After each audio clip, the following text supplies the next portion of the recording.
Hello, this is the second part of Shed No Grace on Me by Neons and Getsu. Link will be in the description. All author's notes have been removed between chapters. Also, any explicit NSFW scene will be removed. This part will cover chapter 8 to 14. It was indeed a meteor named Radan. Tilda? At my side, get up! His ears were ringing. No, that wasn't it. Everything was ringing. He couldn't remember the last time someone hit him from orbit. It hurt like hell. Naruto touched one hand to the side of his head, grimacing in pain as the skin there regrew. Why were his ears ringing? Why was everything blurry? Why couldn't he think straight? He could feel someone shaking his right shoulder, hear them shouting while the earth trembled underfoot, but it all felt so distant somehow. One fist lay buried in the sand, his body down on a single knee. Even the singular act of raising his head made him feel violently ill. Had to move. Had to get up. Had to by the log he was going to be sick. Breathe. Your eardrums were ruptured by the blast. Any chance you could fix that, Kurama? Just did. A clap of thunder rang in his head, taking the nausea with it. Dimly, he became aware of the world again as he climbed to his feet. He immediately wished he hadn't. He could hear Greyroll growling and Radan raging across the next dune, which suggested at least a few combatants had survived his landing, but then he saw them. He found Trish sprawled out in the dunes not a yard away, and her mangled shield not far from that. Her armor was caved in from a mighty blow and her helm knocked aside. By some miracle she still lived, but only just. Melina was crouched beside her with a ruined leg, forcing a flask of crimson tears to the larger woman's lips. Drink, blast you! The sentinel planted a trembling fist in the ground and punched it, but acquiesced. Naruto nearly gagged as beheld the mangled joint of the kindling Miaden's knee. The limb itself bent at an unnatural angle. How was she ignoring a wound like that? Would she heal from that? Could she heal? Not likely. Not when she was using her flask on Trish. He stumbled her way and made to lay a hand on her knee, only for her to glare daggers at him. He still did despite her glare. He wouldn't forget the awful noise her leg made as it popped back into place. My injuries are of no concern, she gasped out, batting his hand away. Tend to your sword. She is in more need of your strength than I. Sword? The blonde paused as he realized they were missing someone. Wait, where was... Good to see you awake, a weak voice whispered behind him. My lord! He found their resident redhead propped against the very same mound of weapons he'd just risen from, clutching her right arm, what remained of it. The very same limb he'd restored, now reduced once more to a ragged stump at the shoulder and an ugly tear in her collarbone. Blood flowed freely from the wound, forming a scarlet puddle beneath her. Memories rushed back. The meteor. Wrong. Radan had been the meteor. He'd crashed down on them, a falling star, power bombing them from the upper atmosphere. She had shoved him aside at the last, saving his life. Incredulity dawned, rooting him where he stood. Why, a sword protects her lord. In any case, it's just a flesh wound. Her waxy complexion said otherwise. I've suffered worse. Her words untethered his legs. Just like that, found himself moving, slamming down onto his knees, pressing both hands to her gaping wound. Chakra surged out, wrapping the length of her shoulder. She didn't react to the mending energy in the least. She was just that far gone. He could feel her pulse fading, growing weaker. And with her weakness, something deep inside her stirred, rising to the surface. The scarlet rot. He had suppressed it once before, but she'd not been this weak then. He could feel it in her now, an angry, writhing tide, eager to bloom, to flower into new life. He shoved at it, and a ghastly, oily presence touched his mind. Why do you resist?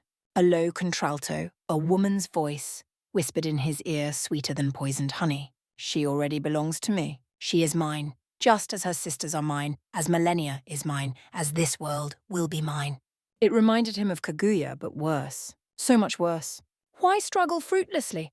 He kept his eyes fixed on Millicent's slowly mending collarbone, watching the wound close to the exclusion of all else. A hand took him by the chin. Millicent's hand. He didn't want to look up for fear of what he'd find there. He tried to resist, and failed. She gazed back at him, her golden eyes a tainted pink on red, a coy smile tugging at her normally dour expression. It was a look he'd never seen her wear before. If anything, it helped him distance himself from her. Something was controlling her body, no, speaking through her very soul. Something not of this world. Scram, whatever you are. Kurama rallied before he could. He's already got one passenger. Mine business is not with you, creature. 'Tis with him. We need not be enemies. Her voice dipped lower still, running silken fingers over his spine. She turned her tainted eyes back to him. Be my champion, mine dear consort. He shivered a little as her forehead kissed his, lips brushing his ear. Free me from mine lake of rot, and I shall usher in a new cycle of rebirth for this decayed world. Together our children shall devour The ring on Naruto's finger erupted into searing brilliance, warping her words into a wail of pain. Be gone. He is not yours to claim. Millicent withdrew with a start, her eyes gone gold once more. You, forgive me, she rasped, leaning back against the rusted weapon. I don't know what came over me. I was not myself. That's putting it lightly. Naruto had an awful inkling.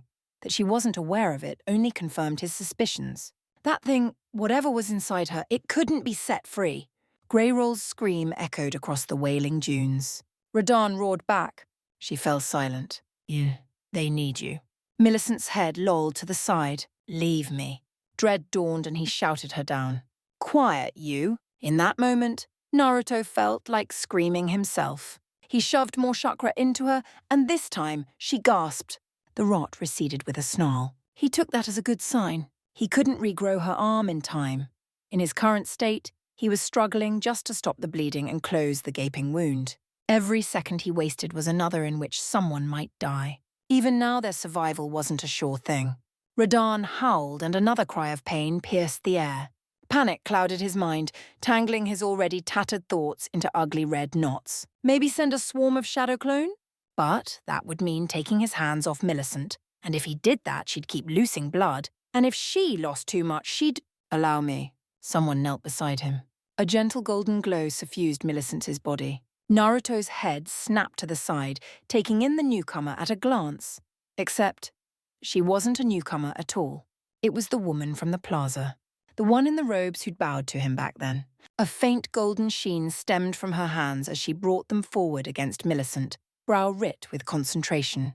He felt something pushed against his chakra in that moment, strengthening his attempts at healing, doubling them up with a blessing. As he looked on, the wound finally closed, the blood within slowing to but a trickle. Well, well, seems someone has a gift. The stranger granted them a tiny, tremulous smile. He didn't even know her name. I'm no fighter, my lord, she warbled a little, flushing prettily under his gaze. But I can at least keep your companions stable while you fight. Blade's body hurtled past them and crashed into Alexander, just now cresting the next rise. He heard the great jar crack as both brawlers went down. Credit where it was due, the half-wolf bounded upright and hurled himself back into the fray with nary a pause. His fellow did not. The jolly jar lay there still as a stone, out cold. Warrior! Greyroll belted out a yelp. A little help? Go. Millicent nudged him with her good arm. I'll live. Stop him. Naruto grimaced. He had to, didn't he? One way or another, someone needed to put the general down. Greyroll and Blade might well be the ones to do end Radahn, if he let them be. But who was he to leave them to their fight? It hadn't been personal before. Now, after all the wounds his comrades had taken, an ember of anger kindled in his chest, righteous and powerful. Wincing at his wounds, he climbed to his feet. I'll be right back. Millicent smiled at him. His heart skipped a beat, more so at her words. Be safe. Naruto ran then, from her as much as the strange feeling in his chest. He wasn't ashamed to admit it, his mind was already elsewhere, locking down, focusing on the fight ahead. A quick step shot him over the dune past a startled Blade, followed by that fellow with the great hammer, then the masked madman with two swords. He saw Radahn first, a strange series of what could only be described as boulders looming over his shoulders as he howled at Greyroll.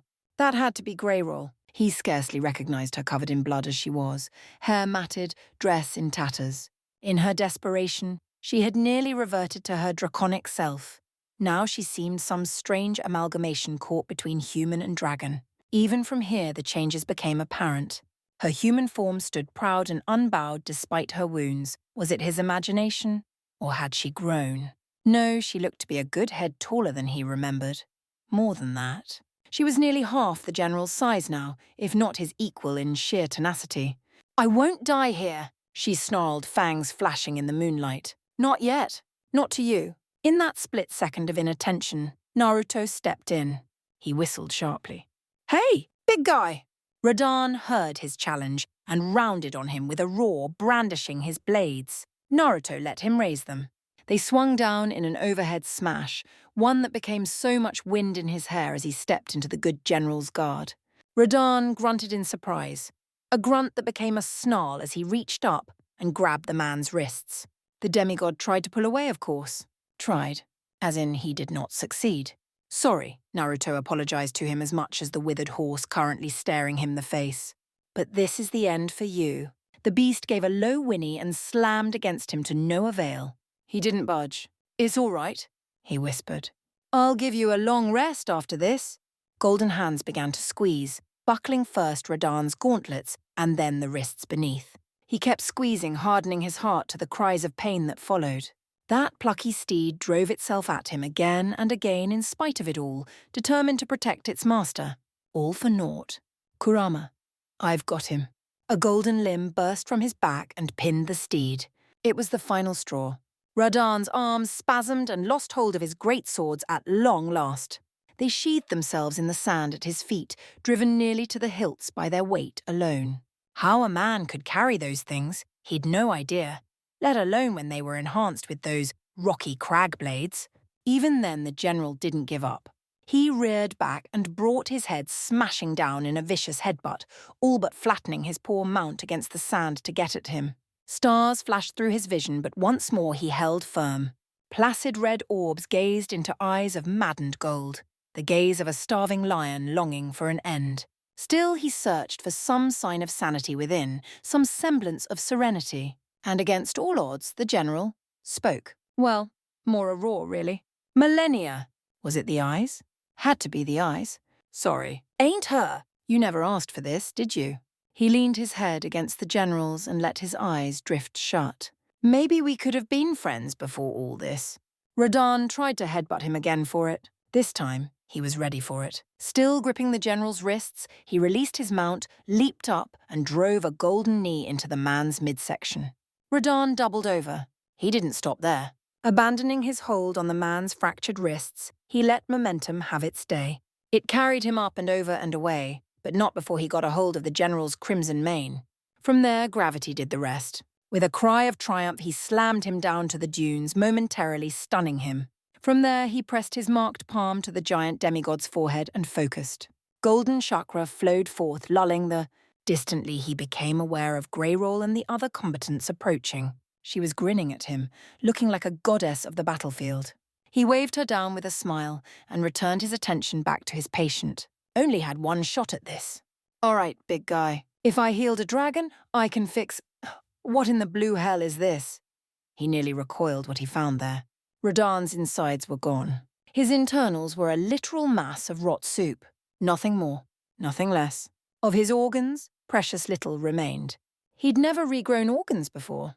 Eyes and arms, yes, hell, he'd brought Guy back from the very brink of death after using the 8 gates, but even that was merely a matter of reversing the damage, spurring the body's natural defences into overtime to heal great wounds and recover that which had been lost. How did you heal that which no longer existed? Without the rot? Would he even be alive? Radahn had been feasting on the rotten corpses of former friends and foes for centuries now. The rot had a hold on him unlike any other.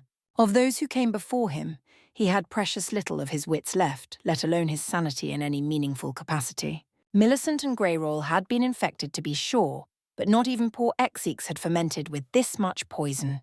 Radahn had been at ground zero when Millennia unleashed the scarlet rot. Even boosted as he was by Godric's great rune, he didn't think he could fix this. Can't I? The realization rattled him. No, he rallied. I can fix this. I can do it this. I have to. He's not like Godric. He's a good guy. He deserves to live. Dragging his chakra out, he flung it at the ailing general in a web, wrapping him in golden light beneath his armor. The rot realized what he was doing at once and clung on tenaciously, refusing to give an inch. He had to batter it back bit by bit, a craftsman chipping away at obsidian with a chisel. It was slow, murderous going. Someone shouted at him and tugged on his shoulder. He ignored them, torn between two no now 3 tasks at once. He wasn't simply trying to push out the infection, but heal Radahn's body and mind simultaneously. Without his organs, the good general would fall apart the moment he ripped the rot out. It didn't help that the Star Scourge was fighting him every step of the way. He couldn't even blame Radahn for that. In his heart of hearts, the general had nothing left to live for. As such, he longed only for an honourable death in battle, an end to his pain. This was not that. It was slow, agonising, probably felt like torture. Only natural he'd rail against it with every instinct he had. If only he could make him see. He was just trying to help. He didn't want to hurt him. Finish me, please. The world went white. Naruto closed his eyes against it. Kurama's voice pierced the veil, returning him to reality. You need to stop! This is beyond you. He's breaking free. Sweat beaded down his brow as he grit his teeth. I can still do this, damn it. Naruto. You may be able to heal his body, but you can't make a madman sane. I've almost got it. Just give me a few more minutes. And then Radahn bucked under his palm. Kurama yanked him back. It saved his life. A massive fist shot up and struck them in the chest, fracturing 3 ribs to launch him into a dune. He kicked upright in an instant, but it was too late. The moment Radahn moved, everyone went mad and fell upon him en masse. In that madness, someone struck true. Naruto was never sure who, only that they did. Radahn flailed about himself with grasping hands, but not enough. He took wounds. Someone slashed out his right eye. An agonized cry pierced the air. The good general jerked upright, then stumbled on rotten legs. He fell forward, catching himself with both palms as his withered mount collapsed beneath him. Naruto swore in the same breath as Greyroll. Who did that, fool of a tarnished? Blade lowered his blade. They've done it now. Radahn nudged his faithful steed once more, trying to spur him on. The poor beast slumped to the sands with an exhausted whine. A giant hand descended, cradling its exhausted body, nursing the grievous wound in its belly. Trembling fingers set it aside in the rot-ridden sands. He gave it another desperate nudge, making a pitiful noise. The withered beast managed to raise its head a fraction of a foot, then fell still. It did not move again. He lowered his head and sniffed once, sobbed softly. Leo nodded. His horse didn't move. Not thee, please, not you too. The stars sang a mournful dirge overhead. I think we've just made a terrible mistake. 0.0, 0.0, Leonard wouldn't move. Radahn's rotten mind struggled to make sense of it all, to no avail. It didn't make a lick of sense. How had this happened? Why wouldn't his beloved steed move? Radahn didn't know what to do. Not without his horse, without Leonard. What was he to do now? He wanted to die. He needed to die. A worthy death was all he sought. And yet, these monsters had slain his horse, all that he had left of his family. An answer came to him then. Kill them all. Okay. 0.0, 0.0. Radahn dragged himself upright and fell off his steed. On ruined legs did he right himself. Why? His neck craned back, a single golden eye gazing at the moon high above. Heavy hands reached up for it as though to grasp it, and failed. A mournful howl escaped him then, a wail of grief and despair, of a good man who had tried to do right and failed, a tortured wretch who had finally lost one too many. In his heart of hearts, Naruto heard his voice then. You were at my side all along, all this time. And so the general spoke. Slowly, haltingly, but words emerged nevertheless. My oldest friend, my dearest companion. A shiver shot down their spines. Taken from me. His head bent low as his helm fell away, leaving the flowing crimson mane of his hair to tumble down his back. Oh, Leonard, he rumbled, jaws parting, setting teeth to flesh. Lend me thy strength once more. Naruto turned his head away as Radahn fed upon his horse like a starving dog, devoured its corpse, marrow and flesh and bone, all. And as he fed, he healed. Radahn pushed himself upright on rotting legs. Gravity magic flared beneath them, forming boots of hardened stone around his ankles. He stood tall, wounds closing, spears falling out his ruined back. His hands snapped open. Once more did the Star Scourge great swords fly into his waiting palms, bathed in baleful light. Yet now there was a hint of something else to them. Darker, tainted, rotten. You took the last of my family. Uncaring of his bloody visage, he rose. The only thing that still mattered to me. His voice gained strength as he spoke, spurred on by the pain of loss. You wretched tarnished. When the Star Scourge raised his gaze, there was a frightful glimmer in his eye. Rotten his body may well be, but a shard of his self remained awakened now, spurred on by the pain of loss. His ruined eye wept rot, trailing crimson tears as he raised his blades high. Star Scourge Radahn died in that instant. In his place, Radahn the Rotten was born. Let it all rot, he rumbled. I care naught anymore. Let the heavens quake, let the stars cry. Let this wretched world die. Lionel and Okener never saw the blow that slew them. 1 minute, they stood there balking at the reinvigorated general. In the next, a star smashed down upon them, hurtling them back to their respective worlds in a shower of golden light. Tragoth survived by dint of his superior armor alone, yet even he found himself hammered down, unable to rise. Radahn took full advantage and brought his blades crashing down. The severed halves of the horned knight's spirit crumbled into dust. With his passing, so too were their numbers cut in half. And then he turned to them. I will have each and every one of your heads. Now you've done it. Blade hefted his greatsword with a forlorn sigh. There's no reasoning with him now. Me? Greyroll hissed back at the wolf. 'Twas not my blade that slew his steed. Blame the bloody swordsman for the deed. Radahn chose his target and lunged with a bestial howl. Greyroll backpedaled. Naruto leaped forward himself, knowing he'd be too late. Radahn struck. Blood spattered the sands. Those deadly Star Scourge greatswords bit deep into the dirt as Greyroll flitted out of harm's way. She took flight, borne aloft now by a pair of towering wings. Black viscera spattered the sands, her shoulders even now bleeding from their sudden emergence. Silhouetted against the moon, she held up a clawed hand to beseech the heavens. Sparks danced at her fingertips. Scarlet sparks. Enough! There was something off to her voice now as well, as if another, far greater presence was speaking through her. Ye dare make me exert myself, you mongrel. His sixth sense shrieked a warning well before Kurama balked. Back! Now!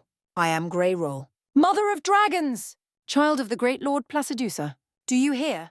Eyes wild, she cast her arm forward, a bolt of purest light manifesting in her off-hand. You are beneath me. I am a dragon, you dull creature. He made a blind swipe for her ankle, which only earned him her scorn. And I will suffer your insolence no more. In a shower of purple gravity magic, Radahn took flight, actual flight, to meet her challenge. Flight does not make thee a dragon. A wordless roar was his answer. Greyroll scoffed and cast the bolt down with a contemptible flick of her wrist. It skewered the bereaved berserker in the chest, aborting his short-lived charge. Momentum speared him down to the dunes. She landed atop him not a heartbeat later, teeth gone sharp, gaze ablaze. A hand reared back, smashed down atop her crimson spear. The world boiled red. Naruto flung up an arm against it. Even then, the resultant eruption of heat and light nearly blinded him for a moment. Since when can she do that? That's not her strength. Kurama jabbed him with a paw. Can't you feel it? She's channeling it from something else. Someone else. Maybe so, but it didn't change what he'd just seen. Whoever was empowering her was strong, but not strong enough. He glimpsed the two titans in the smoke. A tail had bloomed from Greyroll's back to ensnare Radahn by the waist, reeling him as one might a fish. As he looked on, she grabbed the general, all but mounting him in her fury to get at him. Mine is the true strength of dragons. Flame flickered behind her teeth, and she leaned in, as though to kiss him. Care for a taste? Full lips parted in a scream, one that sounded more beast than woman. From her cry, golden fire was born. There was no chance to evade. No time to dodge. Greyroll all but embraced Radahn and breathed naked napalm into his face, scalding his visage, his being, his very soul. Radahn roared into it and lashed out with both feet, catching her center mass. Naruto heard the awful crack of bone. The startled dragoness hurtled away with a yelp. She was only just rising when a star fell from the sky and smote her into the sands. Well, she's out. Blade set his greatsword in the sand. Finish him, won't you? He's suffered enough. Naruto stepped forth, only to dither at the last second. He'd gone into this battle, intending to save Radahn, to help him, as he had so many others. Now their forces were down to 2, and the general was getting back up. Slowly to be sure, but the burned hulk was still very much alive. Any moment now, and he'd be upon them. His hands clenched into fists at his sides, fingernails biting down until they drew blood. How had it come to this? In another life, another story, he could have saved him. He knew it. He should have saved him. But if he made one slip here, one mistake, it was over. There was no one left to fight. Fate had conspired against him, and for once he didn't know how to turn the tables. They'd simply run out of time. Even if he managed to save him, Radahn wouldn't thank him for it as he was now. He'd hate him for it, curse him, try to kill him. But still, not everyone can be saved, Naruto. They should be. That was why he'd chosen to stay here. Angry tears stung at his eyes. Why does it have to be me? Blade heaved a sigh and touched a hand to his chest. His palm came away soaked with blood. Because I can't fight that thing. I can't kill Lady Rani's brother. Naruto felt his hackles rise. Wasn't she that witch who met him at the fire? Rani? I know that name. Slip of the tongue, mate. The half-wolf looked away with a wince. Don't dwell on it. A hand clasped his shoulder. He's right, young chum. The deed needs to be done. Naruto nearly slapped his forehead.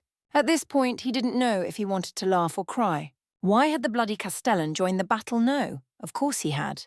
Life just loved its little surprises. Of course Jeren would be here to see it all end. He shouldn't have expected any less of the odd duck. He's fought long and hard, he has. The man's mask betrayed nothing when he looked to him, but his emotions shone through it all the same, ringing true. If there was any way to save him, we would have found it by now. Send him to his rest. It had to be him, didn't it? I was supposed to save him, he croaked out. I still want to... You tried, lad. Jeren clapped him on the back. That's what matters. Ask yourself this. If the general was in his right mind, would he be happy with what he's become? Naruto knew the answer. He stepped forward with a heavy heart. Radahn rounded on him, brandishing his blades with a braying roar. An impossibly fast fist snapped into his chin and sent him sprawling onto his back. Credit where it was due, it didn't stop him. He lumbered upward. A rousing roundhouse smashed him down. His sword swept forth in a black blue and was summarily ripped from his grasp. Bones broke. Blood and fingers flew through the air. He didn't use Godric's axe. Not once. He beat Radahn the Rotten down with his fists alone and nothing else. Blade whistled behind him. So that's what it looks like. A fight between two demigods. He still didn't consider himself a demigod, no matter what they said. Naruto stalked after the day's general, trying to steel himself. He'd already made the mistake of underestimating Radahn once, and his allies had paid dearly for his arrogance. That wouldn't happen again. No, never again. Mercy meant nothing here. Whatever state Radahn was in, he'd gone well beyond help. There was only one course left to him. I can't do it. The words escaped him, a low rasp as the wind keened anew. I don't think I can save you. Don't you want me to save you? Radahn only roared at the moon. Give him peace. Naruto's palm snapped out as he snarled, Rasengan spiraling in hand. Kurama's cloak blazed about him and fed still more energy to the maelstrom. It grew large within his grasp. Larger now. Largest until it loomed over the general himself. Impossible to miss. Even if he dodged the first strike, the follow-up would surely finish him off. Even now he hoped against hope. Last chance, his voice cracked. Stand down! Don't make me do this! Perhaps Radahn knew that, because he didn't bring the stars crashing down upon him as he had the others. As he looked on, the general's shoulders slumped, his very being sagging in exhaustion, bone deep. But only for a moment. Then he threw himself forward, barreling down at him in one last wild suicidal charge. Naruto's arm fell with a thunderclap and a cry. I'm sorry. I'm so sorry. Let there be light. 0.0. 0.0. Rani woke from her deep slumber with a frightful start. She felt it then. His spirit passing in the night. A tear ran down her cheek. Radahn? 0.0. 0.0. Melina felt the battle end. It came not with a whisper but a roar. She heard the keening of the wind and saw what followed. Stars raced by, freed at last from the general's grasp. One hurtled into the distance and rent a mighty explosion upon the lands between. The kindling maiden fought down a wince. She knew full where it had fallen. Such was the knowledge granted to her by her mother. Such were the trappings of fate, and likewise they were well known to her. With this, Rani's schemes would begin to move once more. But now was not the time for such thoughts, because she saw him. Naruto crested the dune. Greyroll leaning heavily against him, with Blade and that foolish Castellan not far behind. She paid the latter little mind, because you see, she saw them. Radahn's greatswords, shrunken to fit the blonde's back. Likewise, she beheld the general's great rune etched into the blonde's right arm. Full of lively vigour it was, burning a bright, baleful amber over his armour. Orange. The sight drew a bitter laugh from her. It would be orange, of all the colours. The irony wasn't lost on her. Radahn had ever loved the sight of a sunset, that great big oaf. Mastering her emotions, she wiped a lone tear from her eye and forced herself to rise on trembling legs. The battle is over then? Naruto laid Greyroll down, ignoring the latter's angry growl. Blade plonked down beside her with a wary sigh. Still he said not a word. Blank blue eyes met hers. It was as if he didn't see her. No, he did see her. He simply stared right through her. He looked tired, hollowed out from the inside. Dread dawned. Had the ruinous rot in Radahn taken hold of him as well? Nay, she didn't sense such. He must be tired. Surely that was all, unless... Realization struck like a thunderclap. Naruto had failed to save Radahn. He'd been so confident, so certain, so sure that he would. And in the end, he was left with no choice but to slay the madman. For once she'd been right. She had proven him wrong. It should have been a pleasant feeling. But it wasn't. Where was the pride she'd expected? It tasted like ashes in her mouth. No, this wouldn't do. Victory might yet defeat him. Break him! This could not pass. He had 2 great runes in his. The damage he could cause with such was unimaginable. Only once before had a tarnished accomplished such, and never in such a short time. Vike had languished for years to reach this point. Naruto had done all this in less than a month. If he broke now, if he went mad, all her efforts would be for naught, or so she told herself. Something else nagged at Melina. She refused to acknowledge it. Are you happy now? A little voice cooed in her ear. She wasn't. Not at all. Melina stepped to him quickly, took a handkerchief from her pocket, and using it, wiped a bit of blood from his face. You fought well. It could not have ended any other way. It was the wrong thing to say. She regretted it at once. Something hot and angry burned in his eyes. Yet for all his ire, he said not a word. For a moment, just a moment, she felt the icy touch of fear. He looked well and truly furious with her. Indeed he did. Jeren bulled between them with a merry laugh and slung an arm around them both in a hearty embrace, shattering the impasse. A finer fight I've never seen in all my days. Those burly limbs drew them closer than she would have liked, leaving their faces nearly parallel with one another as he squeezed them senseless. Come, let us tend to our wounded. Then we shall make merry. Blade thumped the ground with the flat of his sword. A banquet, then. Suits me just fine. Greyroll raised a trembling fist from where she lay. Will there be wine? As much as you can drink, my lady dragon.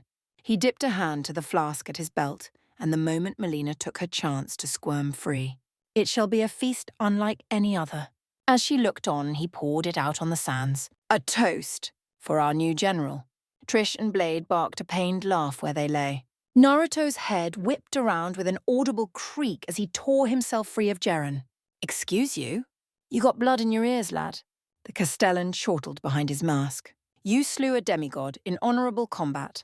There's no one better to take his place. Melina noted the curious look of panic in the blonde's eyes just then.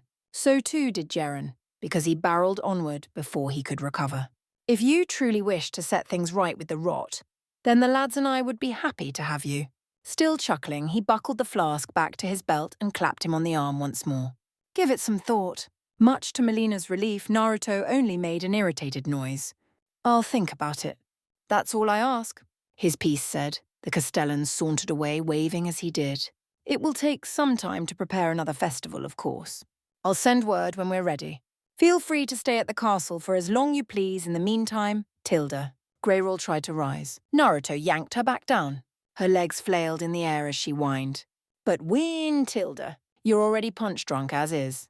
Blue eyes rolled in mild exasperation. Take a nap. She rolled over to glare golden daggers at him.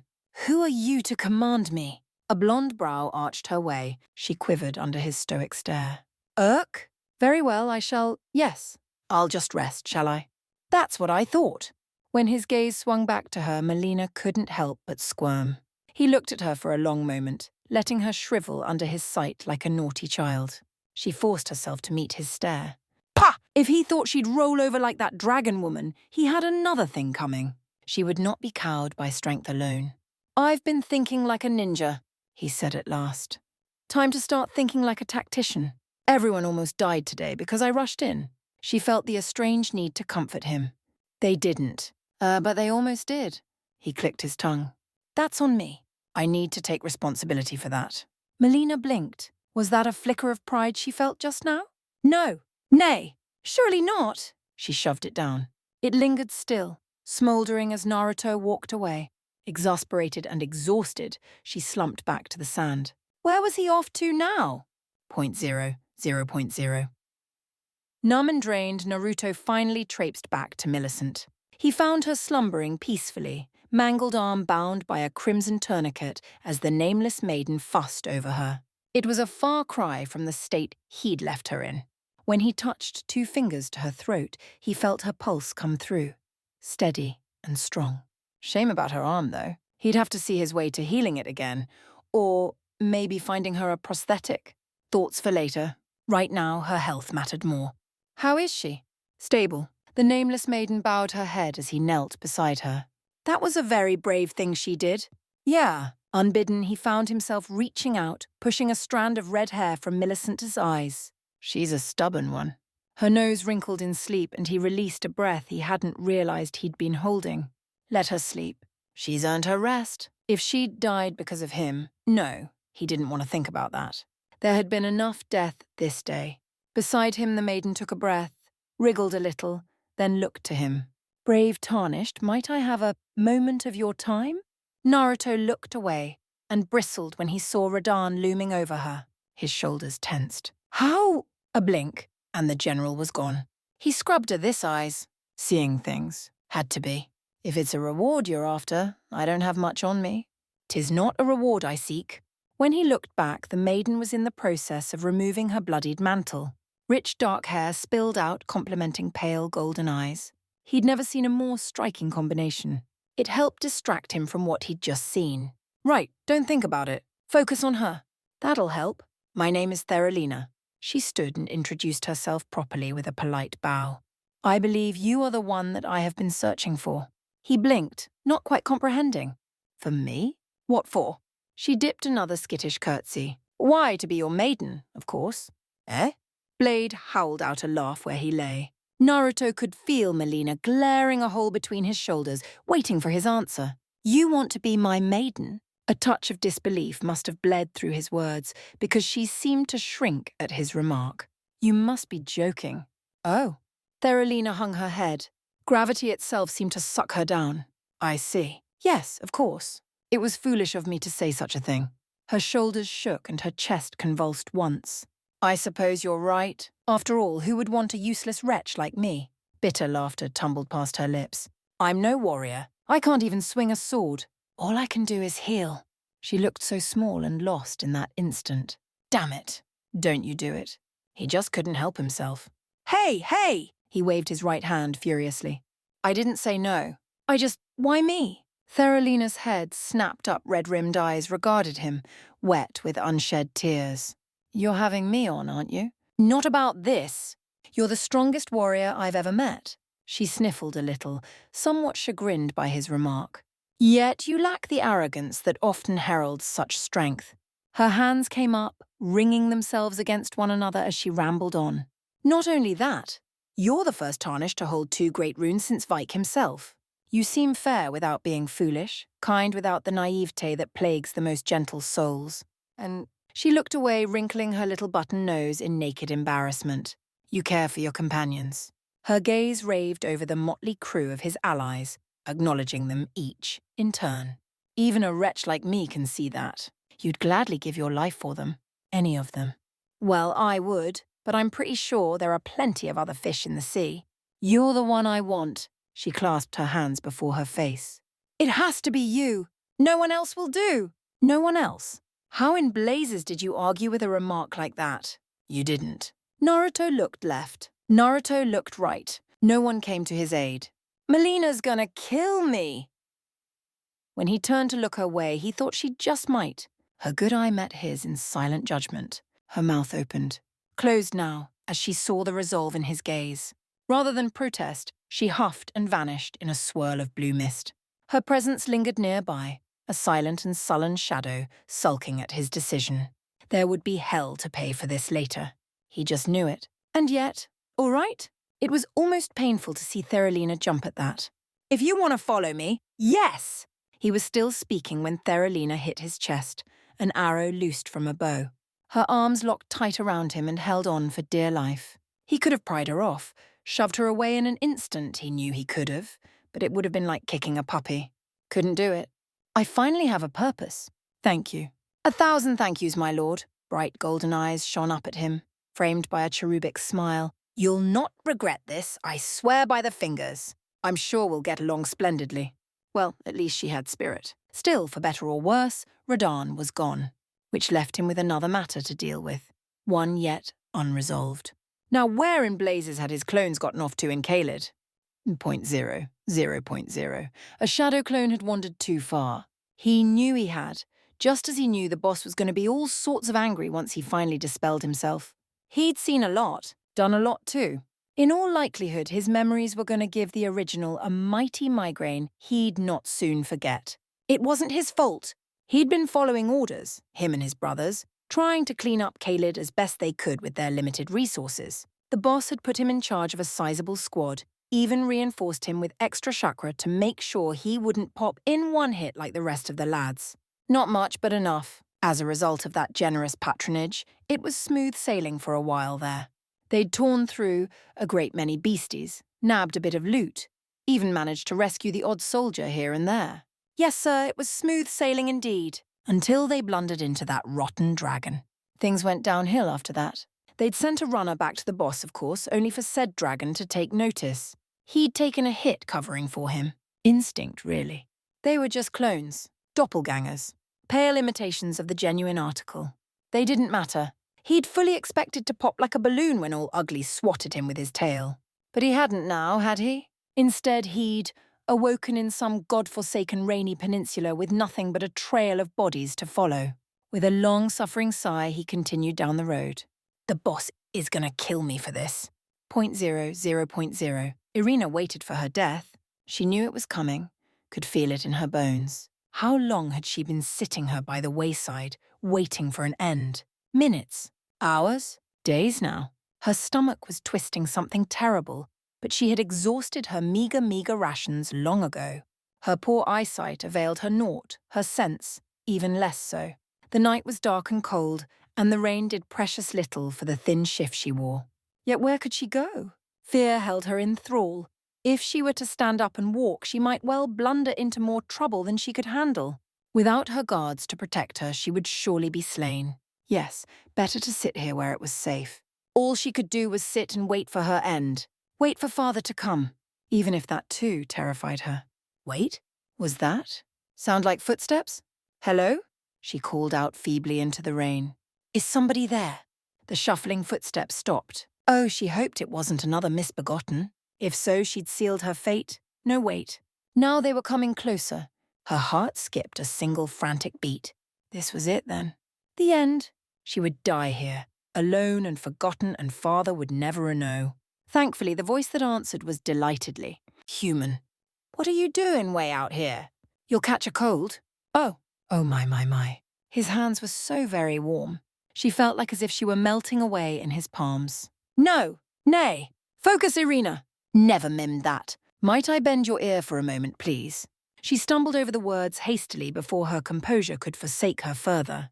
My name is Irina. I've escaped from Castle Morn to the south. The servants there have rebelled, you see. She felt his hands tighten around hers, but still, he didn't speak. That was good, wasn't it? He'd given her a chance to continue. I can't be sure what it is exactly. My eyesight has been weak since birth, you see. In her hysteria, she almost giggled at the poor choice of words. But I swear, I heard frightful howling from all over. How did you get away? His voice was low, soothing even. I saw the dead guards. By dint of luck, and little else, she wanted to say, yet she stilled her tongue. My good father secreted me out of the castle, but decided himself to stay. He says, she swallowed once to master the surge off ear that followed, it's his duty to stay as commander. That he couldn't come with me just yet. Her visitor made a noise of anger. Duty over his daughter? That ain't right. He agreed. Thank goodness. This might make things a bit easier, given what she was building up to. I fear it's not any different at Castle Morn. Irina dared to thread her fingers through his, improper though such a thing might be. Please, I implore you, would you do me a service? Pretty sure I know what it is. I implore you, take this letter to my father. Taking one hand from his, she retrieved her handkerchief and the words written within, then presented it to him. Let him know that my sole wish is that he escape from that wretched place, even if his honour is the price. Please. Here at last her courage faltered, and her voice with it. I just want him to be safe. A weighty pause followed. Slowly, tenderly, he took the handkerchief with her. I'll do it. But I ain't leaving you here. You're coming with me. Whatever did he mean by that? She would be useless in a fight, and oh good she was carrying her like a princess. 0.0. Good sir, where are you taking me? Someplace safe. No taking it back now. Shut up and accept my generosity. The clone stomped down the road with sound and aplomb, carrying his charge, face carved from granite. First things first. That castle could wait a while longer. Irina's health mattered more. Best get her out of the rain. And after that, he had to let the boss know what was happening here. Surely he was having an easier time of things, wherever he was. Right? Surely he must be. 0.0. Have you come to visit again, my dear? Fear patted the empty space beside her, pale fingers creasing the bed in tender invitation. She'd removed her hood and revealed her face to him. Warm firelight from the hearth danced across her lovely visage, casting it molten shades of amber and golden, seeming to set her very body aflame.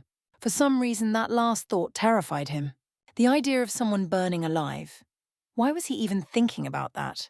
And so he watched her like a hawk from the doorway, unwilling to approach any further than he already had. I don't think that's a good idea. Why ever not? Her smile was guileless as the grave. I mean you no harm. No harm, she said. That was precisely what worried him. This was not what he'd expected to find upon returning to the round table. He'd made the rounds upon his arrival just to let everyone know he was still alive, to help the girls settle in and convalesce from their wounds. He wasn't sure what drew him here. Not when he still needed to call on Roderica and Hugh. But he'd been drawn here nonetheless. Now he found himself hesitating like some skittish fox. Upon further reflection, he found an inkling why. I will take you in my arms as often as you need. Was that what had urged him here? A need for comfort? Someone to talk to? There's nothing wrong with that. You're human. Ain't wrong to seek a little solace.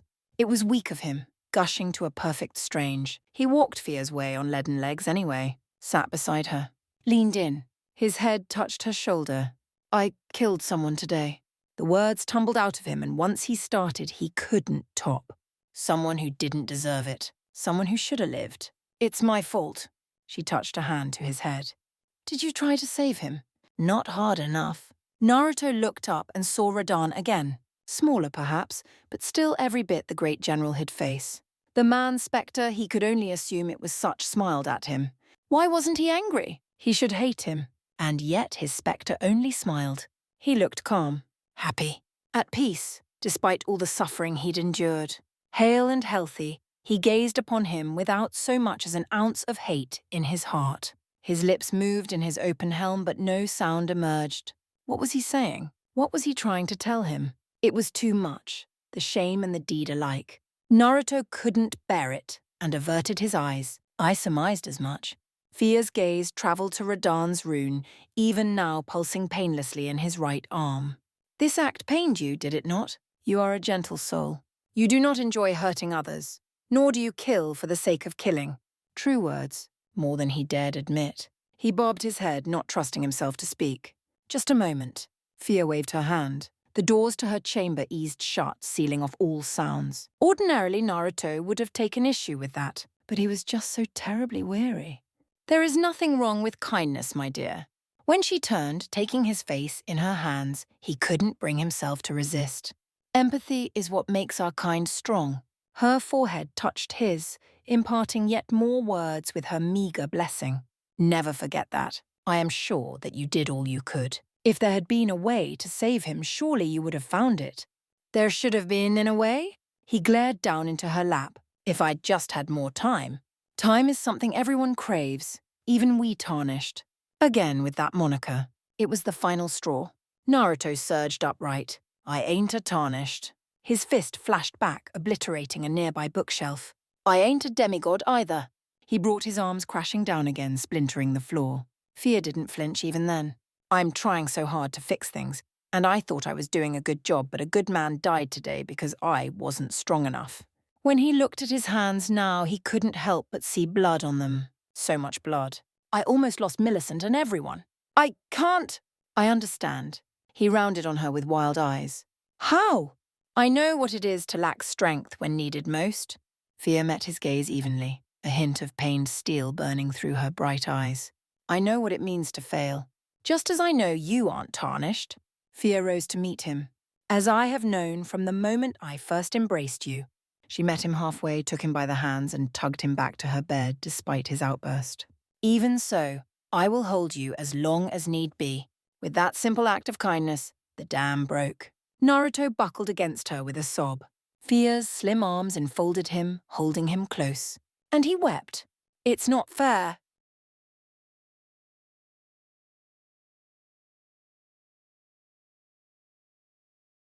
Chapter 9. Take this opportunity to learn to master your emotions. Worry not, I take no offense at your outburst. But others are not always so forgiving. Some take to anger, other, sorrow. Bonds are fragile things, wont to break under strain. And once they're broken, everything is lost, with naught to gain. Do your best to protect them, safeguard them, strengthen them. In the end, that is all anyone can do. Tilde a wise turtle. Bend no knee to thee. Melina found breakfast a lively affair. Truth be told, it came as a surprise to the kindling maiden. After last night's disaster, everyone's exhaustion, and subsequent retreat to the round table hold, she'd expected it to be something of a dour affair. A sullen and sombre repast with little in the way of words or camaraderie. It was not. Come morning, most of their merry little band had licked their wounds. Not enough to be fit for combat.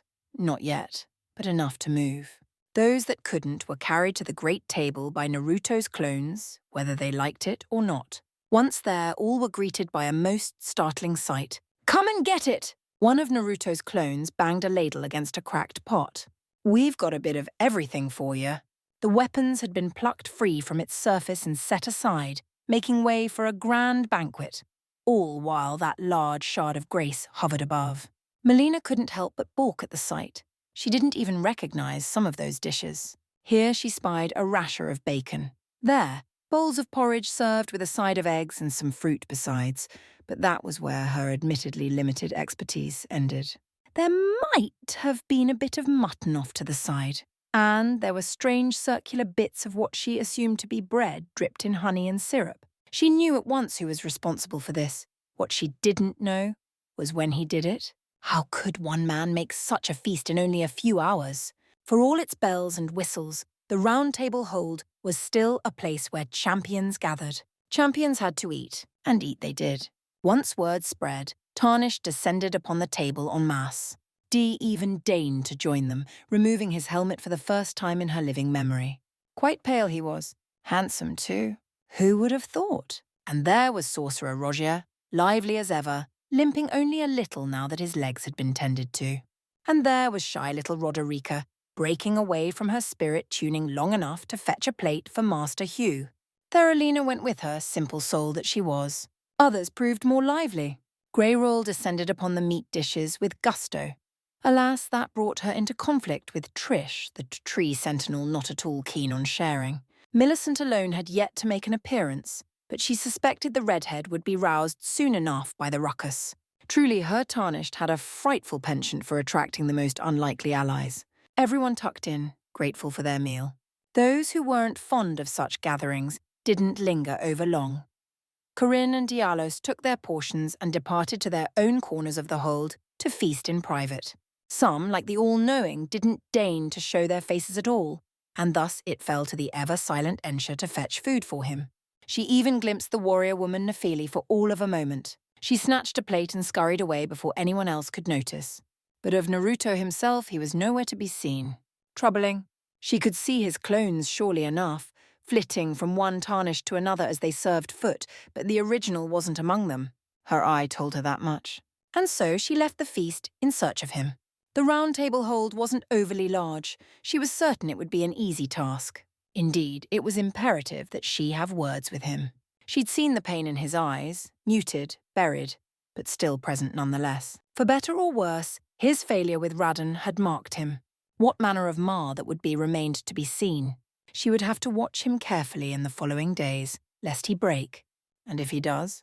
Once more that little voice nagged at her as she glided through the corridors. She'd begun to fear that it, her conscience, would never let her be. Well, what will you do then? Then she would find another. Liar! Nonsense! She cared not a jot for what happened to him. Liar, liar! No, she could not care. She could not afford to care. Liar, liar, liar! Your champion carries a great burden. I pray it does not break him. Melania scowled at the soft voice as much as the newcomer's approach. She'd been so fixated on the search that she hadn't sensed her arrival. Sure enough, when she craned her neck back, she found a familiar hooded visage gazing back at her, that fair face with green eyes downturned, wearing only a faint smile. Fear. Of course it would be fear. She should have known that wily woman would try to get her claws into her tarnished. What manner of poison had she poured in his ear to make him act this way? No. Focus. She would not give this woman the satisfaction of seeing her stress, no matter how tightly wound she was at the moment. His fate is not yours to know. She scowled at the deathbed companion. Leave him be. That is his choice to make. Her retort was gentle, but she sensed the steel in her words all the same. You cannot do so for him. Millicent yelped somewhere in one of the adjacent rooms. My lord, no! I can walk. Nope. Up you go. Wait. It's embarrassing. You don't need to carry me! Judging by the way her words trailed off into a squeak, the matter had been settled. Naruto was nothing if not stubborn. Still, for him to be so forward, an ugly thought dawned. What have you done to him? Fear leaned against a crumbling bookshelf, the very picture of decorum. You already know. Melina most assuredly did not. She only suspected Fear's misdeeds, and the appalling lack of certainty gnawed at her. Anger coiled in her heart, an ugly, twisted root more grotesque than Godwin's ghastly form itself. She bit down on it with all her might, smothered the desire to strangle the woman before her, and comported herself once more. Only then did she dare speak. I would have it said, if you must. The damnable black-robed harlot smiled softly, a small, secretive smirk of triumph that made Melina's blood blaze anew. I emboldened him. He came to me last night at his wit's end, and I comforted him. As is my purpose. Must. Not. Kill. And what manner of comfort didst thou bequeath to him? I held him when he cried. Her words rang true, making Melina recoil. Cry? She didn't think he could cry. But the deathbed companion was still speaking, and with each word, so did her resolve falter. When he shouted, I listened. When he faltered, I set him upon the path once more. Those full lips pursed into a scowl. Would that you had done the same, he would not have come to me in the first place. Any fury Melina might have felt guttered out, taking the fire in her with it. Explain thyself. Are you truly so blind, dear girl? Fear stepped in, laid a hand on her shoulder. Lips like ice brushed her ear, sending a succulent shiver shooting down her spire. How naive you are. How little you have done for him. She tried to pull away, but that cold grasp, those biting words, held her fast. Art thou not his maiden, Melina? Is it not thy purpose to aid him in all things? She scowled at her. I have aided him. Have you now? Those piercing green eyes pierced her lone orb. 'Twould not seem so.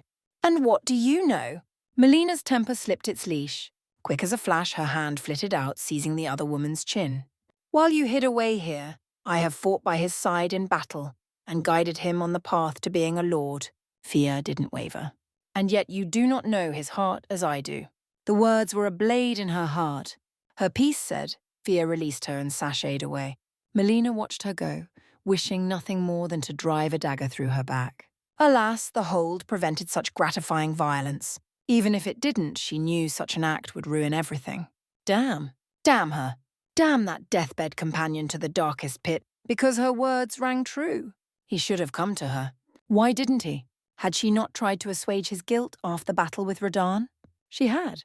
Had she not offered to turn his runes to strength time and time again, only to be rebuffed? Had she not spoken kind words to him, congratulated him on battles well fought? Had they not been honest with one another?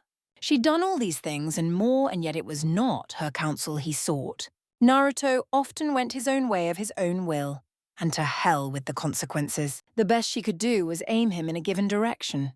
A seed of doubt planted itself in Melina's fractured heart. They had an accord, he and her, the two of them. Slowly, inexorably, the seed took root. What if he cast her aside? Now it sprouted. Her vision tunneled, whirled, darkening around the edges as her breath hitched in her throat. She caught herself on a wall to steady herself. He'd already heard Greyroll call her a kindling maiden. Did he suspect? Was that why he avoided her? He must never know her true purpose, for if he did, he would surely seek to stop her. It had to be this way. She mustn't get attached. She was meant to burn, and in doing so guide him unto destined death. If he learned what would become of her, he would usurp her purpose, the reason for her birth, her creation, the sole reason Mother had made her. To lose that, it would destroy her. Such a thought, she could not bear it. But what if it came to be? Her fingernails bit into the wall. Calm. Be calm. She spurred herself forward once more. After what felt like an eternity, she found Naruto in the kitchen. Pan in hand, he flipped a strange, fluffy, white-on-brown thing into the air. End over end it spun, yet he caught it with ease, hummed to himself, laid it out upon a plate. One of his many clones came quick to sweep it away to join the others, snatching up a bit of butter and pitcher of what smelled like syrup as it went. Or perhaps it was honey. In her frazzled state, she couldn't be sure. What is that? Pancakes. He grinned over his shoulder at her approach, bright as the sun. Wanna try one? Melina knew not what these pancakes were, but they smelled wonderful. Still, there was her dignity to consider. I have no need of food, her stomach growled. She flushed. Naruto grinned. Come on. Quick as a flash, he carved off a decent bit of said pancake, stuck an iron fork into it, and offered the confection up unto her. Leaning back availed her naught. He all but jabbed her lips with it. Her lone eye flitted down, eyeing it with mild trepidation. Part of her wanted to deny him, but he looked so proud. Refusing now would be like kicking a puppy. Very well. She opened her mouth and let him feed her. Well? He grinned as she chewed, swallowed now. How's it taste? Delicious. Her pride would never allow her to admit such, of course. Nay, she'd call it adequate and wonderful. Curses! Betrayed by her treacherous tongue again. Course correct. Now, I wasn't aware of your culinary skills. Great. Good to know I got a batch right. I screwed up so many times. She glimpsed it again, that sliver pain in his eyes as he spun away but dulled, distant as he returned to his tasks. He'd done well to keep himself distracted. Perhaps that was the true reason for this fantastic feast. He was busying himself with so many projects, the better to bury it. Far be it from her to tell him otherwise. Haven't really perfected this yet. His grin was almost sheepish as he rambled on. Fitting, given some of the fare he'd made. Clones found a bunch of old cookbooks back in Caelid. Read 'em, too. When they popped, I got their memories. I see. Melina really didn't, much less understand the concept of his clones, but far be it from her to ruin his good mood. And what was he doing? With neither word nor warning, he flitted sideways with vulpine grace and took her by the arm, tugging her away. A spreading flower of red bloomed across her face. Was she blushing? No, nay, never. In the end, she let him lead her back to the table and guide her into a seat. He took the one beside her, grinning fit to burst. There you are. Greygroll grinned at him. Finally decided to join us, have you? Yep. He laughed as he slid into his eat. Sorry for being late. Everyone enjoying the food? A chorus of assents answered him. Millicent granted him a demure nod. Trish pumped a fist into the air. They were certainly a motley crew, all things considered. A man from another world, herself a kindling maiden and a tree sentinel. One mustn't forget the dragonkin woman nor their resident redhead. Toss in that fulsome fop of a finger maiden alongside timid Roderica and a few others, and they had the beginnings of a... Is this what I think it is? Rogier laid his plate down with a rueful grin. Are we calling a war council? Greyroll bared her fangs his way. Silence, sorcerer. You're only sitting here at all because he took pity on you. Hey, hey! Naruto raised both hands before things could escalate further. Calm down. We're all friends here. There's nothing wrong with helping someone if they're in pain. Rogier bobbed his head, setting his hat swaying. For which I'm quite grateful, friend. And here thought I'd never be able to walk again. I'm in your debt. Speaking of which, Naruto pivoted in his seat, don't think I've forgotten about you over there, Trish. Sure enough, the tree sentinel wilted under his stoic glare. I haven't given up on giving you back your voice. I still want to know who messed you up like that. When she looked fit to protest again, he changed tack. Clever boy that he was. You want me to fix up that arm of yours again while I'm at it, Mill? Millicent rubbed the stump of her arm thoughtfully, not meeting his gaze. Later, perhaps. Something wrong? Well, yes. She squirmed a little and hung her head in sullen shame. I'm considering leaving, on a journey. I've started to recall, however dimly, my destiny. Roger made an intrigued noise. And what destiny is that, my fair lady? In truth, Millicent peered into her porridge. I am not sure. It feels as if something's calling me to the north. Melina's gaze snapped toward, alarm crying out in her heart. Had she begun to remember her origins? That might prove problematic. How much more would Millicent yet remember in time? If allowed to go her own way unsupervised, she might well become a problem in the future, to say nothing of her sisters. Under no circumstances could they and Millennia be allowed to meet. They would bloom and bloom and bloom again, rotting all in their path. It would be a disaster. Not alone, you're not, Naruto's response brought her no small amount of relief.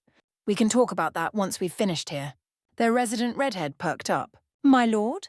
He grinned. Ain't no way I'm letting you do this by yourself. Millicent's pale face flushed to the very roots of her hair.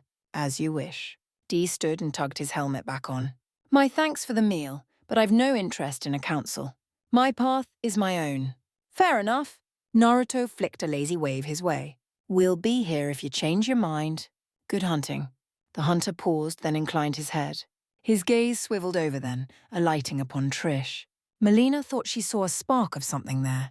Whatever the CA, the silent sentinel granted him a grave nod of her own, and though she could not speak, some unseen message seemed to pass between the two warriors.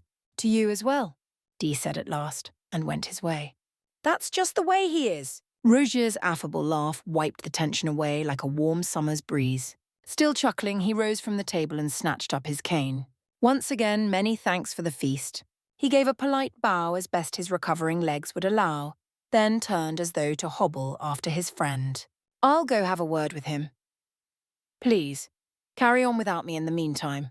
Which reminds me, Naruto declared apropos of nothing, I want to break Hugh out of his chains soon. Thoughts? Millicent nodded her approval. Roderica nearly spat out her tea. Is that even possible? The poor spirit tuner sounded almost hopeful as she looked to him. He was cursed by Queen Marika herself.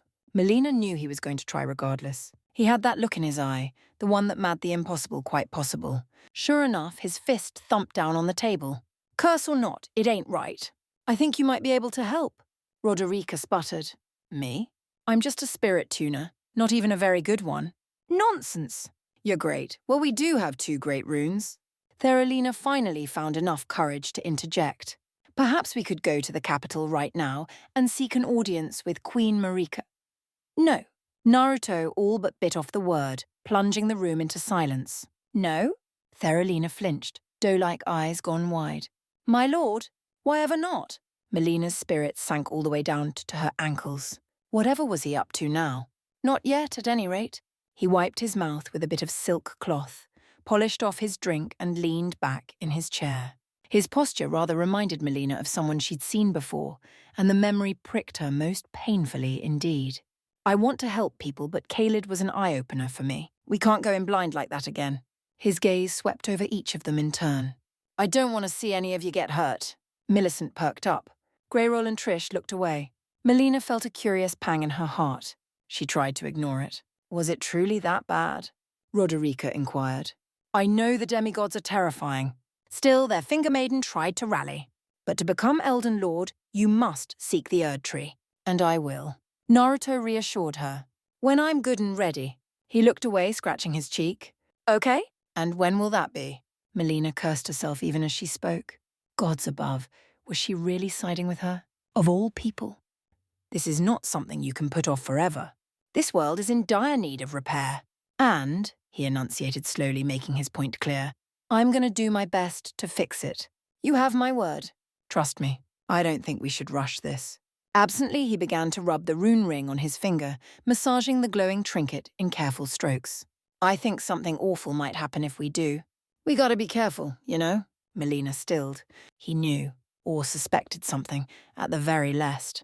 Still, his words seemed to be enough for Trish and Greyroll. Neither protested. Millicent and Roderica merely nodded. Theralina looked fit to argue, then demurred with a pained nod. As you command, my lord. Then I suggest we return to Limgrave. Greyroll put in. I have a child there in need of discipline. Another in Liurnia of the Lakes, as well.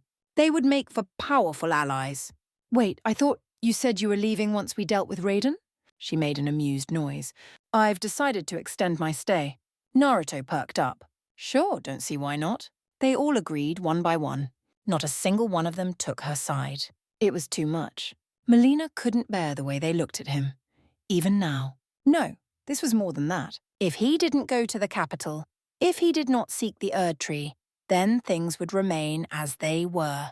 If things remained as they were, she could not obtain the rolled medallion, without which she wouldn't be able to guide him to the Forbidden Lands, and if they did not go there, then the Erd Tree would not burn. It had to burn. It must burn. Her sealed eye began to twitch anew. She settled her hand on his. May I have a word? 0.0. She'd not thought to find him here. There it was, the bitter truth. Nephili hated it. She'd fled from Naruto in shame, run from her weakness and the look in his eyes, like a scared little girl. Father had chided her for it, even as she relayed news of Godric's death. Conduct unbefitting of the Round Table, he'd called it. He'd been right. Her will had faltered. She'd been granted a glimpse of her own death and fled from it as a craven would from the battlefield. And now she'd stumbled upon him here. He'd changed in her absence. Nephili could see it in his eyes. That fire was still there, but it was tempered now, banked by loss. It didn't take much to see why. She recognized the second great rune carved into his arm, burning like wildfire. He and his companions had faced General Radahn. They'd not come out unscathed either. There were new faces at the table. A woman with draconic features, a wounded redhead, and a bashful young woman clad in the robes of a finger maiden. She had no right to approach him again, even now hurting as he was. That was a right she must earn, a pride to reclaim. She could only watch him from afar. Watch as his maiden laid a hand on his, leaned in and whispered something in his ear. She forced herself to be still, to observe now, as the pair made their excuses and departed for a smaller room. Her mind conjured forth wild images of what they might be up to, and unbidden, she found herself stepping forward. She caught herself a heartbeat later, until their paths crossed again. Until she redeemed herself. Until then. 0.0. Naruto knew a storm when he saw one, and the look in Melina's eyes? Stormy as they came. He let her drag him to an empty room, allowed her to shut the door shut behind her. She didn't bother to lock it, because the moment those doors closed, she leaned against them. One hand fisted roughly against the wood, and she almost seemed to lean against it for strength. Her head kissed the worn wood with a sigh. What art thou doing, Tarnished? He didn't like her tone, liked even less that he couldn't see her face, that she wouldn't look at him. Is this about Theralina? No response. Not even a twitch. Could you stop sulking? She needed a place to belong. How kind. Melina rounded on him, eerily calm as she looked up at him. And how many more misfits will you take in before this is done, Her visible eye blazed a bright molten gold. How many do you intend to bring to the Round Table? Still, her voice did not waver. Well, I would have your answer. As many as it takes to fix this world. Naruto palmed his face and exhaled in a sullen sigh when she didn't bude. You're going to be difficult about this, aren't you? Difficult. He knew it was the wrong thing to say, because the moment he did, the kindling maiden stomped on his foot and seethed up at him. Considering you've taken a second maiden into your service? Yes, I think I'm going to be difficult about this. Why do you even care? Melina hissed out an angry breath. You dare? Damn straight I do. He bulled forward to tower over her. I respect you, and I value your input. But you've been pissy ever since Theralina joined us. What's your problem? She birdled. You took another maiden? No. He shook his head, sensing the lie. Nice try, but I'm not buying it. There's more to this than that. Is it because I won't go to the capital yet? Her emotions blazed. He couldn't make sense of them, much less discern her answer. Yes? No? Maybe so? He risked a glance over her shoulder and spied Radahn's spectre in the shadows.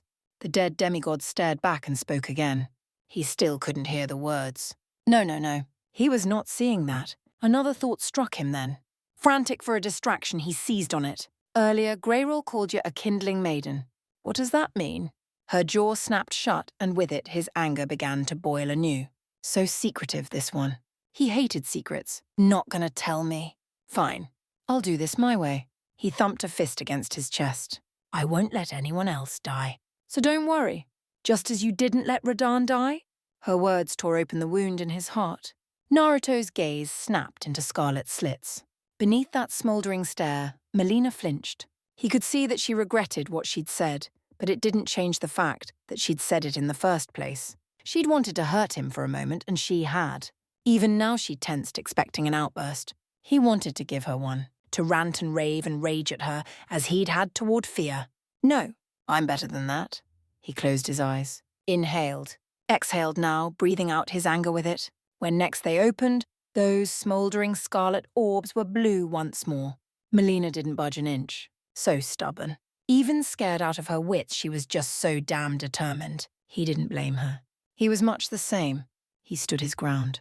So did she. Something had to give. Eventually, one of them did. Had to happen, sooner or later. Rely on me more, Melina whispered, suddenly startling him. Confide in me. Let me share your burdens.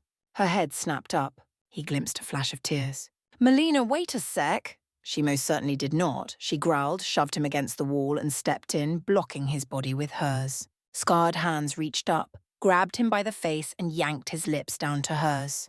It was not a gentle kiss by any means of measure, an act born of equal parts frustration and misery on her part. Their teeth jarred together with a harsh click, and he felt something sink into his lip. Pain sparked, and he grunted in surprise. Hmm? It lasted all of an instant. Then the kindling maiden jerked back, face red, chest heaving, lone eye, glaring great golden daggers at him. Her mouth worked wordlessly, trying and failing to form proper words. She looked horrified, as though she couldn't believe what she'd just done. That made two of them. He couldn't believe it either. Who would have thought that fiery, feisty woman was capable of such? Look what you've made me do. When she finally found her voice, it emerged as a hoarse sob. You've ruined everything. Reflexively, his hands tightened around her waist in a vain attempt to comfort her. It spooked Melina instead. She dissolved in his arms, vanishing into so much blue dust before he could so much as utter a word. That dust hurtled through the cracked door, leaving him with his thoughts and the shock that followed. Well, that happened. Naruto touched a finger to his mouth, winced as it came away bloody. He blinked slowly, still not quite comprehending. How could he? Kurama had gone quite silent. As such, he was left to stew in his own thoughts. They weren't unpleasant ones. Did she really think he'd been ignore her? Was that why she wanted him to rely on her more? He hadn't meant to ignore her at all. Someone eased through the door, pushing it open. Greyroll slipped in. I'm not interrupting, am I? Not anymore. No, he muttered, still dazed. You're good. She looked about. And your maiden. Where is she? Probably hiding from him. As she ran off already. Her smile worried him. Did she now? Oi? He scowled, trying to quell the sudden flutter in his stomach. What's that look for? Nothing. Said smile became a smug smirk. If she wishes to throw a tantrum and flee like a child, then I care not a jot. She stepped to him and idly he noticed her tail. Unlike her wings folded neatly against her back, it almost seemed to be swaying in thinly veiled glee. Almost made him think of a dog. He didn't dare utter the words aloud. Thankfully he didn't have to, for her words filled the silence between them. Dragons prize strength above all else.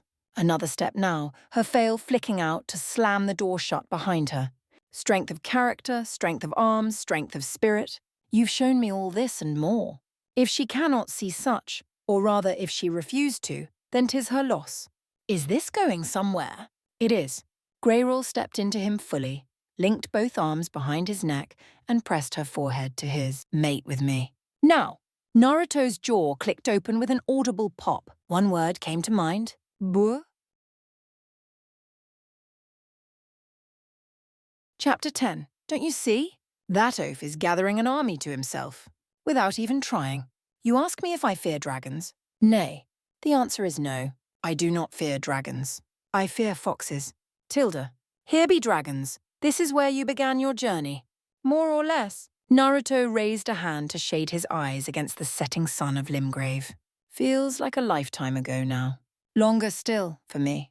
Millicent hummed softly to herself, wide eyes drinking in the sprawling countryside before them. I had not thought to see such beauty again in my lifetime. Her golden eyes almost seemed to spark in the low light as she gripped the stump of her right arm, gazing out into the lake beyond. It's magnificent. He couldn't quite hide the chuckle that followed. You get used to it. I should hope not, my lord. A small, fragile smile touched her pale face as she turned to face him. The day such beauty no longer stirs me will truly be the day I die. Heat speared through Naruto's face, sharper than any slap. It wasn't so much Millicent's words as the way she looked in that moment. The light of the sinking sun caught her unbound scarlet hair and set it afire in the low light, creating a fiery red halo around her head as she smiled. She'd never been more alive. Thank you. That smile deepened, dimpling her cheeks. For showing me this place. I will remember this moment, always. And yet, for all her brave words, he could still sense the tangled knot of emotions deep within her. So much stress, so much anxiety, so much fear. She longed for the return of her other arm, but dreaded losing it again, wondered how much time she had left before the rot returned, before her body began to degrade once more. Would the rot take this moment from her too, as it had taken everything else? Unbidden, he found himself silently reaching for her hand.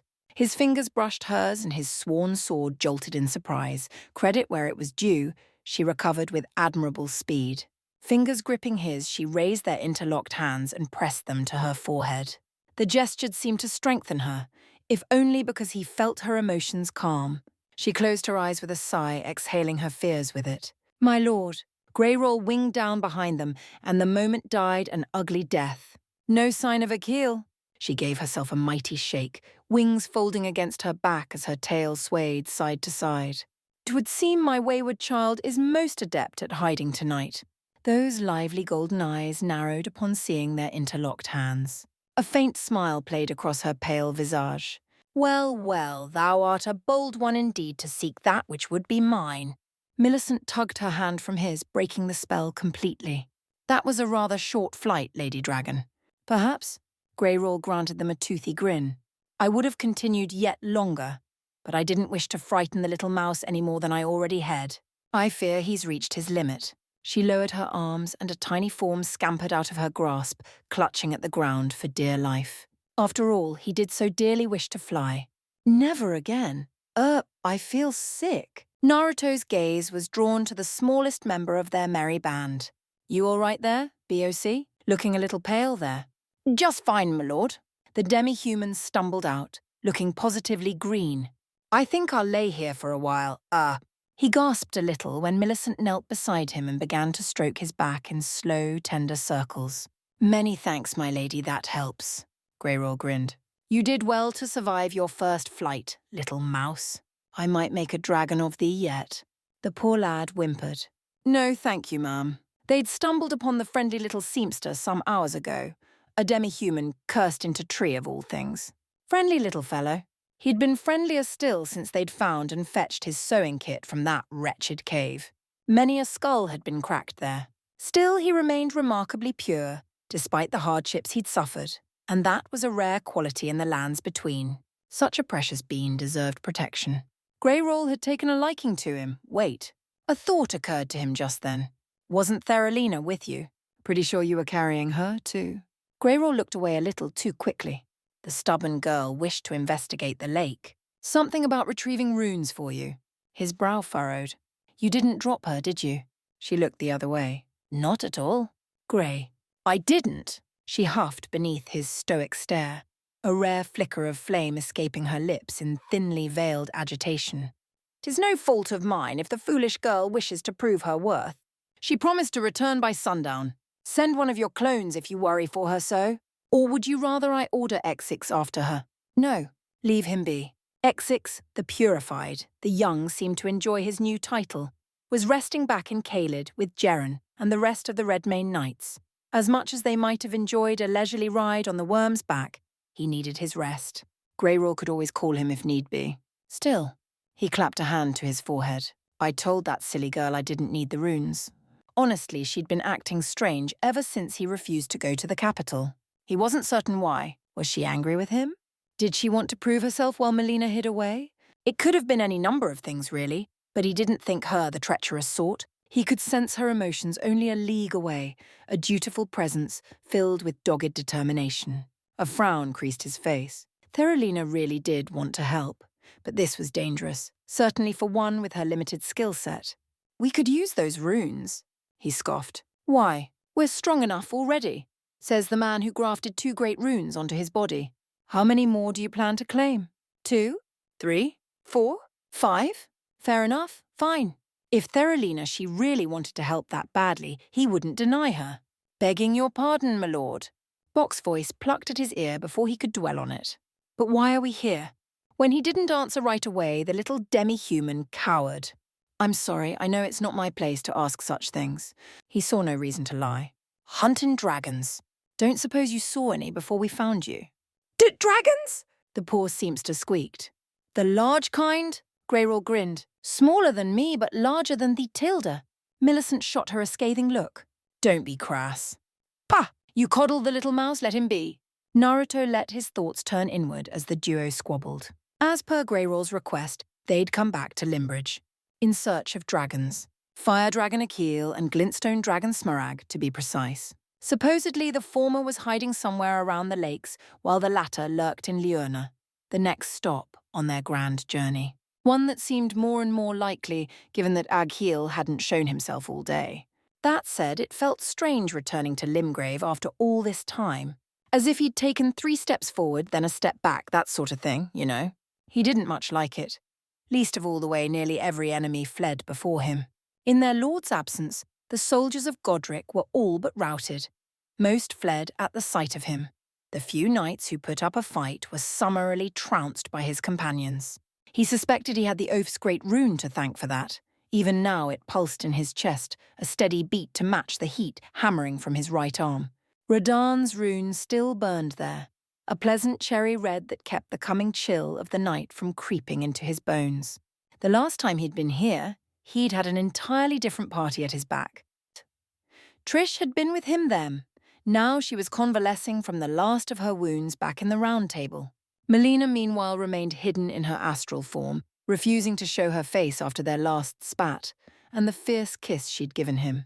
Roderica was off learning what it meant to be a spirit tuner from Hugh. Likewise, he was loath to interrupt her lessons. Nephili, well, Sage knew where she'd run off to after they'd dealt with Godric. He had a feeling they'd meet again soon. In their place, he found himself accompanied by others, by Millicent, Theralina, and Greyroll, the latter of whom was even now giving him a sidelong glance when she thought he wasn't looking. Oh, was she a-looking? Naruto blew out a sigh and kept his eyes firmly facing forward, refusing to give the dragoness the satisfaction she sought.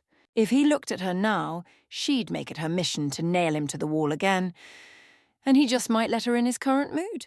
Though he'd managed to fend her off back in the hold, she'd made it clear that she wouldn't be denied for long. Sooner or later, he would have to choose. This was new for him, choosing and the attention. He wasn't used to folk being interested in him, not like that. Millicent had been the first to express any real interest. He wasn't right sure about Melina, and now he had a bloody dragon after him. To say nothing of any other entanglements that might arise in the future. Whatever was a shinobi to do? Answer them? Clear the air? How? He flailed mentally at Kurama. I think the world of, I don't want to hurt anyone. Really, he didn't. Millicent had struck him from the first he'd saved her life.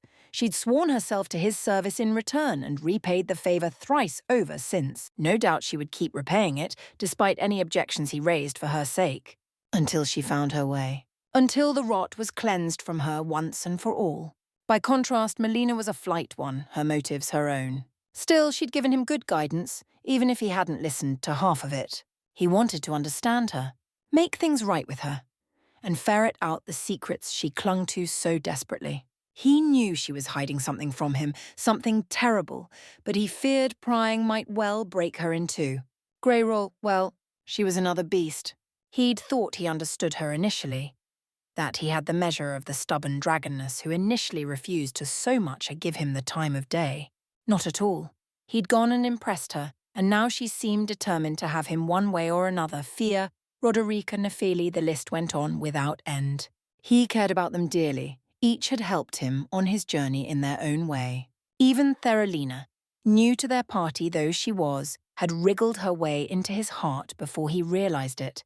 This lost little soul searching for belonging in a world gone mad. All of them, each unique in their own ways, each holding a piece of his heart. The idea of choosing a paramour from among the ladies threatened to break him, in part because he knew little of love himself. You're telling me to choose one over the other? His throat clogged at the thought. I can't. Oi, I never said you had to choose one. A thunderbolt of realization struck. Oh, how would that even work? I don't know the first thing about romance, let alone but you are interested. If not, you would have rebuffed Greyroll much more harshly back at the hold. He was. It was flattering to actually have someone think of him like that, even if he didn't know how to properly respond yet. There was a part of him that longed to, a dark instinct that Millicent had inadvertently awoken with her first kiss. It had grown louder after Fia embraced him the second time, howled at him when a furious Melina kissed him hard enough to draw blood. Even now it gnawed at him, one urging him to just give in and partake. He didn't know what to do with it, so he'd shoved into a box in the back of his head, for now. Then learn. Kurama gave him a hard mental jab. Unless you want to go around breaking hearts with that thick head of yours. Hey! He winced, wounded by the words. I'm not that dense, am I? You really are. Try keeping an open mind going forward. You might be surprised. And so it was with cheeks aflush that he had their small band make camp for the night on a hill overlooking the lake. It wasn't that difficult. Even with one arm, Millicent was skilled, and she had both BOC and him to help her erect the tents. Greyroll even deigned to both make a and light fire pit, thereby saving Naruto the exasperating and somewhat humiliating task of using flint and tinder. A brace of rabbits were summarily caught and left to roast over the fire in short order with a bit of roa fruit, leaving them to warm themselves by the open flame. Are you all right, my lord? The world snapped back and Naruto forced himself to focus. Greyroll was gnawing happily on a half-cooked rabbit while BOC was busy mending his coat. But Millicent, she was looking right at him. He tugged at his collar, remembering the marks Greyroll had left there as her eyes slid his way. More or less, just thinking. Still, he felt her keen eyes on him, rather the tiny discoloured bruises on his neck. Did someone attack you? No doubt it looked as though some ferocious beast had mauled his throat. Guess you could say that. Indeed. Greyroll sashayed past, eyes gleaming in the gloom. Hummed a laugh ahead of them. There was a great deal of attacking, little mouse. Quite a bit indeed before he'd managed to pry her away. Millicent tilted her head, blinked. Comprehension dawned in her eyes and her face flamed to match her hair. Oh, anger sparked in his chest. Hey! Don't call her a mouse. She ain't one. You're right. My apologies. She dipped her head, surprising him with her diffidence. A mere mouse could not hope to do battle with Radahn and survive. Little bud, then. A knowing smile touched her full lips when she raised her head again. She is yet to bloom, after all. Millicent clutched the stump of her arm with a shiver. He wished she'd let him restore it. Yes, of course, she muttered softly to herself. You're much stronger than I, a far more capable ally than a mere cripple. Why would he want anything to do with one such as me? Hey! I never said, what foolishness is this? You admit defeat so easily. He half expected Greyroll to laugh, revel in her victory. Her scowl caught him unawares instead, as did the words that followed. I thought you intended to make him your mate. A hand flicked down, catching her by the chin. Would you surrender him to me over a few words? She gave her a hard shake. Where is the strength you showed against Radahn? Well, if you want him, then fight for him. Claim him! Millicent squeaked, eyes flicking to and fro in search of an escape. That's not... Naruto burst to his feet and not at all liking where this was going. That's enough. Let her go. She rounded on him, still gripping Millicent's face. You would defend such weakness. I thought better of you. There's nothing weak in what she's doing. He snared her by the wrist, forcing her arm back. Now stop! You're hurting her. Bah! Greyroll comply with a scoff, face carved from stone. You understand nothing. Neither of you. Call me when you've made up your minds and found your spines. Her wings lashed at the ground, buffeting them with a windstorm as she took wing, rocketing into the clouds. Millicent glared after her rapidly retreating form, massaging her aching chin. When the Mother of Dragons didn't return after a minute, she dared to speak at last. Whatever came over her, she wasn't trying to insult you, you know. Naruto plonked back down beside her. I'm sure of it. Her eyes sought his. Then what did she mean? Look, dragons go for strength. He raised his hands to fend off her anger, but it never came. Seems I went and proved myself to her without realizing it. She's been after me ever since. She hates doubt and weakness as much as anything. I think his face began to burn as he looked away. She was expecting you to challenge her. When you didn't, that pissed her off. Oh, another blink. Yes, well, that makes proper sense now, doesn't it? He could just imagine her thoughts now. Her lord was strong. In her eyes, there could be no one stronger. Greyroll was right to recognize such, to respect. The rattled redhead frowned. Yet clearly she cares for you. Guess she does. He blew out a sigh. She's just got a weird way of showing it. Must be a dragon thing. Maybe she was the outlier. Her hand cupped his cheek. I care for you as well, my lord. I would not see you come to harm. She leaned into him, seeking warmth from the cold. He let her. Felt kinda nice. Was it really so wrong to enjoy it? I'm not going to run away from this. He spoke into the silence, staring into the crackling flames. I just don't know how to deal with it. Millicent laid her head against his chest. He was sure she heard it skip a beat. You are my lord. I am your blade, you sword. Do with me what you will. His temper slipped its leash. He choked it to death. Don't talk like that. You're not a sword, but I am. Her ardent words stilled him, as much as the devotion behind them. You misunderstand. I knew nothing before you came into my life. She dared to reach up and grip his shoulder with her good hand. All of my memories were gone, eaten away by the rot. Now they have begun to return, and whenever I close my eyes, I find you there, at the center. You are always in my thoughts. Kader. His heart kicked against his chest.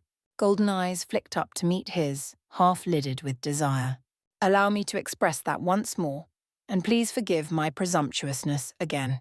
Millicent leaned up from where she laid against him, pivoted, and delivered a chaste kiss to his lips. It was a brief, fleeting thing. Even then it nearly burned his world white. She pulled away, eyes holding a frail, tentative warmth. When he didn't immediately respond, she touched his face and kissed him yet again, stronger this time, lips lingering over his own, bringing with it the faint scent of her. She smelled of wildflowers and cherries, and there beneath it all, a faint, sickly, sweet smell. It was too much. Naruto's control slipped and his arms committed bloody mutiny. He found himself looping an arm around her waist to draw her into a crushing kiss. She noticed at once, made a pleased noise, and pressed herself against him, all but sitting in his lap. By the sage she was soft, warm too. He wanted to hold her forever. He held her for what felt like an eternity, until finally he had to break for air. Mercifully, Millicent didn't test his limits a fourth time. Earlier you said you would aid me. She shifted against him, head to chest, facing the fire. Would you hold to your words even now? I must go north, she said after a long moment. I feel as though something is calling me there. Someone perhaps, or wait. She looked past the flames, frowned. What's that? I see a light. Naruto turned to follow her gaze, frowned. There was a burning beacon out on the lake. It hadn't been lit before. Someone was running away from it, waving their arms frantically, shouting. He recognized the pale robes at a glance. Theralina? Gone. She cried out, tripped, and clambered upright, running for her life. She's shouting something. He sat up, not quite comprehending why she was running. Much. What in the world? Dragon! Realization dawned. Bugger. As though summoned by those very words, Greyroll came crashing back down. She struck the earth a yard away with neither word nor warning, bloodied from head to toe and gasping for air. One of her wings had been torn clean off, but it was growing back even as he looked on. Much to his chagrin, she tilted her head towards the night sky, slitted eyes sliding shut. He heard her inhale deeply, and then She screamed a low, ululating sound that rang through the night. Something screamed back. A distant dark shape came crashing through the clouds and arrowed toward the beacon Theralina fled from. The poor souls worshipping it never stood a chance. One moment was still gazing toward the sky, arms raised in supplication, utterly unaware of the doom hurtling their way. They continued to pray until their very last moment. In the next, they were so much red mist. This new dragon was a fair sight larger than young Ixix. Healthier too, with none of the wicked rot that had plagued his lesser kin. Not as large as Greyroll's natural state or Kurama, but in a different league all the same. Dark russet scales glimmered in the dying light of the beacon as he craned back his neck and stood on his hind legs. He looked to and fro searching for his prey. A deep voice boomed with fiery thunder. "Show yourself." Each word was an explosion, leaving their ears ringing. "Who dares challenge Akil?" "I dare." His head snapped toward them. Naruto swore softly. "You have forgotten yourself." Greyroll started down the rise, eyes blazing. "How far you have fallen, that you would strike your own mother. I have done no such thing." The fire dragon snorted and moved to meet her, expelling a thin plume of steam with every step. "My mother rots in the Kaled wilds." Greyroll absolutely hissed.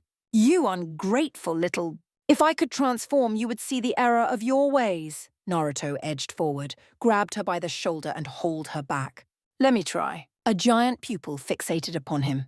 "Brave little mouse, but bravery means naught to me. I will bend no knee to thee." "Not asking you to." His mouth curled in a small smile. "This only ends one way," the beast scoffed. "With your charred corpse in my jaws?" "Nope." He inhaled deeply, pulling natural energy from the air, letting his eyes blaze gold. "With you on my side. So why don't we skip the brawl and just talk this out like—" A wing slammed forward at his head. He caught it and slapped it back, sending the fireworm reeling. A heel jolt back, snorting harshly. "What manner of sorcery is this?" "No sorcery here. Tell you what." He crossed both arms across his armored chest. "I won't even use Kurama for this. Just my hands and—" His gaze swept over his companions and settled on Theralina, who'd circled around to join them at last. She wanted a chance to prove herself. All right. Her spells.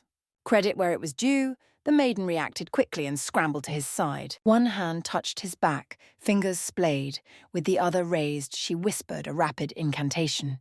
A golden sigil bloomed over their heads as she took one hand away and thrust it into the air. The moment she did, he felt the ache leave his bones, his mental exhaustion siphoned away and replaced with raw vigor. She didn't stop there. Another spell went up, bringing with it a startling surge of strength. No, not a spell, he realized. Something was flowing into him from her palm, kissing his back to lance through his body. A gentle sort of warmth enfolded him, and he felt his eyes widen.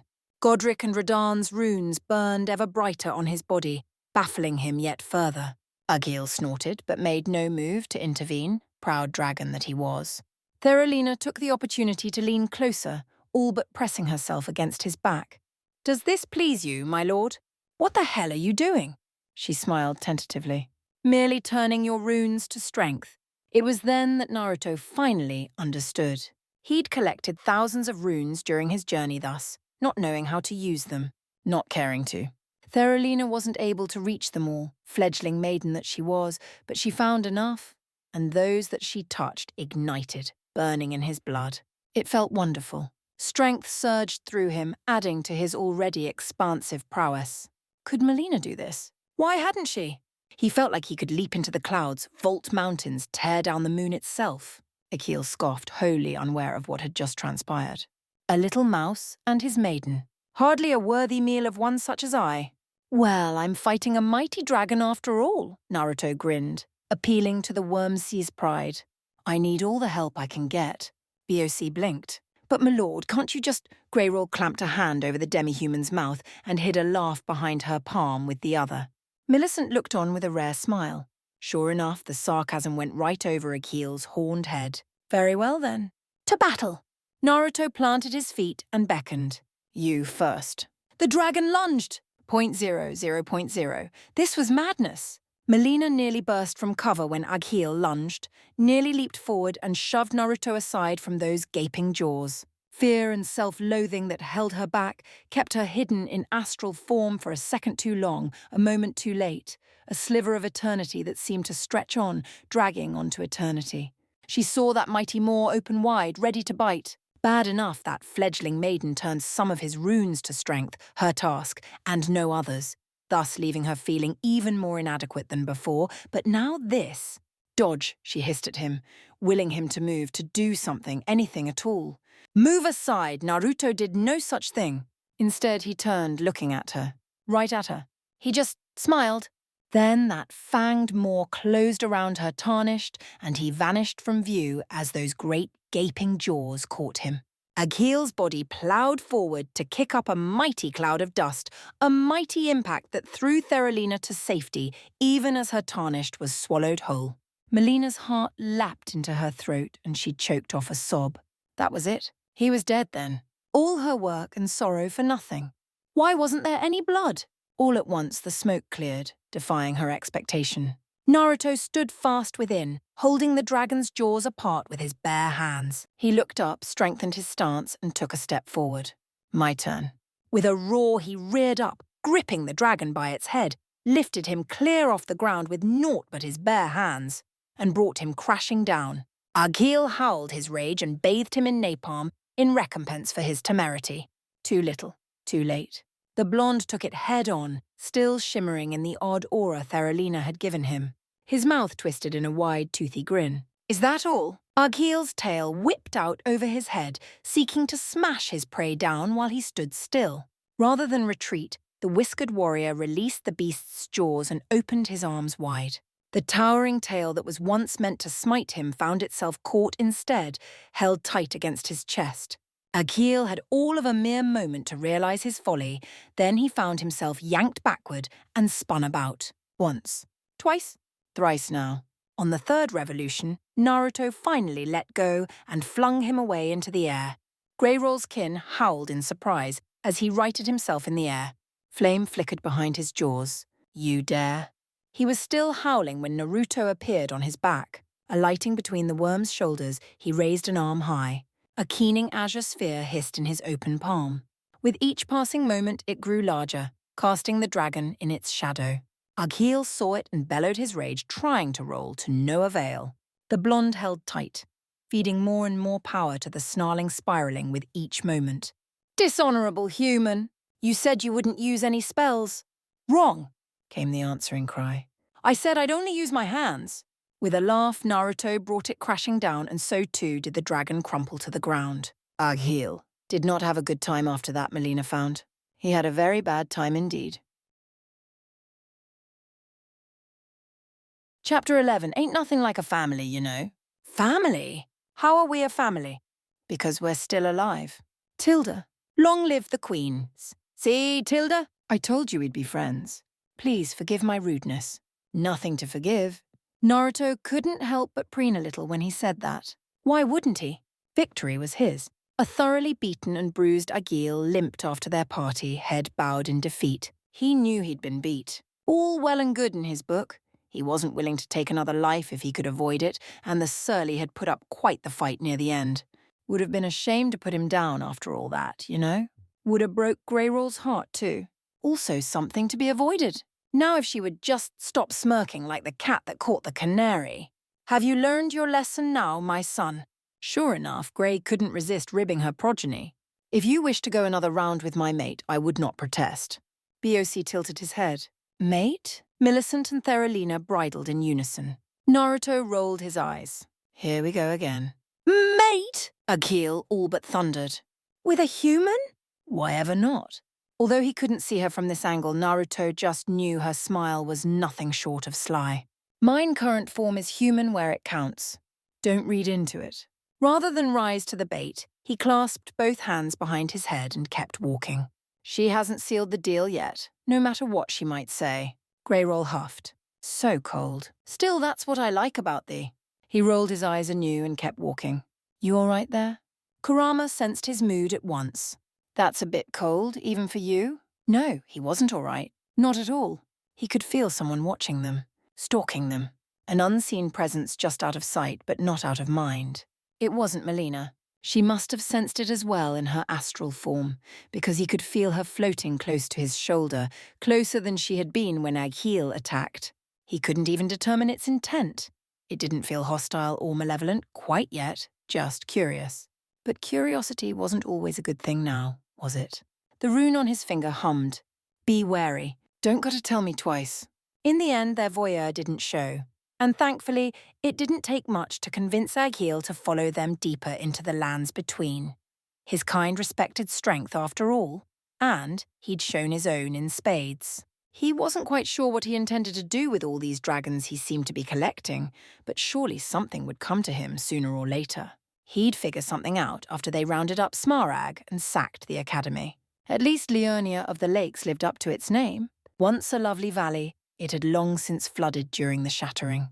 Its prosperous gate town was now little more than a sunken ruin haunted by monsters and shades, and it was into this hell that their ragtag little band descended. Hard to believe this place had once been a splendid place of commerce, a place where people came from far and wide to learn the secrets of magic. It is our history, my lord.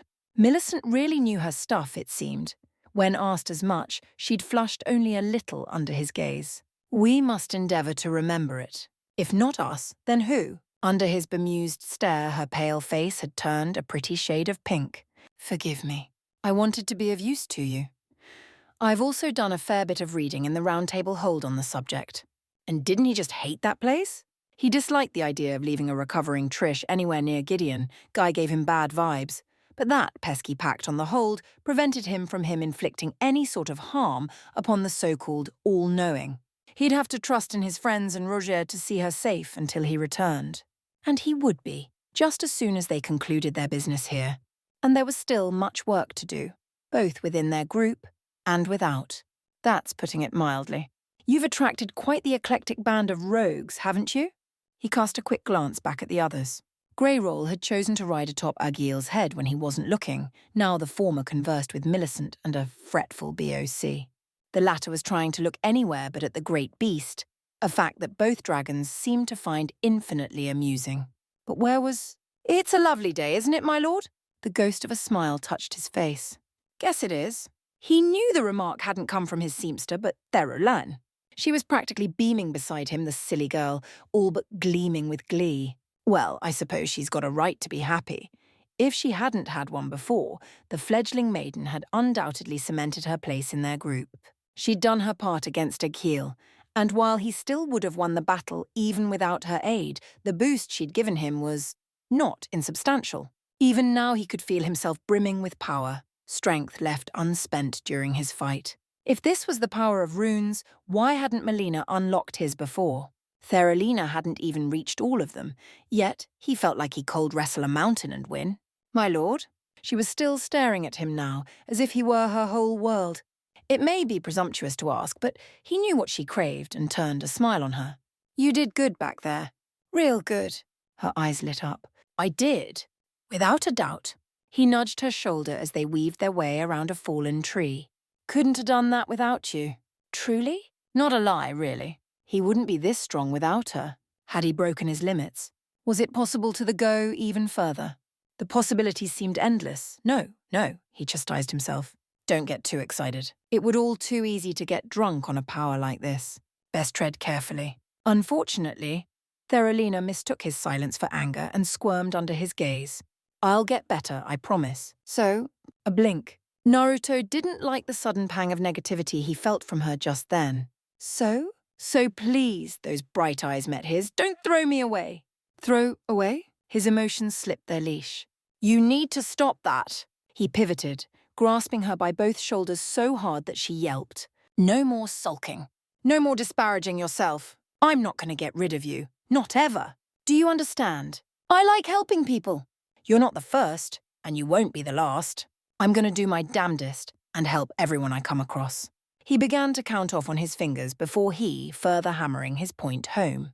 Hugh, Blade, Alexander, Roger, and the ever-surly Dewell, they were his friends, just like her. They might have their own goals, their own quests, but I still want to help them out, you know? That includes you. You get me? Theralina sniffled. Oh gods, he'd upset her, until she turned a shining smile on him and he realized he hadn't. Not at all. Her hands flitted out to hold his. I understand. Yes, I understand perfectly. The two fingers truly did guide me to you, my lord, no? My master, for you to quell the doubts in my heart with only a few words. Master? Great, you've flipped her switch. Millicent made a displeased noise behind them. Are the two of you quite done? Millicent made a displeased noise behind them. There's a cave ahead. Oh, thank the log for distractions. Naruto paused, frowned, squinted now. Sure enough, there was an opening carved into a nearby rock face. Shallow, perhaps, but just wide enough for a reasonably sized person to fit through. He couldn't see what lay within, how deep it was, or anyone that might be taking shelter inside. Wait. He told a lie. There was something there. No, not something. Someone. An odd itch gnawed at the back of his brain, and unbidden, he felt himself taking a step forward. Two now. He would have taken a third still if Theralina hadn't tugged him back. Greyroll balked. Must we go in there? Feels like we should. You might be a bit too big to fit in there, though.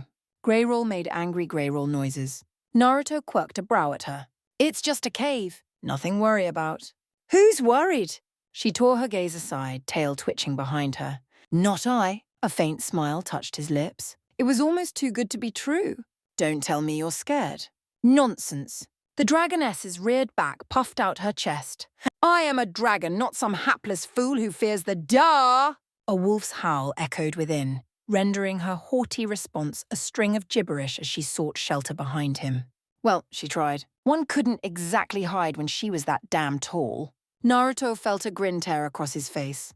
He'd seen Greyroll grapple with gods, survive grievous wounds, and take the piss out of anyone who dared to cross her. In truth, he'd begun to think she feared nothing. How lovely it was, very lovely indeed, to be proven wrong. You're afraid of the dark, ain't ya? He grinned up at her. That's kind cute. Her eyes widened. Cute? I know not the meaning of this word. Do you mock me? Naruto told her in no uncertain terms. Grey blinked. She blinked hard. Reared back as if he'd struck her, eyes narrowed to vicious vermilion slits now as her pale face turned a startling shade of scarlet. Her mouth opened. Closed. Opened again as she tried to find some semblance of speech, only to fail miserably. Did I say something wrong? Bah! She jerked back and spread her wings, nearly buffeting him in the process. Have your cave, then. I hope a rock falls on your skull. I shall scout ahead. An arm looped around Theralina, reeling the smaller girl in before she could get away. Come, little maiden. I would have words with thee. Theralina balked, realizing her peril. Now wait just a moment! Greyroll took wing and her words peaked into a shriek as they roared up into the clouds. Akil rumbled softly, a deep, throaty sound that might have been a laugh. I shall keep an eye on her. Sure, please do. Naruto watched him wing after her with a quizzical frown. Wonder what that was about. Millicent stepped to him. Will she be all right? Probably. Grey's tough. She hid a smile behind her hand. I was asking about Theralina. Oh, he frowned. Well, I'm sure they won't kill each other at the very least. BOC, silent until this very moment, coughed into a fist. Begging your pardon, my lord, but I'm not one for caves either. I don't suppose we could let it be. A blonde brow rose. Wanna wait out here? The little demi-human squeaked in quiet fear. Alone? I'll be eaten alive. Well, he didn't have to be. Nothing a clone couldn't solve. But then again, he didn't want them wandering off again. Ha! Here. He dug a hand into his pouch and came up with the bell Rani had given him so long ago. Use this to call a pack of wolves. They'll keep you safe. His seamster considered the trinket for a moment, looked like he wanted to protest, then firmed himself up. All right then, my lord. He gave him a curt nod, trying to be braver than he was. I'll wait for you here. Please hurry back. Don't worry, I will. On a whim, he bent to pat the little creature's head. Just holler if you need help, and I'll come running right back, okay? Millicent touched a hand to his arm. Worry not, I will accompany you. Appreciate it. She leaned against him and he luxuriated in her warmth, taking strength from her presence before he turned to the last member of his party. Idly, he wondered if Melina would manifest herself. It was not to be. Although he could sense her presence nearby, she remained silent as ever. Her emotions muffled, thoughts hidden, she was in very way a silent spectre, refusing to speak unless she wished. Another mountain to climb. Later then. For now, they had a cave to explore. All right then, let's see what's in there. .0.0, Latenna could feel herself slipping away.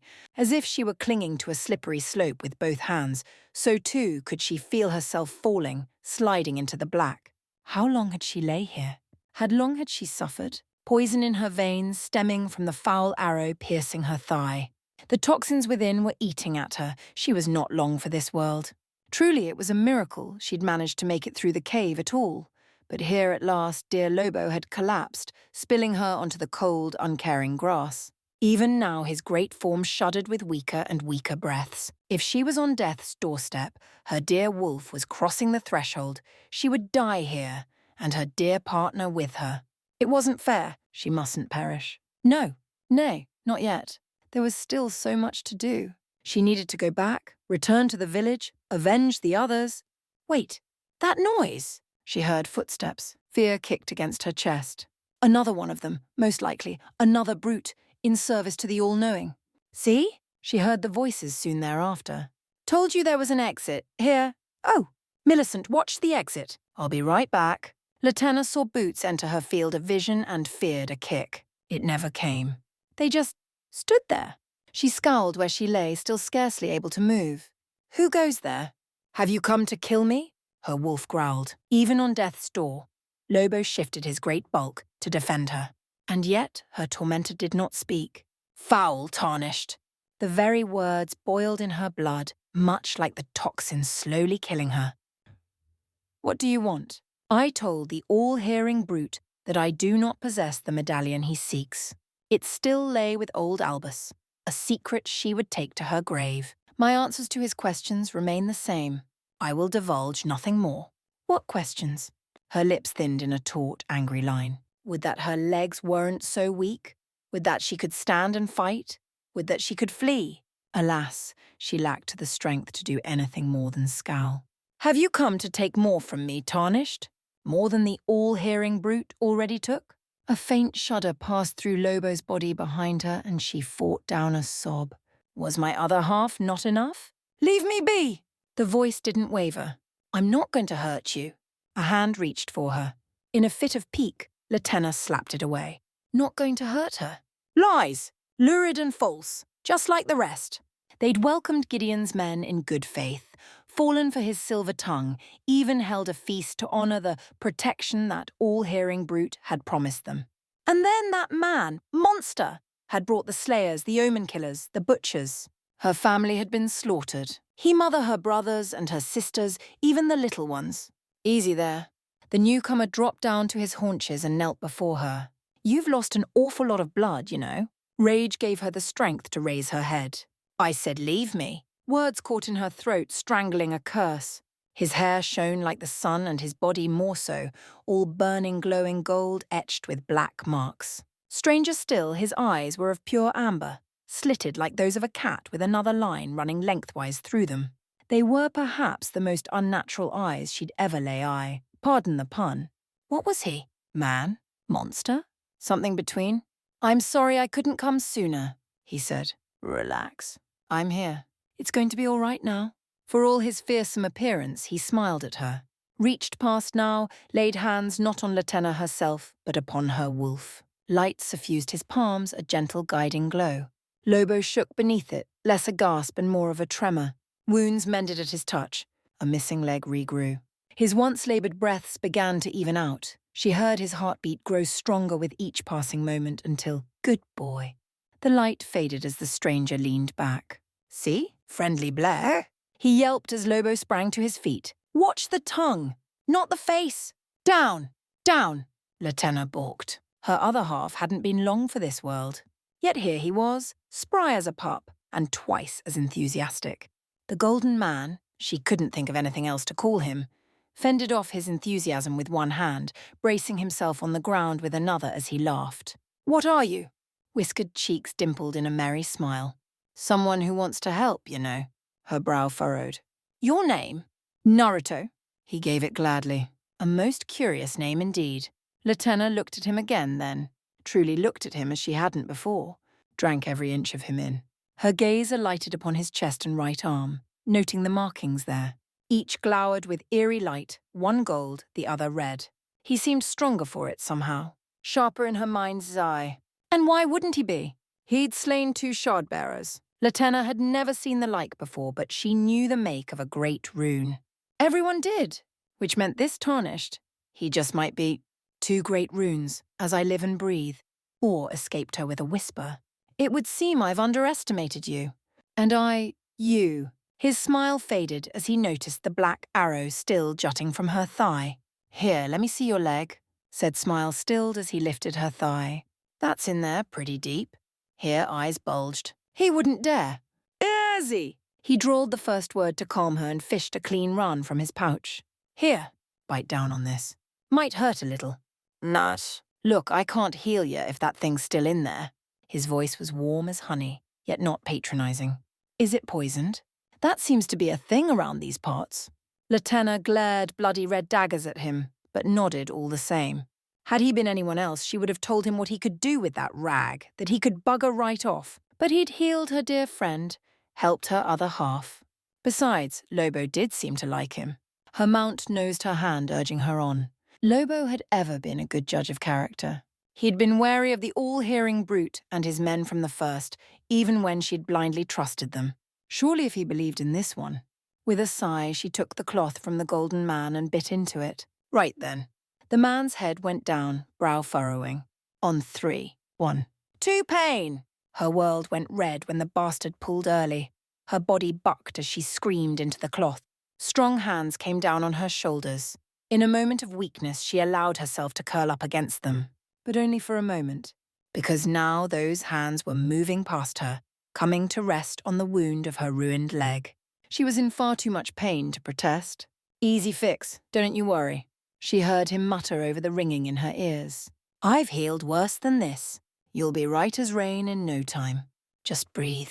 With those words, a strange warmth pervaded her being, like tiny sunbeams sliding under her skin. Before her eyes, the blackened veins fled from her flesh like so much mist before the sun.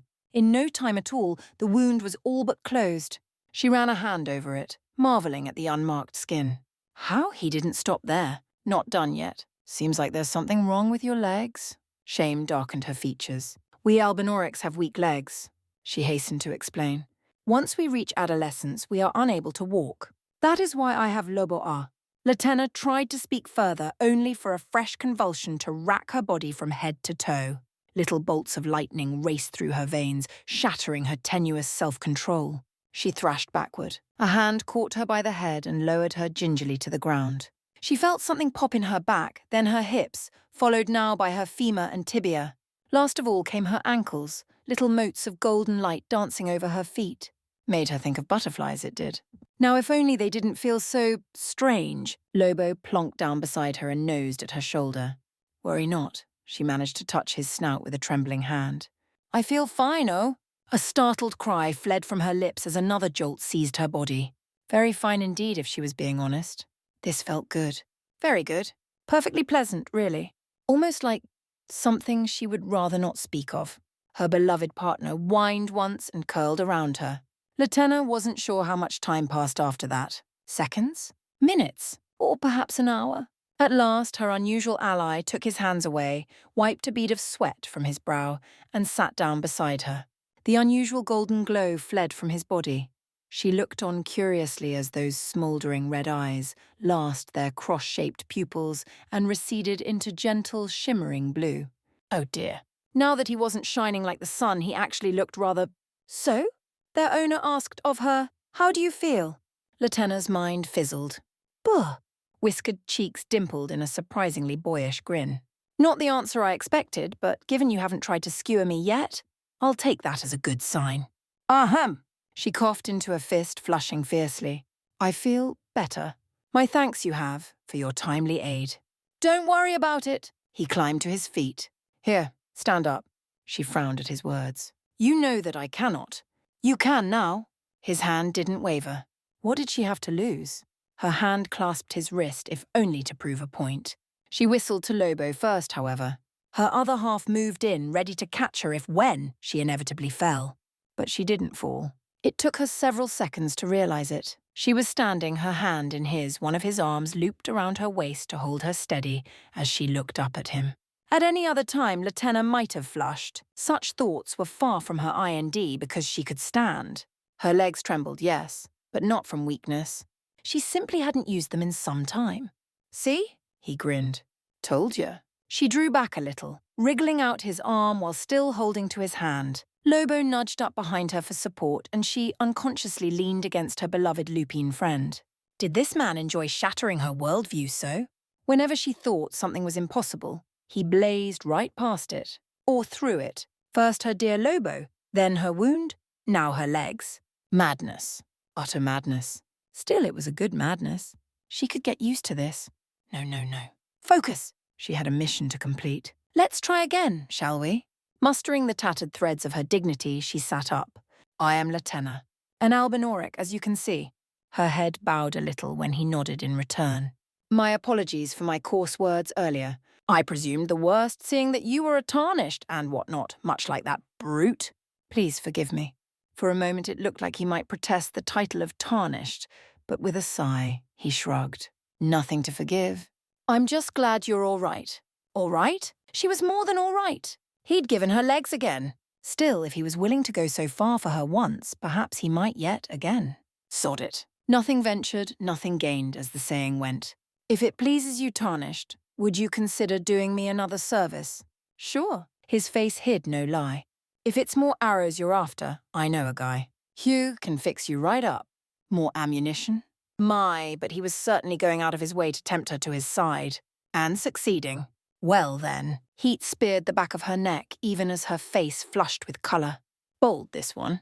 Perhaps later, she said instead. First I must go back, to my village. There is something that I must retrieve there, even it pains me. Will you help me avenge my people, good tarnished? She wasn't willing to telling him about the land of Michaela's haligtree. Not yet. Should he pass this last test? Well, she'd consider. If you accept, I would gladly appraise you of the whereabouts of the medallion's other half. And where does this medallion lead? She met his gaze stoically, refusing to flinch. I shall tell you when we have both halves. He nodded once. Fair enough. Thank you kindly. Yes, victory was hers. They say the other half of the medallion is beyond the Forbidden Lands, north of the Erd Tree. She turned and pointed toward a distant peak, smiling a little when his gaze soon followed hers. You'll find it in Castle Sol, beyond the capital, nestled within the mountain tops of the Giants, accessible by the grand lift of Rold. Seems a bit of a walk, but sure. Again, he yielded to her request all too easily. I'll be headed that way eventually. But first tell me more about what happened to your village. Latenna did just that, sparing no grisly detail. She told her tale, a story of a people who wished only to be left in peace, and the treacherous tarnish that had come to them, deceived them, slaughtered them, when they would not give him what he wanted. As she told her tale, she watched Naruto's face darken. By the time she finished, he looked fit to spit sparks. His eyes flickered red, then back to blue, red again, before finally centering on stormy cerulean once more. The man who did this. He paused, swallowed, then mastered his emotions before speaking. You never told me his name. Hadn't she? No matter, easily remedied. Gideon. Latenna turned her head and spat. He calls himself Sir Gideon Offner, even claims to be all-knowing brute that he is. His eyes flashed with recognition. Ah. The noise Naruto made, the way he reacted to her words, was more akin to a growl than a sigh, an alpha predator taking a deep breath before pouncing upon its prey. Something in it warmed her blood. She imagined him wringing that all-hearing's brute neck. The thought brought her a small bit of pleasure. Yes, she rather liked the idea of someone chocking the life out of that brute, after she'd stuck a few arrows in him, of course. Once she tracked him down, there would be a reckoning. So she swore. And then her saviour surprised her once more. If it's that bastard, then I think I'll have a few words with him. Latenna perked up. You know where he hides? I do. He admitted it freely. If this is true, she squeezed his hands. It is. Then I'll personally help you kick his ass once we're done with Lernia. It's not right what he did. He shook his head. If he really did that to your village, he'll pay for it. I promise. Her eyes met his, half-lidded in challenge. Do you swear? He lifted his chin. I don't go back on my word. Silence stretched between them, human and albinoric alike. Neither budged until one of them finally did. Latenna found herself looking away first.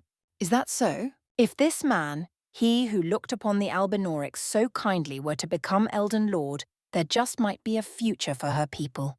Would that all tarnished were like you. He really was, but she could feel herself smiling in spite of her worries nonetheless. What say you, Lobo? She turned to her loyal companion ever at her side. My faithful wolf, my better half. Shall we go with the tarnished now, so that our journey will not have been in vain? Lobo gave her a pointed look and barked once in affirmation. It was as good an answer as any. On her new legs, Latenna sketched a clumsy bow. Very well. We will fight by your side. First, she must go back to the village and check upon old Albus. Perhaps he yet lived. The old mage had ever been good at hiding himself when it suited him.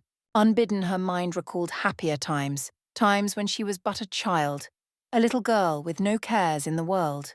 He always won their games of hide and seek, but there would be no more games now, no more laughter, only sadness and sorrow. She stifled a pang of pain at the memory. If he was dead, she would avenge him. Yes, she would avenge them all. Revenge? Yes, she would start with revenge. Great! He tugged her hands, inadvertently pulling her closer. Really, it's a good thing I found you and not one of my clones. They can't heal like I do, and things might not have turned out so well. Latenna blinked, drawn from her musings. Clone? What, pray tell, is that? Well, he laughed. I've got a few boys wandering around. You'll probably meet 'em sooner or later. 0.0. Castle Morn was a madhouse. Naruto's clone crept into the courtyard, swearing softly as he went. So many bodies. Just looking at it made him feel ill.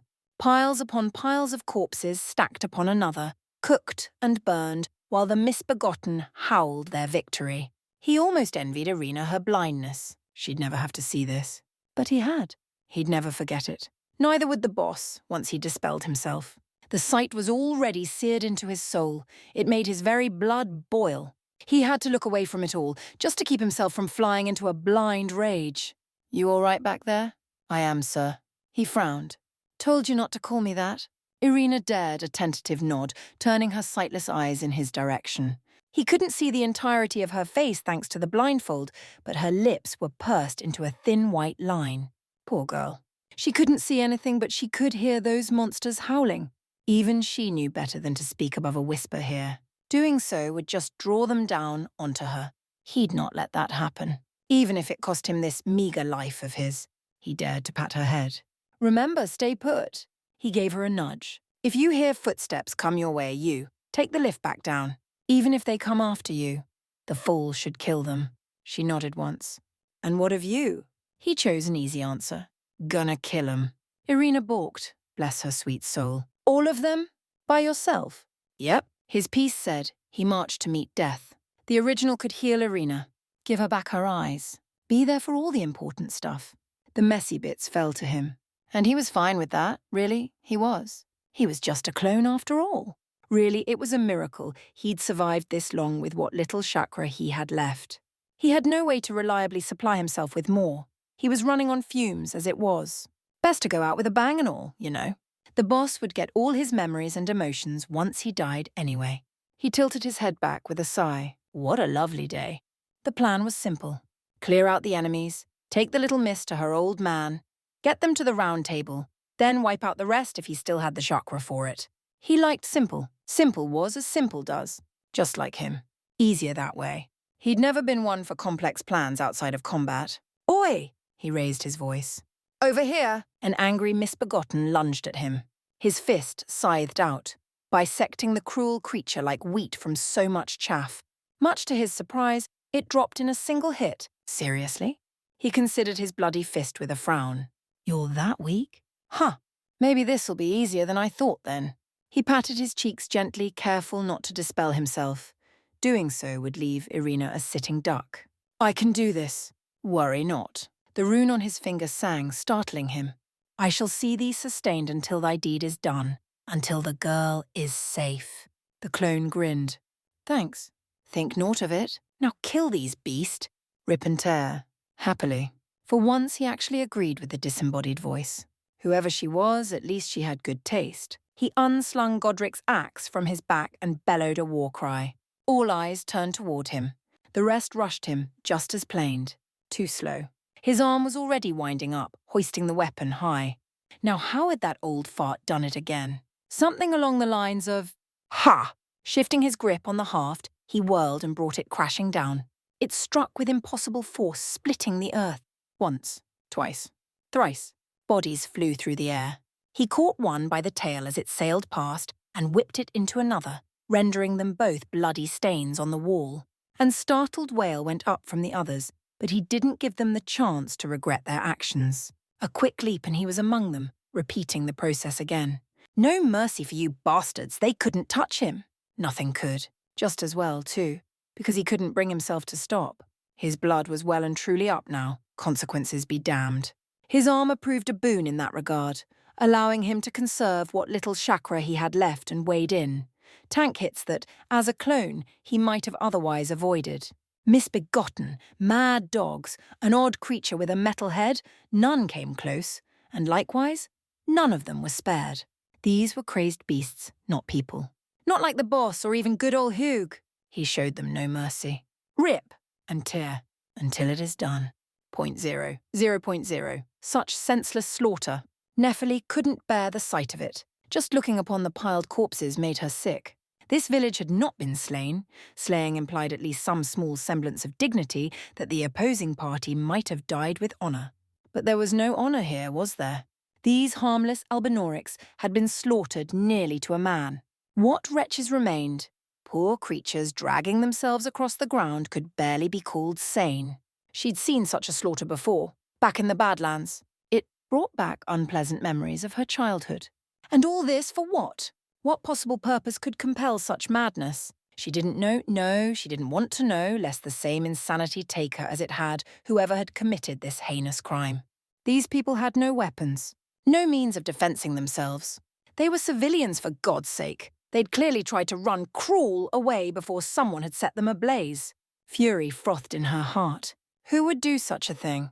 There, footsteps to her right, coming up the rise. Had the oppressors returned? She reached for her axes with a snarl. If they were still here, whoever had done this, she would cut them apart. Nephili! A familiar voice crowed, bringing her up short. I thought that was you, Tild. Her eyes widened. Naruto, why are you here? Against all odds, it really was him. He wasn't alone, of course, nor did Nephili expect him to be.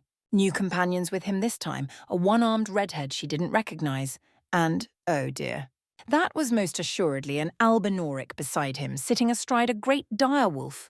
There was another smaller creature riding behind her, but she barely noticed the little demi-human, because the woman's pale face was writ with fury, eyes blazing with wrath. She looked all of an instant from drawing her bow. No, there it was. Warrior! She all but bit out the word. Speak thy name and intent, or die where you stand. Nothing to be had for it, then. I am Nephili Lu. And you are? It was the wrong thing to say, because the woman's fury became downright apoplectic, and the wolf snarled at her. Weapons came out. In an instant, Nephili found a bow nocked and drawn to her throat. Whoa, whoa! Naruto flung up his arms, anxious to prevent hostilities. No need for that, Lieutenant. She's a friend. I've fought with her before. She serves the all-knowing. The words made her flinch. This is his doing. We must kill her at once. What? Nephili sprang to her feet. I knew naught of this. My father would never... Lieutenant's bowstring drew tighter still. Lies. Hey, hey! Naruto thrust himself between them. Let's just calm down. An arrow speared into his neck. A voice cried out. Light flashed and the deadly shaft ricocheted back the way it came, drawing a flinch from all parties present. Nephili most of all. Blinking the spots from her vision, she found her situation reversed, for now it was the Albinoric woman her wolf pinned. Much to her surprise, Naruto wasn't the responsible party. His one-armed redhead had one boot on the beast's throat and sword to the Albinoric's neck, bright golden eyes burning with a rage all her own. One should not underestimate a cripple. Nephili knew. This woman was deadly. If you ever, Millicent rasped, harm my lord in such a manner again, I will end you. Her scowl deepened when the archer tried to struggle. Perhaps I should do so now. Naruto pinched the bridge of his nose and exhaled in a long, suffering sigh. Millie let her go. But, by Lord, she rounded on him, made incredulous by the nickname as much as his declaration. She shot you. No buts! I'm sure she didn't mean to, right, Latenna? Indeed. The Albinoric didn't dare nod, not with a blade to her neck, but she spoke quickly all the same, almost as if she feared this man as much as respected him. Nephili made note of it. That was not my intent. She was my target. You put yourself in harm's way. Her wolf whimpered beneath her. Please forgive me my indiscretion. The little demi-human, still sitting on the wolf's back, dared to pipe up. Can't we all just get along?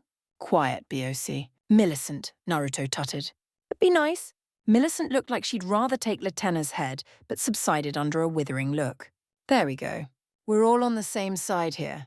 Naruto stepped between them without missing a beat. I'm sure we all want to find who's responsible for this mess, eh? Seeing her chance for redemption, Nephili stepped up beside him. That was my intent to begin with. You needn't tell me twice. Latenna eyed her balefully. And if she betrays us? Naruto shook his head. She won't. But if she does... His eyes slid to her. Nephili shivered. Then I'll deal with her myself. You have my word. He would, she knew. Something had hardened in him, awoken him to the cruelty of the world. A tan hand touched her and forced her bow down. Been a while, hasn't it? His voice had an edge to it that warmed her blood. That it has. Her smile soured when she looked back to the bodies heaped at their feet. What do you make of it, then? What's happened to this village? Nothing good. Putting it mildly, that. She turned her gaze up the hill where still more bodies could be seen. I witnessed a sight much the same in my infancy. Her lips thinned at the memory. The oppression of the weak, murder and pillage unchecked. A waking nightmare made by men. Even now the reminder stung, her finger ground into fists at her sides. But this time, I am a woman grown. And though the suffering cannot be undone, I can still mete out justice to the oppressors. She tore her axes free. Let the scars I carve remind them. I am Nephili Lu, warrior. Naruto nodded and clapped her shoulder. That you are. Now let's do this. Up they went, expecting great resistance.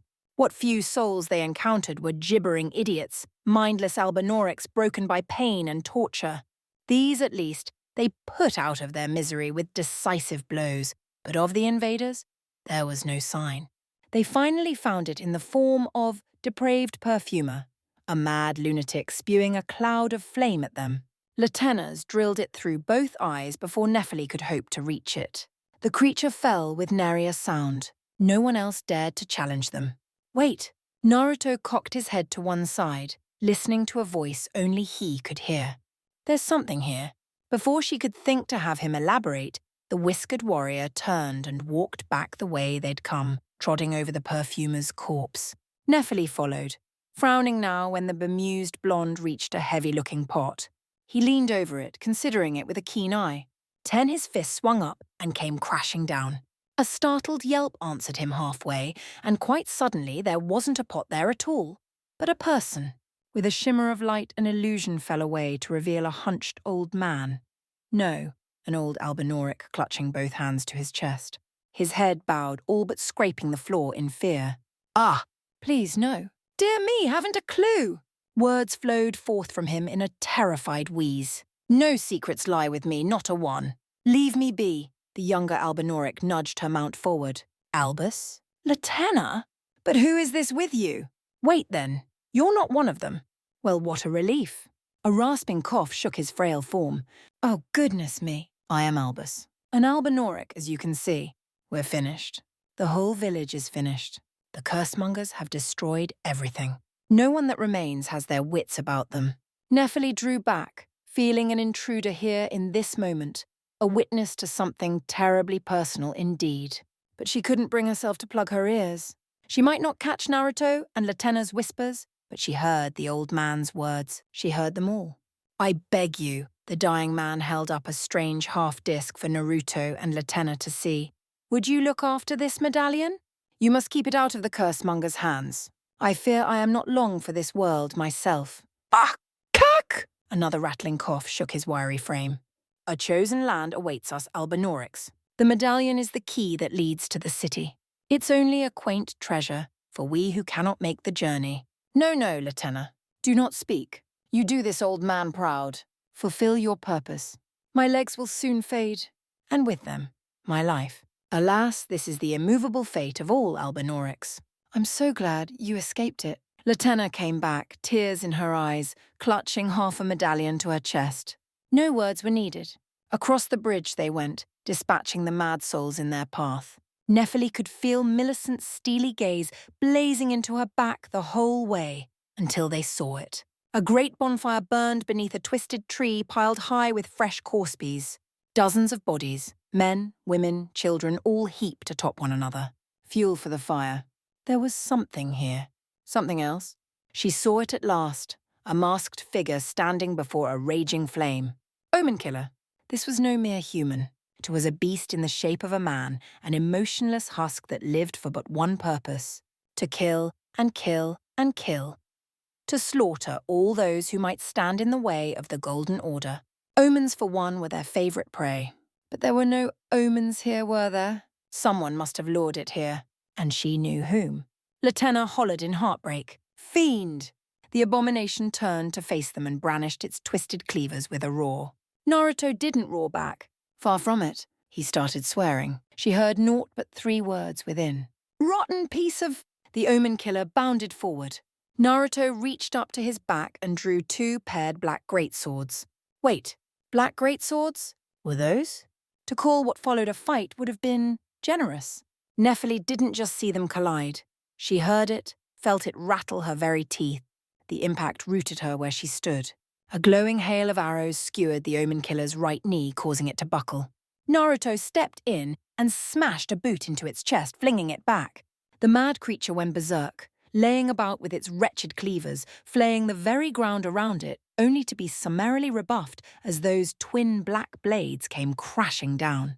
An arm flew through the air. Millicent flowed up, over, around, then down, and quite suddenly Omen Killer found its face smashed into the ground.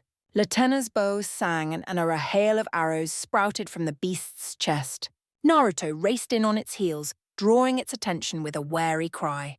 A twisted cleaver slammed into his shoulder. Naruto looked down at it, up at the Omen Killer.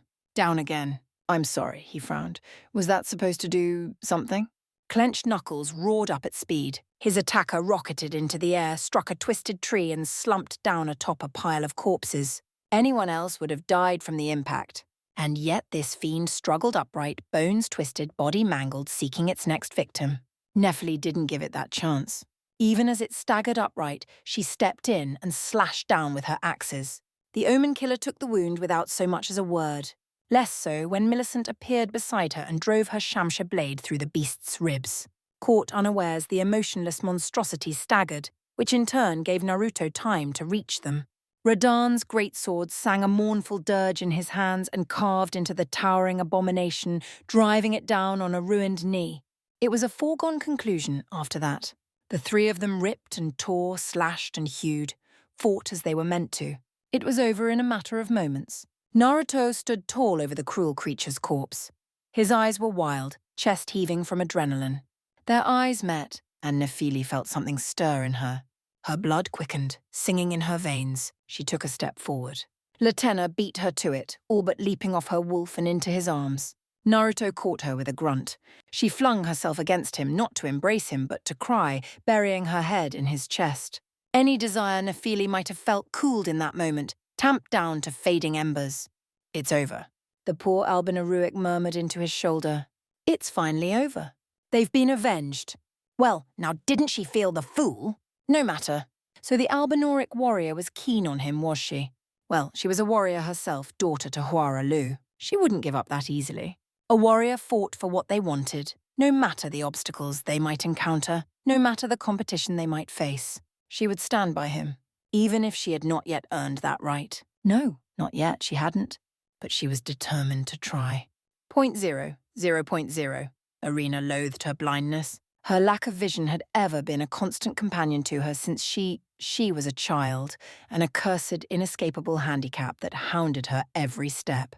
She could no sooner escape from it than she could cease to breathe. It was a part of her, no matter how much she despised it. Had her father not been who he was, she suspected she would have been cast out long ago. Yet here, in this moment, she almost considered it a blessing. She'd heard such awful sounds. Ripping and tearing. The screaming of monsters, the clashing of steel. What an awful sight it must have been. It had gone on forever, an endless cacophony of the dying and the damned, and she had no doubts as to who was responsible for it all. It should have frightened her. But it didn't. Strange as it might sound, their screams comforted her. Sir Naruto must be a most powerful knight indeed, even if he claimed not to be one. Who else but a knight could be so brave? Surely he deserved a reward. Now the world had gone silent. Somehow, that was worse. So much worse. None of those awful misbegotten had come her way. Not once, but she couldn't hear anything now. Even the dogs were dead.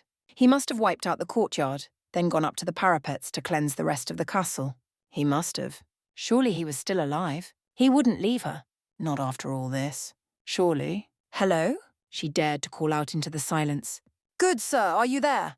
A hand patted her shoulder. Irina nearly jumped out of her skin. It's safe. His voice was lower, more weary but still strong. Come on. Strong fingers took her by the hand. Let's go find your old man. Hand-holding? How forward? And yet, Irina found herself squeezing his palm tightly, clinging on for dear life. Well, that settled it then. He was her knight. She would sooner die than desert him.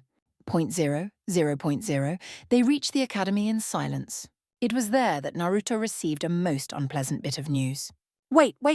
So what you're telling me is... He cracked his neck and gazed up at the academy proper. This Renala lady, she's a prisoner in her own home. She's also quite mad, or so the stories go, Millicent chimed. But yes, as much a prisoner to that as I am to the rot. It was the wrong thing to say, yet also the right. He pivoted in place and opened his senses. Sure enough, he felt it. Something powerful. Sad. Heartbroken. But mad? He'd seen madness. Even experienced it a time or two himself. This didn't feel like madness. No, if anything, it felt an awful lot like... Well, now that was strange. Very strange indeed. His eyes narrowed. I'll be right back. Should we not wait for Greyroll and Theralina to return? They've been gone an awful long while. Nah, I just need a minute. Nephili frowned. Wait, what do you mean, Her worlds trailed off behind him as he gathered his legs, tensed up, and leaped right at the main spire. He crossed both arms before his face and smashed through. Kept smashing as gravity dragged him down one level, then the next, sending him hurtling through another now, yet another, and another still. Mad, was she? Well, they'd just see about that. Naruto knew a thing or two about madness himself.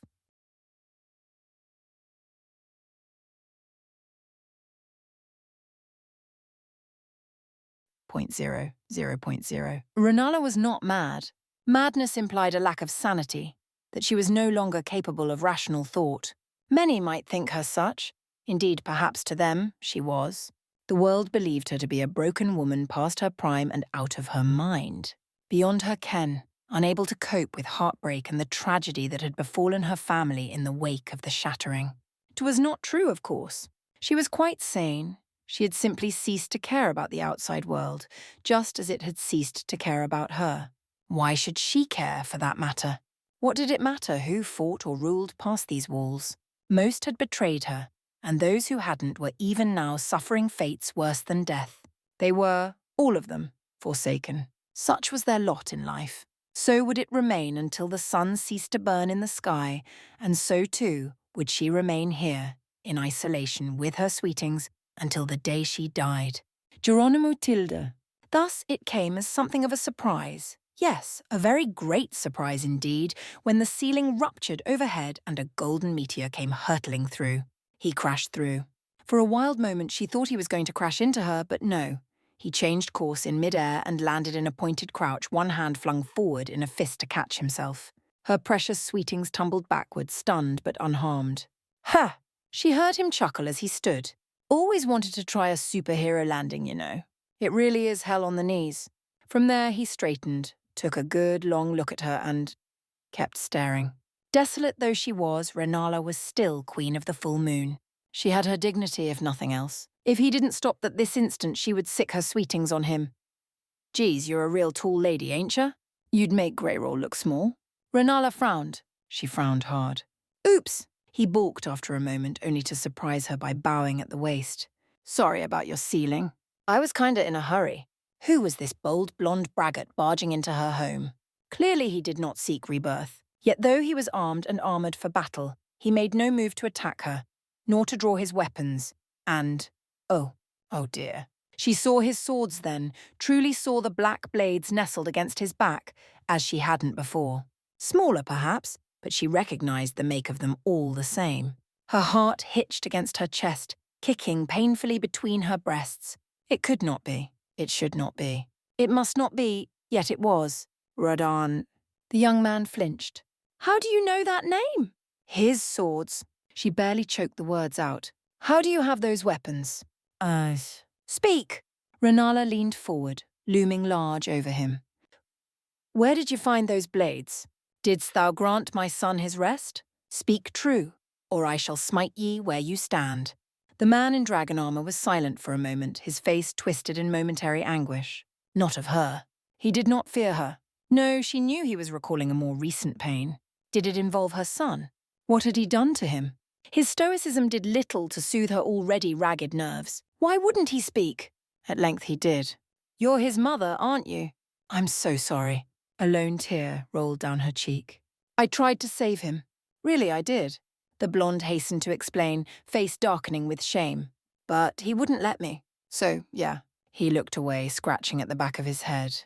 I gave him pace. He seemed to see something past her. Whatever it was, it made him shiver and swing his gaze back to her. I'll leave the swords here with you. But if it's a fight you want, you won't get it. I can tell. Again he looked away, unable to meet her gaze over long. Please, don't make me fight you. Another tear rolled from her left eye, touched her cheek, ran down her chin. Radahn, her baby boy. Wait, what was the tarnish doing now? You seem so sad. Renala blinked as the baffling blonde sat down before her and patted the space beside him. Wanna talk about it? She found herself complying. Physically, at least. No. No? The blonde boy blinked, no doubt taken aback by the sudden change in her demeanour. To the talking or the fight? Neither. She was filled with sorrow, yes, but beneath it lurked relief. For now she knew at least one of her children was finally free from suffering. There was a part of her that believed little Rani was still out there, in the world somewhere. Perhaps she suffered even now, maybe thinking such was a madness of its own. Radahn, thankfully, was at peace. She could take some semblance of solace in that. She prayed that he had died as a man rather than a monster, because one such monster still lived. I thank thee for thy service, noble tarnished. Her gaze travelled to his right arm, where Sun's great rune still burned even now. A thought occurred to her. Little more than an arrow in the dark, but still it spurred her to speak. Do you seek the great runes, so that ye might become Elden Lord? His face turned a curious shade of red. It's complicated. Such a kind boy. To rebirth him would be truly a waste, and she was so very lonely. I will gladly grant thee mine rune of rebirth, she offered her egg to him. If ye would but grant me a boon, anything. She turned stern eyes on him. Moment of truth. Please slay my second son as you slew Radahn. Silence stretched between them. His jaw clicked open. Closed. Opened again. Tall lady say what now? I would have you do as you have already done before. So be it. No going back now. She was set on this course. His name is Rykard. He dwells in the Volcano Manor. Once he was a man, but now, the words lodged in her throat for a moment and she faltered. He has become a terrible beast. You will know him when you see him. Swear that you will see this done, and I shall swear both myself and my rune to thee. Eh? His eyes widened, perhaps misunderstanding her meaning. You're serious about this? This is your kid you're talking about. 'Twould be a mercy. Do you accept my terms? He looked away, scratched his chin, sighed now. Guess I do. So how does this work? I've never had someone give me a great rune before. She hummed a little. Be still.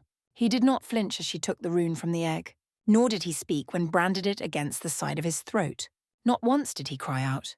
It was a fitting trade, she felt. This way, he would have the last say in any who might yet be reborn properly. Provided they brought a larval tear to her, of course, but she was getting ahead of herself. Her eyes swept back to him now, watching intently as he massaged his neck. Ow! He grunted, touching a hand to the silver marking. Stings a little, but I'll manage. His eyes met hers then, riveting her. You're coming with me, right? Despite her best efforts to remain calm, Renala felt heat creep up the back of her neck. I beg your pardon? With me, he repeated, holding out a hand. You want closure, right? I'll be happy to help you. Unbidden, her fingers twitched towards his. Hesitated now when he didn't waver in the face of her confusion. You'd truly accompany me? For so little. His smile was sunshine itself. What can I say? I like helping. It's what I do, you know? Come on. He wiggled his arm at her. Take my hand. Everything's gonna be all right. Renala reached the rest of the way and claimed his hand with hers. Oddly enough, she believed him. Such a strange tarnished, and his fingers were so very warm. Chapter 12. I call upon you, Tarnished. Fulfill your promise. Grant me vengeance against the all-hearing brute. If you're sure that's what you want, Latenna. Yes, please. Grant my request. Tilda, you know nothing. Why did you do it? Beneath the shadows of his helm, Gideon Offner felt a faint frown crease his pale face. He didn't deign to look up from the papers strewn atop his desk. Ah, sentiment, such weakness. He should have known Nephili would falter. The girl was a useful tool, but she had only ever been that. A tool, a weapon to accomplish a singular purpose.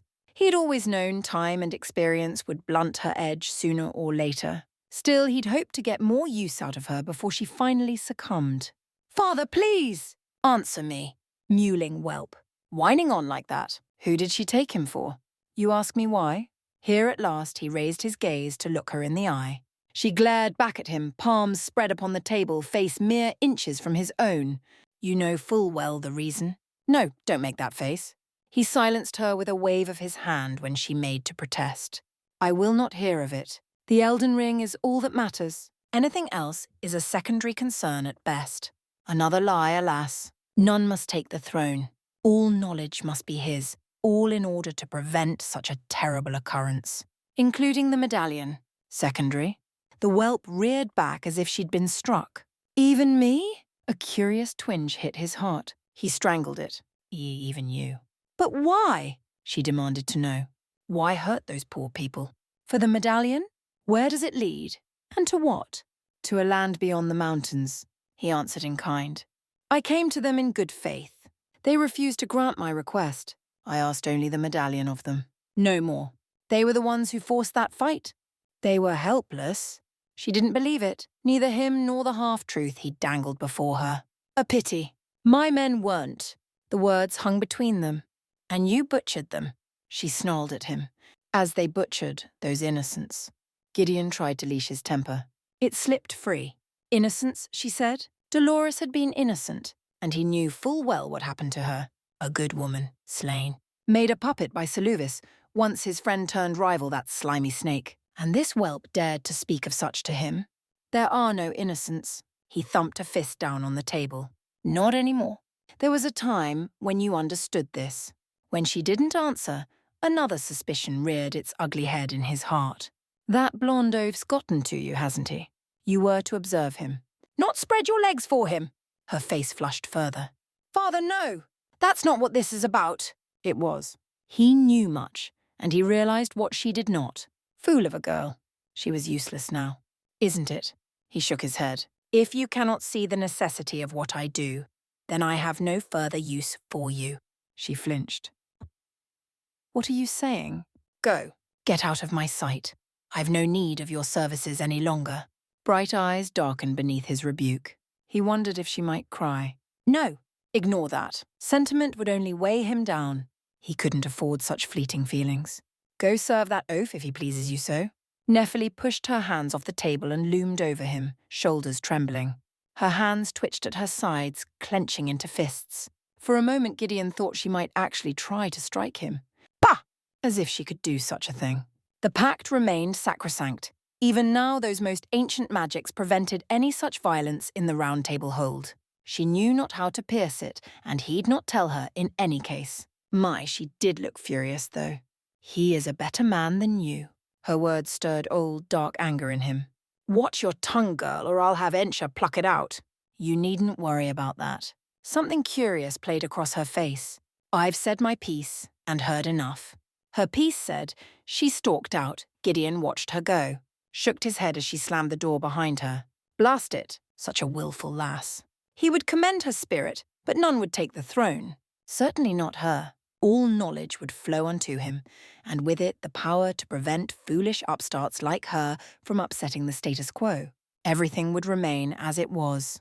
Queen Marika had high hopes for them, that they continue to struggle. Unto eternity. Thinketh you know her will, little man?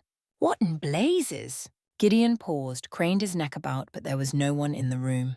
The hearth dimmed for a moment, then flared anew. He sighed and stifled a yawn behind one hand. What was that? Must be his imagination. He wasn't getting enough sleep. Perhaps later. He still had files to contend with, intelligence to file through, ciphers from his spies to decode. There was much to do. Plucking up the latest such missive drew a scowl to his lips. It was that Naruto lad again. His party was making inroads in Liurnia. Did he seek Renalis rune? Getting too big for his britches, that one. Might need to deal with him soon. No matter. Ensha would take care of it. He had friends here at the Round Table. Weaknesses. Easy to exploit. It was merely of a matter of whom. Roderica Hugh, or perhaps the still recovering Trish. Best be rid of her soon. The tree sentinel was not a foe he'd wished to contend with, and he wasn't sure if she was bound by the pact. The door to his chambers crashed open, shattering that thought. Gideon's head snapped up. Panic bleated in his heart. No. Calm. The pact persisted. The hold was, by definition, a place where most tarnished were forbidden from harming one another. The ways around it were known to him and only him, and no other. Whoever this newcomer was, this brutish display of violence would avail them naught. Ensha, to me! Something shot through the shattered door, bounced off Gideon's desk, and skittered to a halt at his feet. An empty helmet carved from steel and gone. A familiar helm. He had all of an instant to see it, to look up from his desk and behold what caused the ruckus. Realization dawned. So his invasion failed. A pity, but not unexpected. He looked up, half expecting to see the tree sentinel woman wading her way through the wreckage. Instead, he beheld a familiar face. Tawny blonde hair, blue eyes, whiskered cheeks, even now set in a scowl bordering on bloody murder.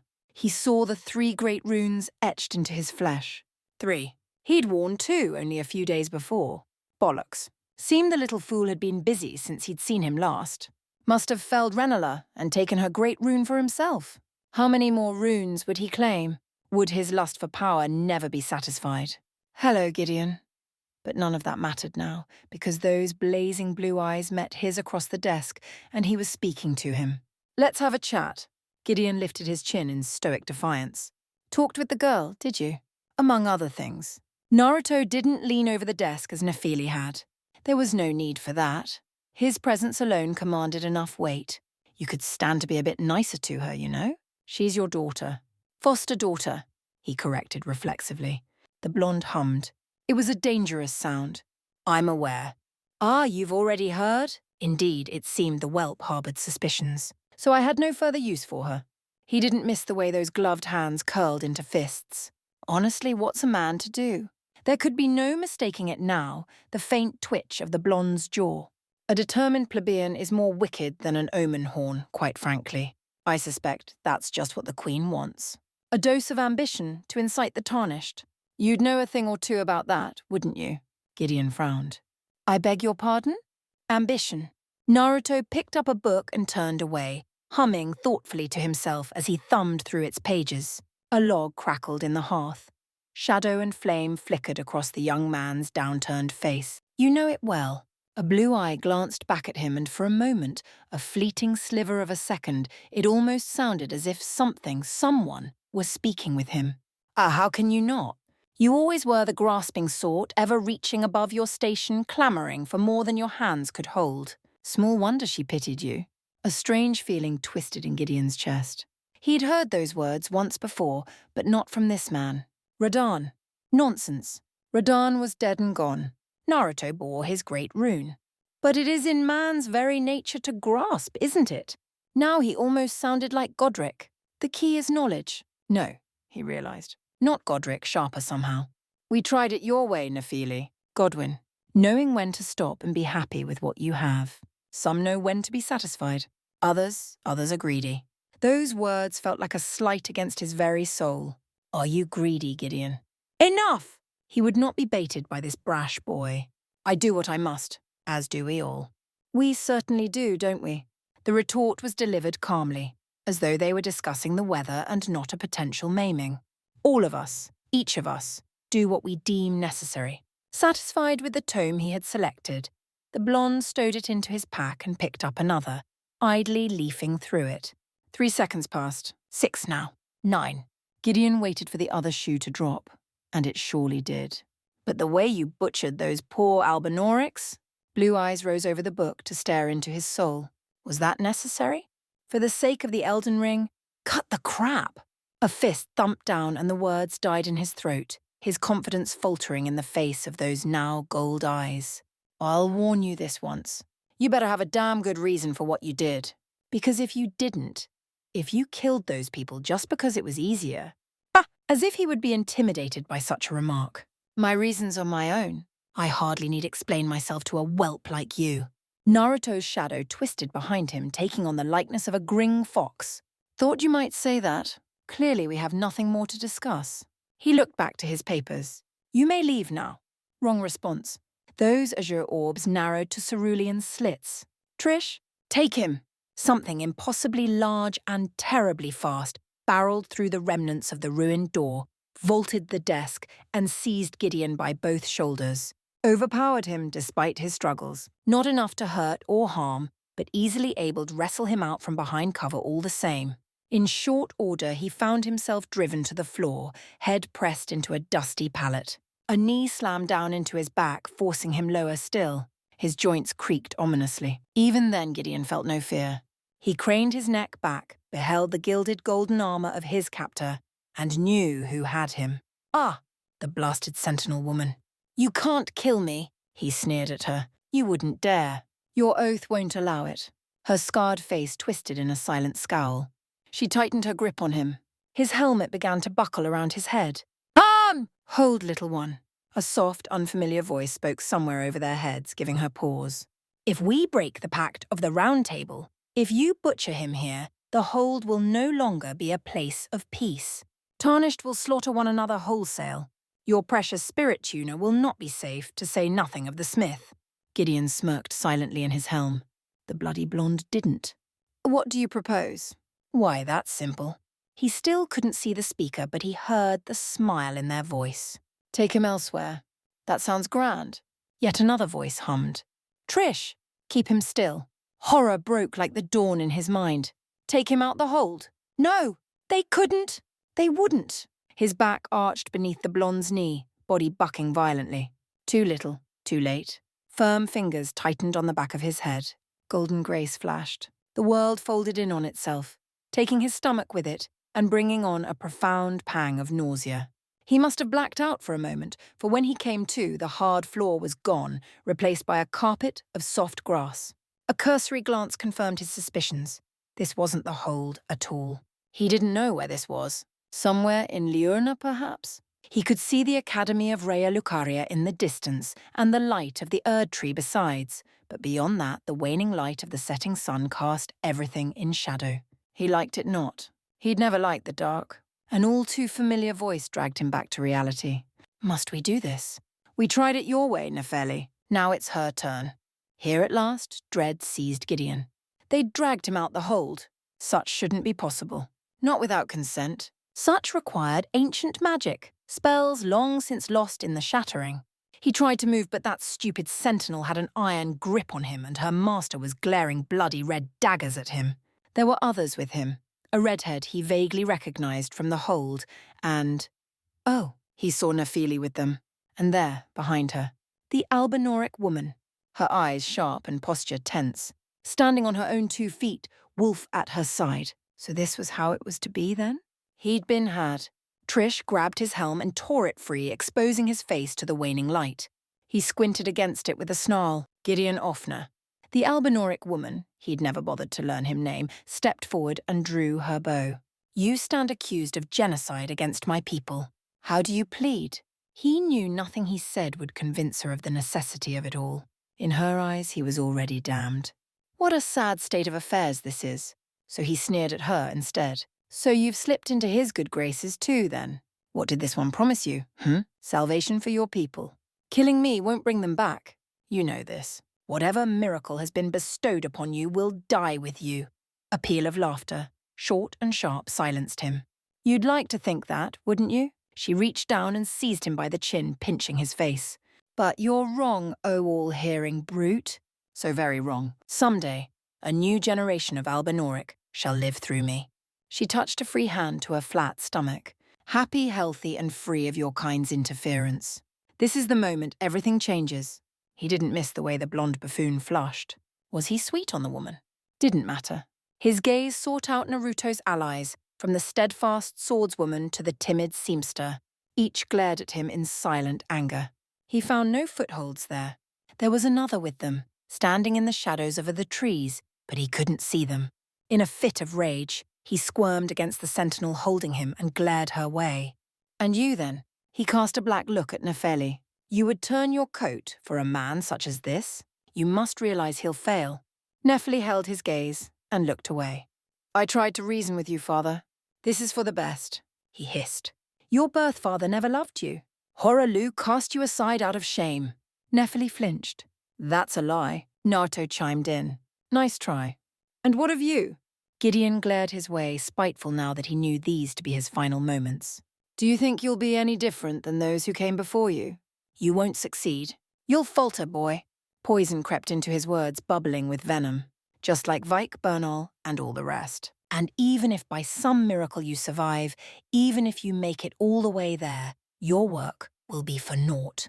He strained against his bonds, lips parting in a twisted rictus of a grin. Your maiden will die. Trish snarled and cuffed the back of his head. Didn't matter. Gideon took sadistic joy in the uncertainty that flashed across the man's face. Why should I believe a word you say? Ha! He grinned through bloody teeth. She hasn't told you, has she? Ask her then. Call to her. Your joy shall turn to ashes in your mouth. The others tensed. Gideon saw his opportunity. Fools! The lot of you. He spat a cloud of shadows to blind them and slipped free in the chaos. I will not go quietly.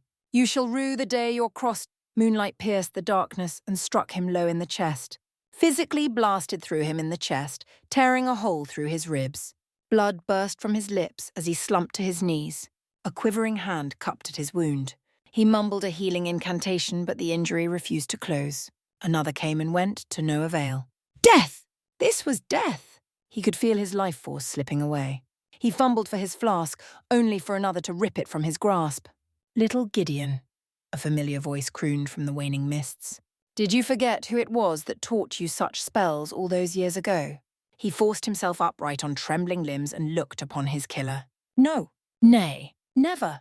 Not her. Anyone but her. Renala, Queen of the Full Moon, smiled down at him.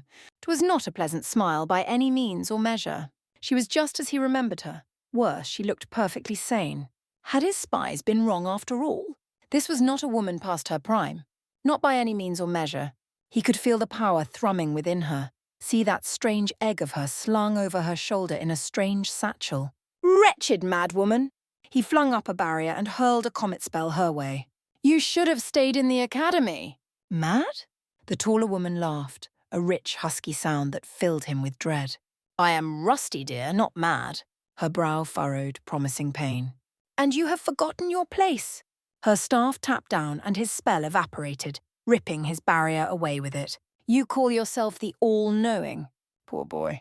You know nothing. Gideon gurgled in shock and prepared a counterspell, only for her to return the favour tenfold. Just as you know naught of fear, his body buckled as another hole opened in his torso, because you have never felt it, until now. She smiled as he raised an arm. A torrent of moonlight blasted it off at the shoulder. Here, let me show you just what it feels like to experience true terror. Escape. He had to escape, before it was too late. Gideon tried to stand. His left leg buckled, dragging him down instead. He glared at it, not quite comprehending when or how he'd taken an arrow to the knee. The Albinoric woman drew her string back. He knew what was to come. He spat a curse not at her, but that blasted blonde. I know, in my bones, a tarnished cannot become a lord. Not even you. A man cannot kill a god. But he is no man. A beautiful golden voice pierced his haze. And you are. Behold the futures you sought to forestall. Futures? Time slowed to a crawl. Gideon's world went white. For an instant, he saw something. In that single blessed instant, he was granted vision, sight of a possible future to come. A new world, beautiful and gold, of songbirds and sunshine, of children's laughter. The Erd tree stood tall over it all, but it was not as he knew it. Looking upon it brought him a strange sense of peace, a happiness to fill his hollow heart. This future wasn't certain, not set in stone, yet real enough to touch. He took a faltering step towards it, and the scene changed, replaced by another. More, yet more. Countless of them. Epiphany broke like the dawn, and Gideon understood. He had been blind. This was one of many endings, a future that might yet be more than that. There were many worlds beyond this one, each of them bearing an Erd tree of their own. He glimpsed them as one might a reflection through a broken mirror, countless worlds, endless stories beyond stories spinning around him. In some, he was an ally of the tarnished. In others, an enemy. At times, they never met at all. Some tales ended poorly. Most didn't, yet more ventured into other worlds. Lands of fading fire, of hunters and beasts, of a one-armed wolf raging against impossible odds, of others, not yet born. It was too much knowledge for Gideon's mind to bear. He broke, shattering under the impossible weight of the truth. He saw himself in one such fractured image, a world beyond this. A younger iteration of himself lying in a field of flowers with Dolores, a young Nepheli resting in her lap. His heart ached. He'd been wrong, terribly, horribly wrong. He reached for that dim image, wishing for nothing more than to pull himself through. He wanted it, needed it, craved it like nothing else. Gideon strained for it with his remaining arm. Yes, he would drag himself through, and then it was gone, snatched out his grasp like a loaf of bread, leaving him wanting more.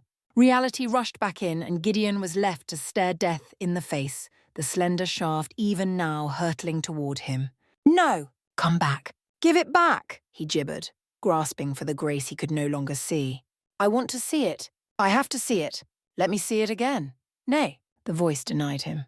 This is your penance, and your punishment. An arrow slammed through Gideon's skull.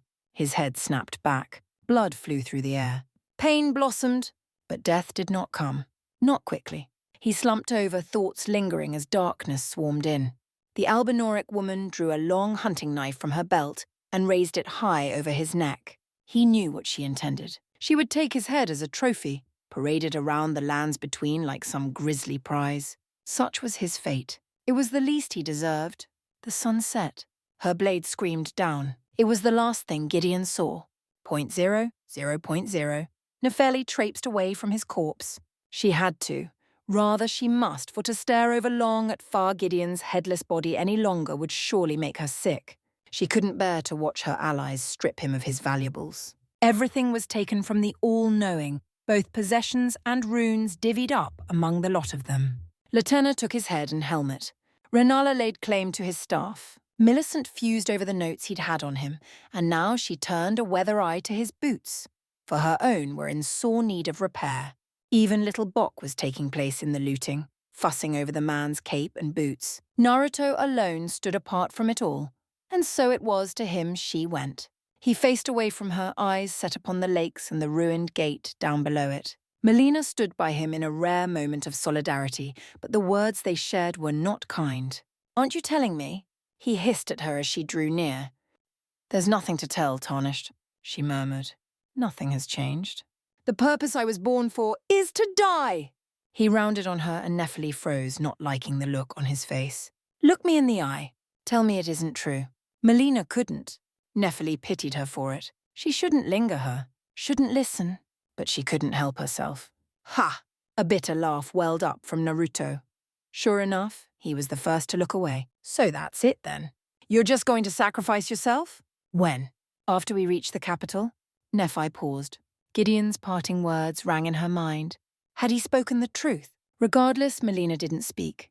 Naruto made an anguished noise. "At least let me know when." Her lone eye flitted up to meet his. "If I tell you when, will you try to stop me?" "Of course I will!" His forehead butted against hers, and to Nepheli's dismay, the maiden actually leaned into him a little. "You're important to me." She tried to pull away at that, but he wasn't having it. His hands settled about her waist, holding fast. I'm not about to let you stand aside and throw yourself on the pyre. She flinched at the last word, and Naruto zeroed in on it. Clever boy that he was. Aha. It has something to do with fire, doesn't it? Cease. Have you not taken enough from me, Tarnished? Anger burned in Melina's gaze, crackling in her voice like unspent flame. Must you subvert my purpose too? Stop that. His hand snapped up and cupped her by the face. I'm not trying to subvert anything. I just don't want to say goodbye. I don't want you to die. Her head drooped, if only for a moment. You? Naruto blinked, anger fading. Me?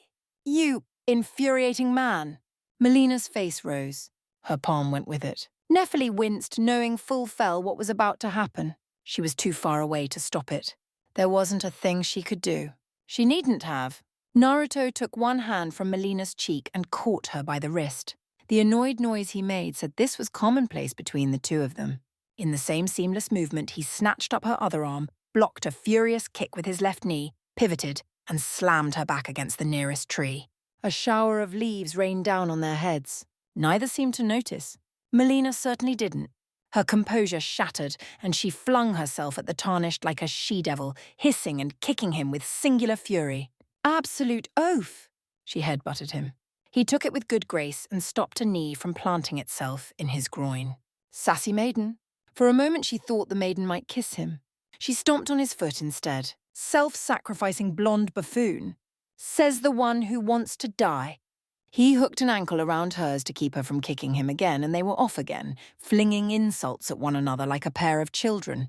Any tension that might be existed between them evaporated in an instant, and for all her own sorrows, Nephili found herself hiding a smile behind the palm of her hand. Curious pair, aren't they? The warrior craned her neck back, alarmed to find Renala of all people standing beside her. My lady, I didn't hear you approach. Of course not, child. I didn't wish to be heard. The Queen of the Full Moon baffled her. They said she was mad. Insane. Crazed. She didn't look mad. If anything, the air of Liurnia seemed to do her a well of good. She'd since abandoned her crown, ridiculous-looking thing, to let her hair flow free. Here and now, in the light of the rising moon, she looked every bit a mortal woman. Terribly tall and powerful enough to pick Gideon apart, but mortal nonetheless. She felt another pang of loss at that. She didn't want to think of his words, of his death, but it was still so fresh. Melina has her mother's blood and temper. Nephili turned her gaze back in time to see their squabble come to an ignominious end. Melina lay planted into the ground. Naruto was sitting on her back, legs crossed beneath him, a look of utter satisfaction stretched across his whiskered face. Judging by her struggles, she wouldn't be extricating herself anytime soon. Her mother? Indeed. The Queen hid a mysterious smile behind her hand. If I didn't know better, I'd say I was looking at her, here and now. Curiosity reared its head in Nephili's heart. Who is she? 'Tis not my tale to tell. Those piercing eyes sought hers, and she stiffened. I did, however, know your father. Your blood father. The words sent a shiver shooting down her spine. It was only in passing, but I believe I had the measure of him. The boy speaks the truth. Great Godfrey, or Huaralu as you know him, would not have given you away unless there was no other choice. A hand came down on her head, mussing her hair as a mother might a sullen child. Know that for certain. Heat flooded her face. How do you know? Godfrey was an honourable man, even as Marika's consort. Gentle fingers nudged her scalp, and for a moment she felt very small indeed. Perhaps he did not wish to see you stripped of grace as he and his tarnished army were. Perhaps he sought to spare you. Who can say? Nevertheless, thou art the child of the first Elden Lord, no matter what some might say. Hold that knowledge with pride. Do you— Nephili swallowed once, choking down a sudden surge of emotion. Do you know where he is now? Somewhere in the Badlands, no doubt. I expect he will return soon. Confusion had Nephili cocking her head. Why? Grace calls to us all, child. I suspect the Queen is calling to him even now. Now, go. She nudged her back. You've dallied long enough. Go speak with the boy if you wish. Heat seared through her face. I said no such thing. Renala tutted, ageless in her bemusement. Children these days, if you want him, then take him for yourself. Or don't. You aren't the only one after him. Her gaze travelled back to Millicent and Latenna.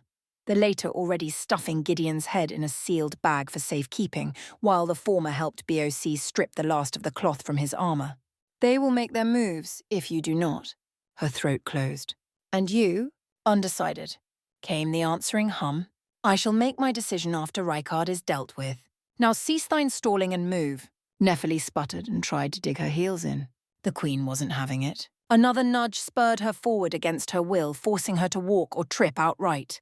On faltering feet, she approached Naruto and Melina. Still trapped under Naruto, the latter saw her first and her pale face went red with shame.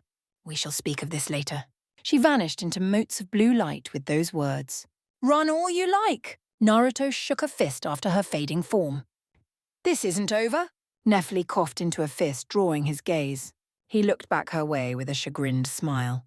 How much of that did you see? Enough. She nudged his shoulder with her own. You were quite vocal earlier. He scratched at his cheek with one finger and looked away. Kind have to be that way with Melina. She'd throw herself on a spike if it meant saving the world. And you? Nephili blinked. Me? How are you doing? He granted her a rueful grin. You look about as exhausted as I feel. She'd almost forgotten about Gideon. The thought shamed her soul. Her entire body felt heavy both in shoulders and spirit. In all her years, she'd never thought it would come to this. Perhaps that made her foolish. Naive. Gideon had been her foster father. Raised her, for lack of a better word. She had looked to him for understanding, wisdom, guidance. At the end, she'd thought he might be able to explain himself, to say something, anything, justify his horrific misdeeds, reason it all away. But no, there had been no justifications. Only pain, misery, and the bitter, bitter realization of her own foolishness. Gideon had never loved her. She'd been naught but a tool to him, a weapon, nothing more. And now he was gone. Had it all been for nothing in the end? She would not weep. She would not wail. She was a warrior. She was... A hand settled upon her bare shoulder. Need a minute? Yes. Anger sparked. Shame at admitting her weakness as much as being seen in such a state. She tore herself from his grasp, walked a few paces, and plonked herself down. She didn't trust the ground and so glared at the starry sky above. Do not look upon me. I would not have you see my tears. Ain't nothing to be ashamed of. He sat beside her, swinging himself down onto a nearby tree stump. People cry all the time. Even so, she looked away from him. I shall return to the hold. I need some time to think. At least let BOC go with you. He's good at cheering folks up. I think I shall do that. Silence stretched between them. She didn't dare break it. I get it. Naruto's head bobbed in understanding. Gideon raised you, even if he wasn't your blood. You can't forget something like that. Believe me, I understand. Her gaze swung back his way. You've lost someone too, haven't you? Several someones. He scooted a little closer, surprised her now by laying his head on her shoulder. I could fill a book with all the names I've lost, the friends I've buried, the funerals I've seen. A rueful chuckle tumbled past his lips. There have been so many. I know it hurts. He reached a hand up and past her, as though to grasp at the very stars themselves. Pain is a part of life, but it's what you do with that pain that defines you. And what did you do with yours? I embraced it. He looked her square in the eye. I decided to live on in their memory. You can cry if you want to. Go ahead. Let it out. I won't say a word. A single tear rolled down her cheek. It was the prelude to the flood and she lost all control. She turned and slotted against him. Naruto was true to his word. He didn't push her away. An armored arm looped loosely round her shoulders in a half hug. That tore it. Despite her best efforts, a sob tore out of her. It was an ugly, wretched sound. She buried her head in his chest, trying to staunch her tears. She failed. Naruto held her while she wailed.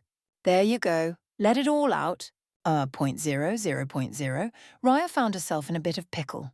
She must get her necklace back. She simply must. She couldn't return to the manor without it. Well, she could, technically speaking, but such would be an arduous journey, and the teleportation afforded her by Mother's trinket was far more expedient. Lady Tanith would understand, of course, even if she would be disappointed.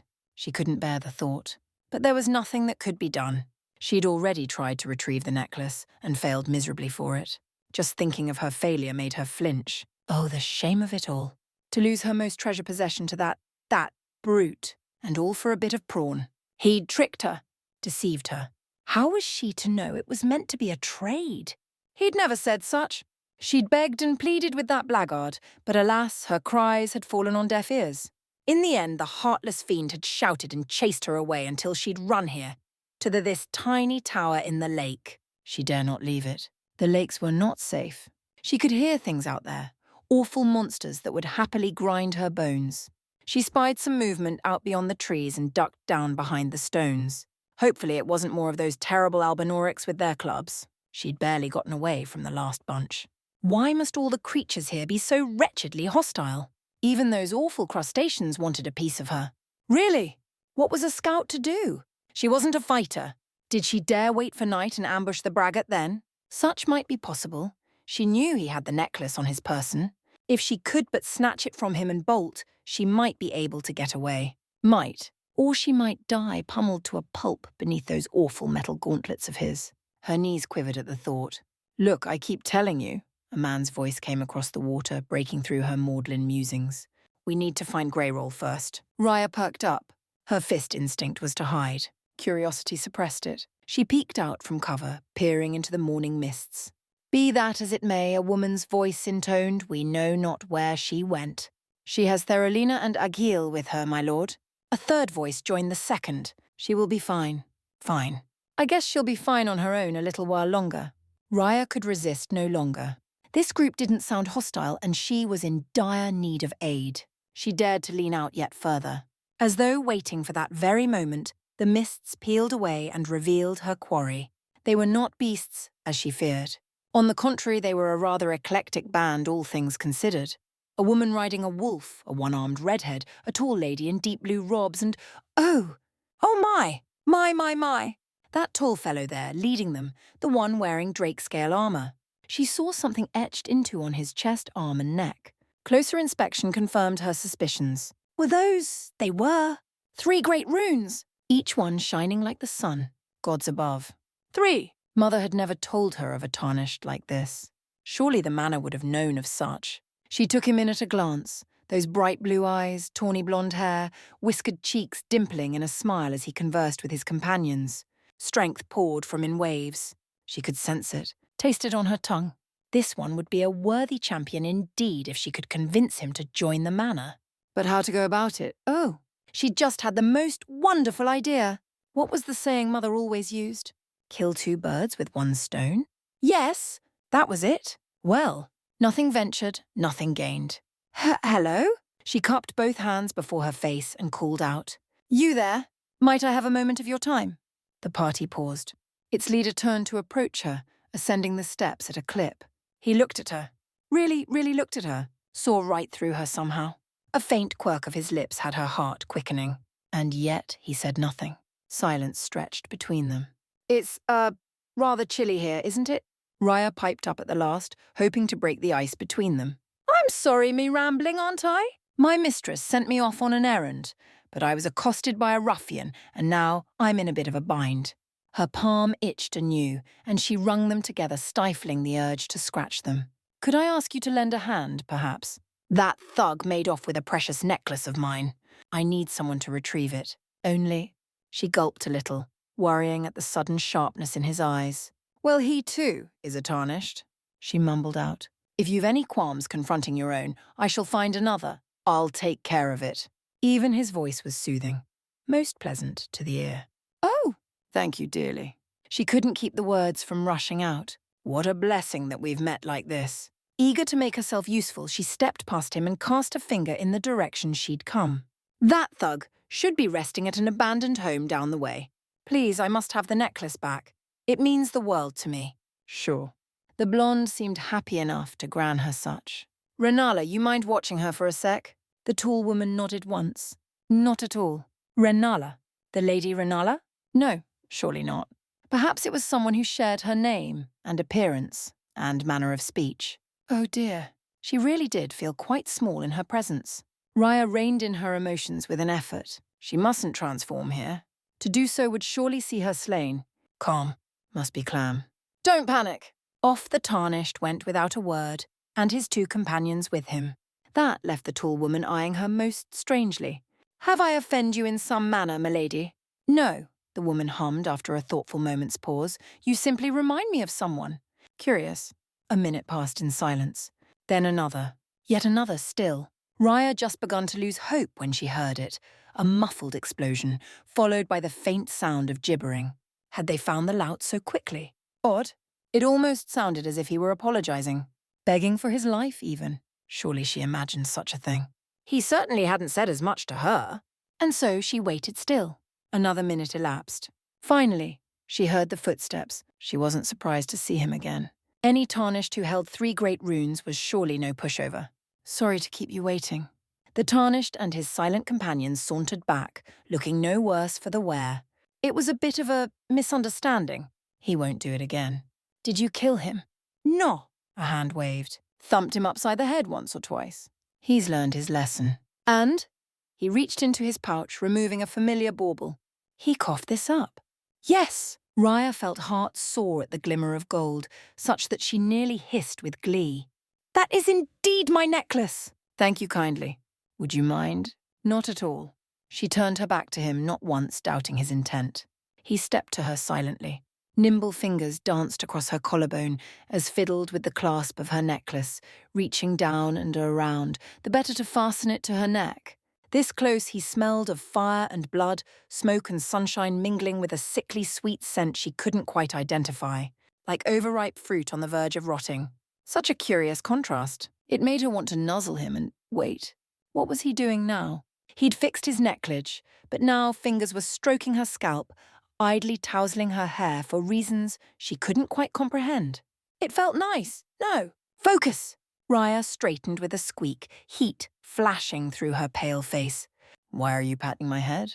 The blonde paused, blinked. You know, I'm no sure, really. Just couldn't help myself. I didn't say stop. He coughed a laugh into his fist. She did the same, desperate to hide her embarrassment. Ahem! Nevertheless, I am in your debt. His smile set her heart aflutter. How very strange. It's no problem, miss. Goodness gracious, she hadn't even given him her name. Did I forget to introduce myself? I am Raya. She sketched a quick curtsy, cursing herself for the slip. In the service of Lady Tanith, of the Volcano Manor. Nor did she miss the bemused looks his party exchanged among themselves. I seek stalwart tarnished who might join our house. You are very brave yourself. Much more than that, she wanted to say, but such wouldn't be proper. Not only a steady hand, but a steady heart, merciless even to your own kind. His lips quirked. I wouldn't call myself merciless. Even so, please, take this invitation. She pressed a letter into his grasp. You should seek the Altus Plateau, the realm of the Erd Tree. He waved her on, and she was eager to regale him further. Do so, and the Volcano Manor will fully extend its invitation. To fight amongst a family of champions, I have faith in you. Or you could take us there now. His words cut through her thoughts. I couldn't. She looked away. It wouldn't be proper. Well, don't you owe me? I mean, I got your necklace back. His smile disarmed her at the last. What was the harm? He seemed a kind sort. And she did rather enjoy those head pats. Very well. Let my hand rest upon you for but a moment. He gave his hand gladly. My, but his fingers were warm. It was like holding the sun in the palm of her hand.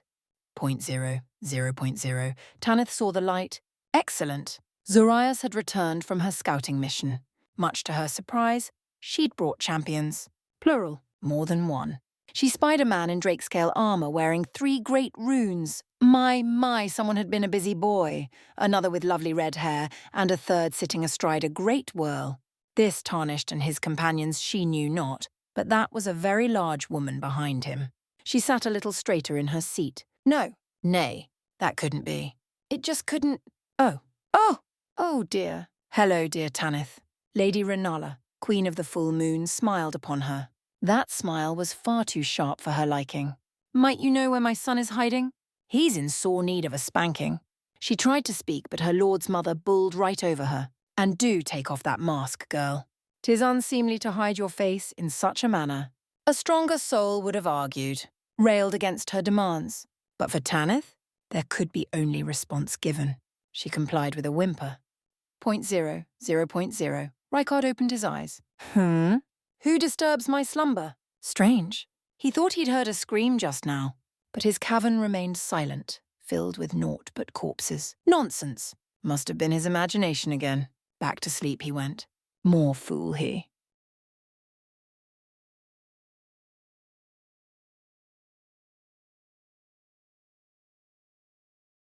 Chapter 13. And who are you, the proud serpent said, that I must bow so low? Only a fox with a golden cloak, that's all the truth I know. In a coat of gold or a coat of red I still have my claws, and mine are long and sharp, my lord, as long and sharp as your fangs. Tilda. Together mothers were terrifying. Such a phrase embodied Renala perfectly in this moment, Naruto found, as he watched her tear into Tanith. It also brought another to mind. Never piss off a mother. He knew that one to be a fundamental truth. One he'd both learned the hard way and seen firsthand. When he'd finally met his own mother some years ago, he'd come to understand that there were certain lines you just didn't cross.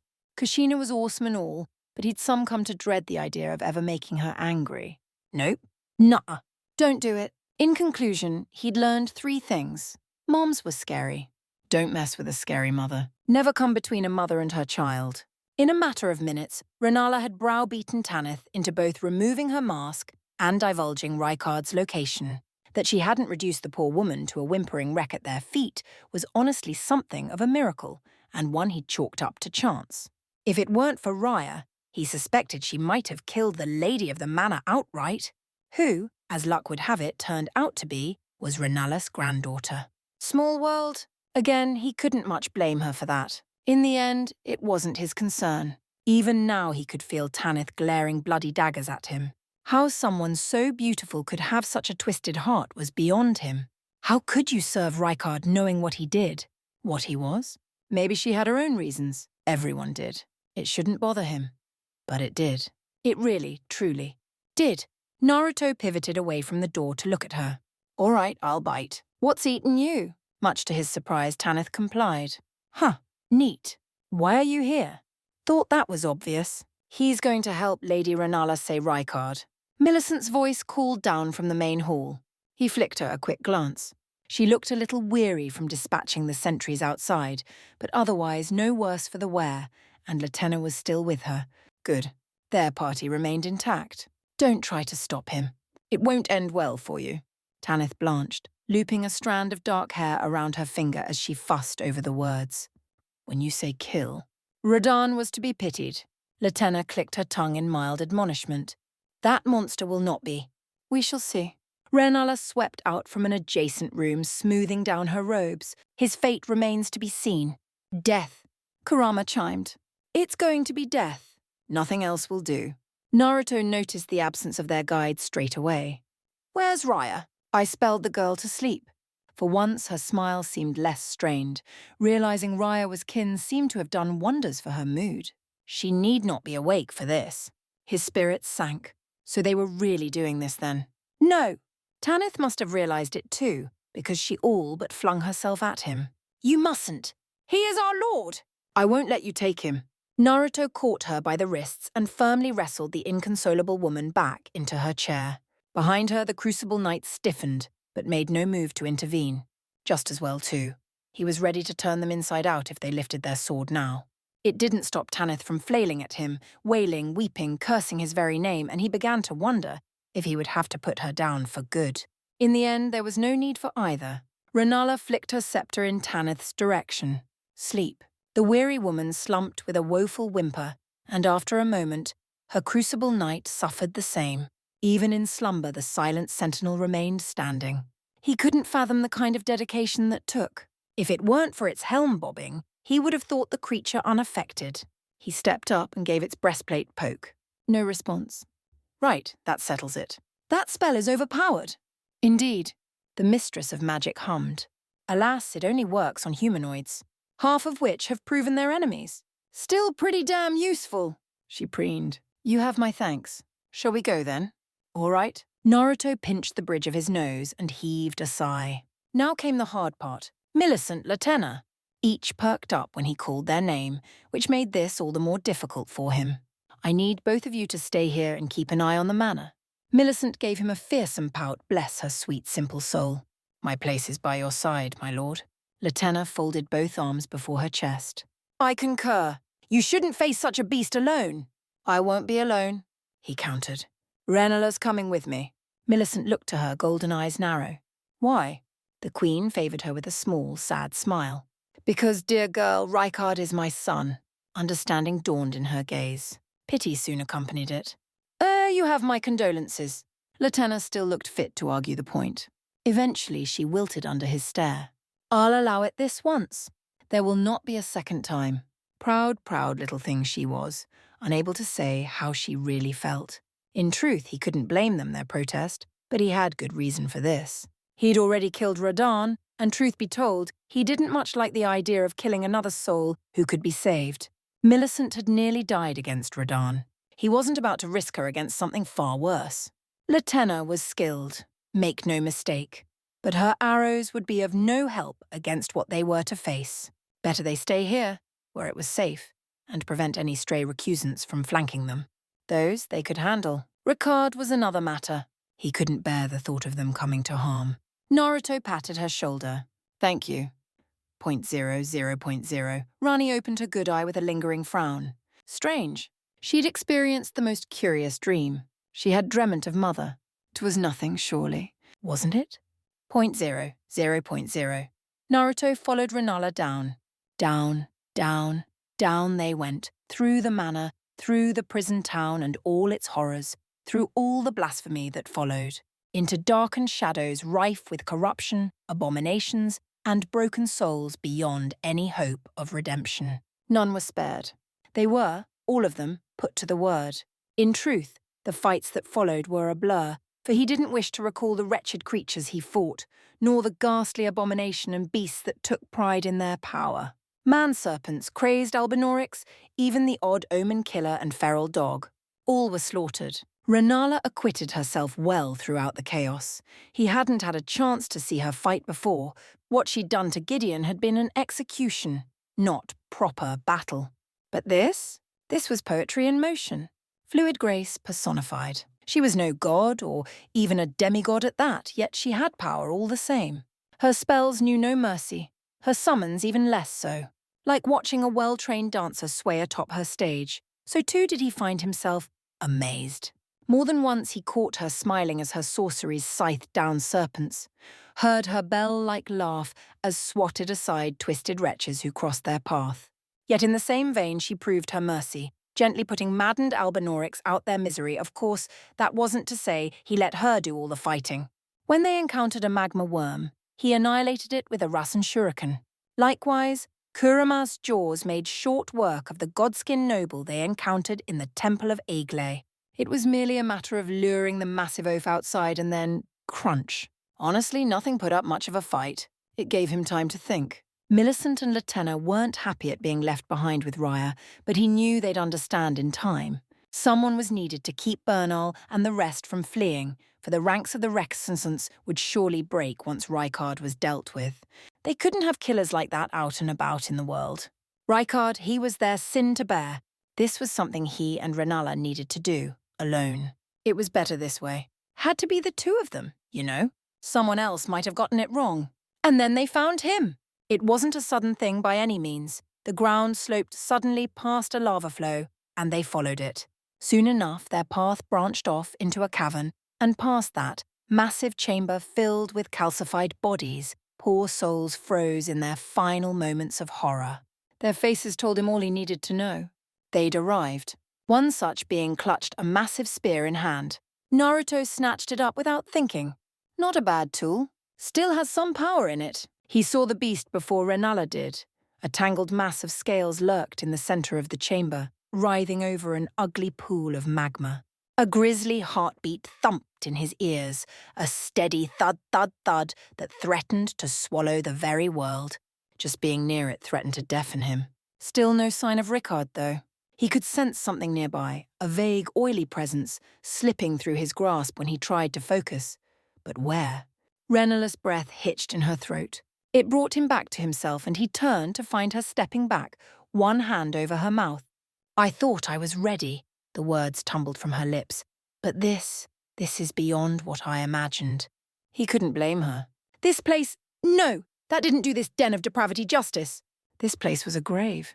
A tomb for countless dead, many lured to their death in the name of greatness. Some might have come of their own accord, seeking an audience. The knowledge did little to diminish his disgust. They died all the same. Ranullah wasn't moving. The onus of choice fell upon him. What do you want to do? This. Ranullah steeled herself, raised her sceptre at the serpent, and her voice with it. Rykard! I would have words with thee. Show thyself at once. A chance came over the creature. Tiny, minuscule at first, so small he didn't even notice it, not right away. The beast dragged his head back, scales scraping across the hardened floor. Slowly, almost ponderously, it rose to regard them. He tensed, anticipating an attack, some suicidal lunge. It never happened. The serpent continued to rise and rise and rise. Hideous limbs burst from its body at jarring angles. Arms. Legs. Too many. His gorge rose as the chamber began to tremble. He's coming. Who?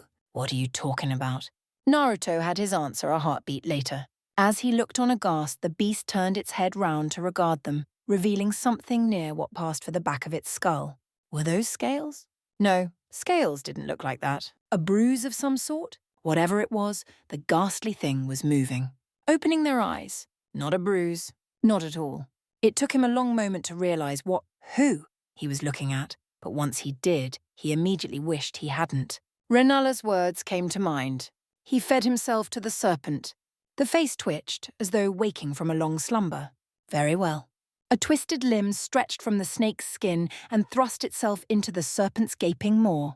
Pale fingers found the hilt of a longsword, once golden, now covered in rusted blood, and tugged it free. He could see the wriggling tendrils etched upon it, those countless, innumerable dead falling into the magma below. Much to his chagrin, the viper pivoted to gaze upon them. The serpent stirred. Who speaks to me so? Ranullah stepped forth. Thy mother. All went still. I see. Rykard hissed a low laugh, shattering the silence. It is good of you to come to me. Now join the Serpent King as family. His very voice promised death. Together we shall devour the very gods. Ranullah looked upon him mute with horror. What have you become? That got a reaction. The abomination hissed down at her. I am what you made me. Me? The words burst out of the carrion queen in a bitter laugh. No. She shook her head, setting her dark hair swaying. No, no, no. I had no part in this. You fed yourself to that thing. And where else was I to turn, mother? His words were pure poison, hissing out every second syllable. Godwyn lay dead. Radahn, rotten by millennia, who fled to parts unknown with her dearest sister Michaela. Fatheress is gone, and his whore of a queen with him. I will break the cycle. And you? He leaned forward to leer at her massive face mere inches from her own. You are no better than Rennie. A wretched shadow of a sister come to claim what is rightfully mine. I won't allow it. Ranullah made an anguished noise. Naruto felt his right ear twitch despite it. Rani, hadn't he heard that name before? It had been a while, but near the beginning of his journey, hadn't there been a meddling witch who offered him a bell? She'd identified herself as Renna at first, before he'd wheedled her real name out of her, then fled shortly thereafter. Could it be? The Rani he'd met, and the one Rykard spoke of, could they be one and the same? Ranullah snapped something at Rykard. He caught the tail end of it, little more. Speak ill of the dead! Dead? Another raspy chuckle. Is that what you think? No. Oh, yes. That hideous visage, twisted in a dark rictus of a grin. She lives. A shadow of her former self lurking in the old manor, hiding from the two fingers. You lie. Naruto raised a tentative hand. Actually, he doesn't. Ranullah rounded on him with wide eyes. Explain yourself at once. Well, I met someone named Rani a while back. He scratched the back of his head beneath her fierce scowl. Granted, she called herself Renna before I managed to ferret out her real name, but yeah. Her body seemed kinda weird, all empty and hollow, like she wasn't even there. Just a spirit clinging onto life. Rykard made a pleased nose. See? Even your servant betrays you. Enough! Clenched knuckles slammed into his chin, cutting him short. Naruto stalked after him. His arms betrayed him, casting aside the serpent slayer to reach over his shoulders for Radahn's twin greatswords. The general's great rune burned in his shoulder. Such a strange feeling. Did he take wicked pleasure in shutting Rykard up? Possibly. Did he enjoy watching that sadistic serpent fly across the chamber? Most certainly. Was he going to do it again?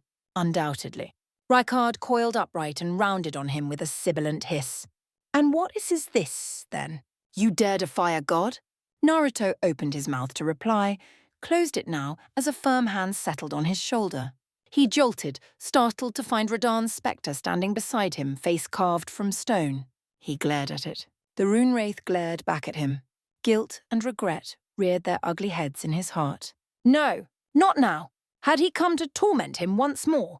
The wraith spoke, lips moving slowly. As ever, no sound emerged for him to hear. Indeed, he couldn't hear a word he said, but at this close proximity, he found he could read them all the same. 6 little words, a simple series of syllables, no more. They shook him to his core. Finish him, please. Use my blades. Understanding broke like the dawn, burning away his dread. Naruto clapped a hand to his own face. Laughter echoed in the cavern. Art thou broken? Renala looked to him, aghast, fearing the worst. Hast thou gone mad? Maybe I have. He wiped a mirthful tear from the corner of his eye. It's almost funny. I'm thankful, you know. Rykard, no! The creature wearing his likeness made a low noise that might have been anger or confusion. Impossible to tell. I thought we might be able to save you. He chambered the black blades, taking a step forward. Rykard slithered backward as his smile grew. I wanted to try, you know. After what happened to Radahn, to your brother, it seemed the least I could do. But now, the serpent struck with a snarl as he spoke, and his body responded accordingly. For the first time since he'd slain Radahn, he felt the man's blades move with him, help him, guiding his body into a high stance he'd never known. It felt good, felt right. He embraced it. Let it fill him. A single sweep of his arms parried the fallen god's sword and brought Rykard low. I know what I need to do. Rykard reared back on the defensive. You wish to fight me? Fight you? Blue eyes misted over with gold. No, I want to kill you. Rykard hoisted his sword high. Even with Radahn's power, you cannot best me. Naruto raised the Starscourge greatswords and shouted to the sky. Radahn's weapons answered with a mournful dirge of their own, bathing the chamber in baleful violet light. Gravity itself inverted, yanking the Serpent King forward. From there he swept in and swung hard, carving a canyon across rotten scales in a single, sweeping cut. Blood bubbled across Rykard's bulk, warping his cry into a roar of rage. You dare! A sphere of purest moonlight smote him in the face to stun him. Bless Renala and her spells. Wretch! Rykard swatted her aside. Naruto saw his opportunity for what it was and waded in. Rykard saw him coming, tried to ward him away with a spindly limb. Too large, too slow. He let the abomination's lunge sweep harmlessly overhead, slashed it off at the elbow, ducked another, and cut into him again. The Starscourge greatswords bit deep. More of Rykard's bulk gave way with a squeal of pain. He kept cutting. That was all he had to do. Mercy meant nothing here. No, less than nothing, because Rykard no longer deserved it. He cut and cut and cut, uncaring of the blood splashing his face, of the magma melting his armor, until finally the Titan fell at his feet. Even then he didn't die. I will not perish. Yes, you will. He stomped down on the serpent's face, raising Radahn's blades overhead one last time. See, I'm starting to realize something. She was right. Maybe I am broken. Rykard gurgled in wordless pain below him. But I do not care. He stabbed down. People like you need to die. Rykard shuddered. Never. I'm sorry, Rykard. Renala limped over to them before he could deal the final blow. For all of it. She laid a hand on his ruined visage, her voice wavering at the last. For breaking after your father left. For not being there for you, for Rani, for Radahn. I wish I could take it all back. A mangled eye rolled towards her. Rykard is gone. I am what remains. She closed her eyes. Nevertheless, you were right. Failed you. You did not destroy Rykard.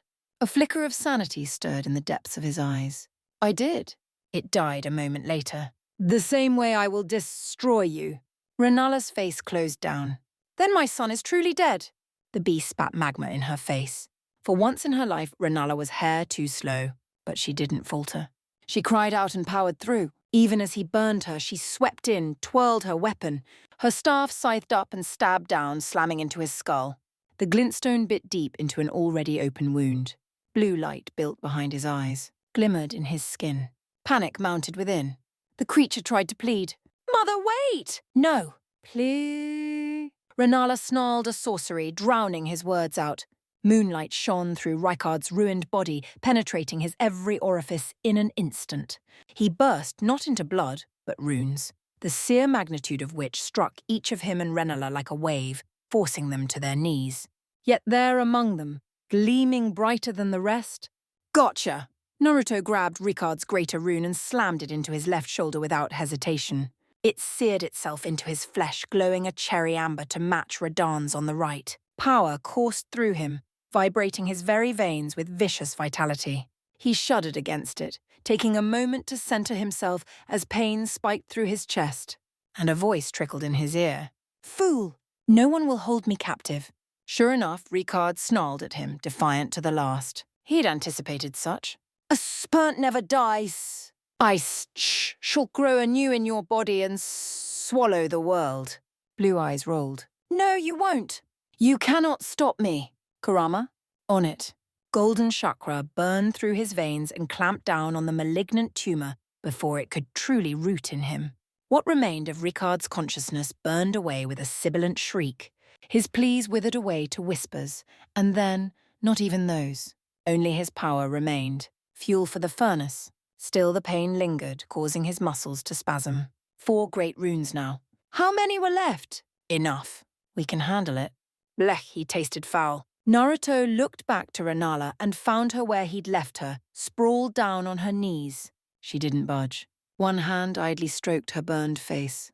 He could see scorched muscle and a hint of bone. His body howled at him when he tried to move, but he managed to rise on faltering legs and limped her way.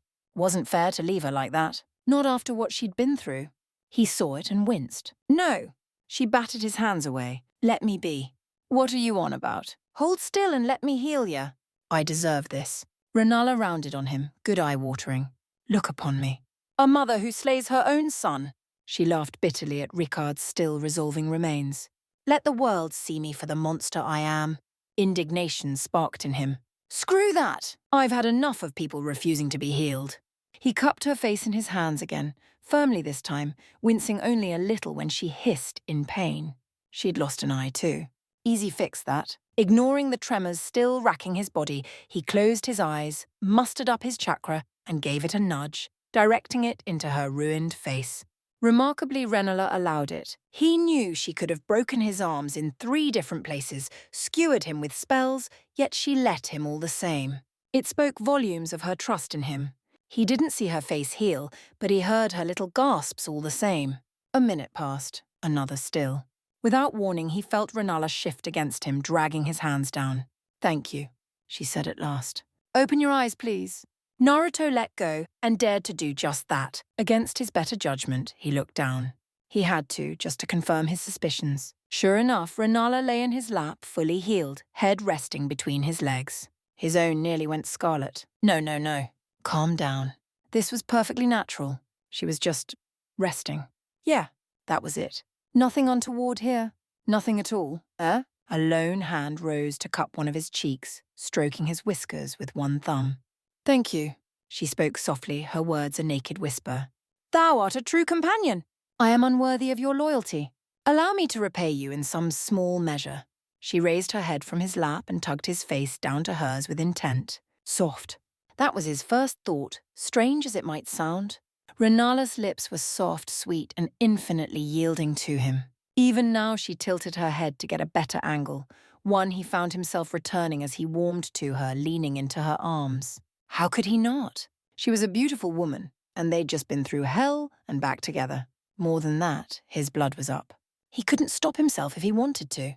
She made a pleased sound and looped both arms round his neck, dragging him out from under her and down, all but pulling him atop her in her haste to get at him. He felt the hard ground poke at his skin through the tears in his armor, but it was a faint, distant concern, because now she was deepening the kiss, pulling him closer, her tongue tangling with his. "Code Red, to battle stations! All hands on deck!" He could feel her body beneath her robes, softer than soft, her curves warm beneath her fingers. It was all he could do not to tear her clothes away. His armor proved an unexpected boon in that regard. When it became clear that Renala wouldn't be able to remove the melted metal in its current state, she drew away with a reluctant sigh. There. She laid back down and nuzzled into his side. Have I made my intentions clear? He managed a numb nod. Pretty sure you did. Good. Our accord is complete, but I'm afraid I must ask thee a boon once more. Her face darkened even as she spoke, one hand idly tracing his chast. Rani, if my daughter yet lives as you and Rykard claim, she does, he put in quickly, dashing her fears. Don't doubt that. Then I must speak with her. Renala tried to rise, grimaced when her legs failed her. Take her to task for what she's done. 'Twas she who wrought all this. I would have answers. Easier said than done, that she might well flee if she knew they were coming. He chose not to say such. She'd suffered enough. Naruto quirked a brow at her. And if you don't like them? Renala frowned. Then I shall punish her. She tried to stand again, faltered. Might I lie here a while? Naruto patted her head, running his fingers through her dark hair. As long as you need. Her frown faded into a smile as she nestled into his side. I just might take thee up on that. 0.0, 0.0. He'd eaten Rykard. Such should not be possible, yet Tanith knew it to be true. She woke from the sleeping spell and saw him coming up the stairs and knew the truth. Rykard had been consumed. Of that there could be no doubt. Even now she could feel his power listing within him. The man who had plucked her from her wretched homeland and given her a place at his side was no more. Her mind threaded into fractures, threatening to shatter at the slightest provocation. Gone. Gone, just gone. Her knight wasn't nearly so hesitant. The stalwart warrior took one look at the tarnished, saw the new great rune he bore in his shoulder, and attacked. His speed was great, his strength greater. He was upon the blonde in an instant. There was no time to move, nay, to even react. Clang! Tanith didn't see the blow that felled him, but she heard it all the same. Saw the poor warrior crushed against the wall. The tarnished lowered his fist. Stay there if you know what's good for you. Her mind raced. She could not die here. She wished to live. But this Naruto had consumed her lord. Wait, if he had done so, if Rykard's power lived in him, then were they not one and the same? Was this not his plan? Had her lord been reborn in him? Her fractured mind pounced on the notion, clinging to it as a child would their mother's skirt. Yes, that must be it. Zoraya seemed fond of him.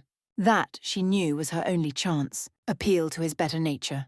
She must make amends before her daughter woke, and soon.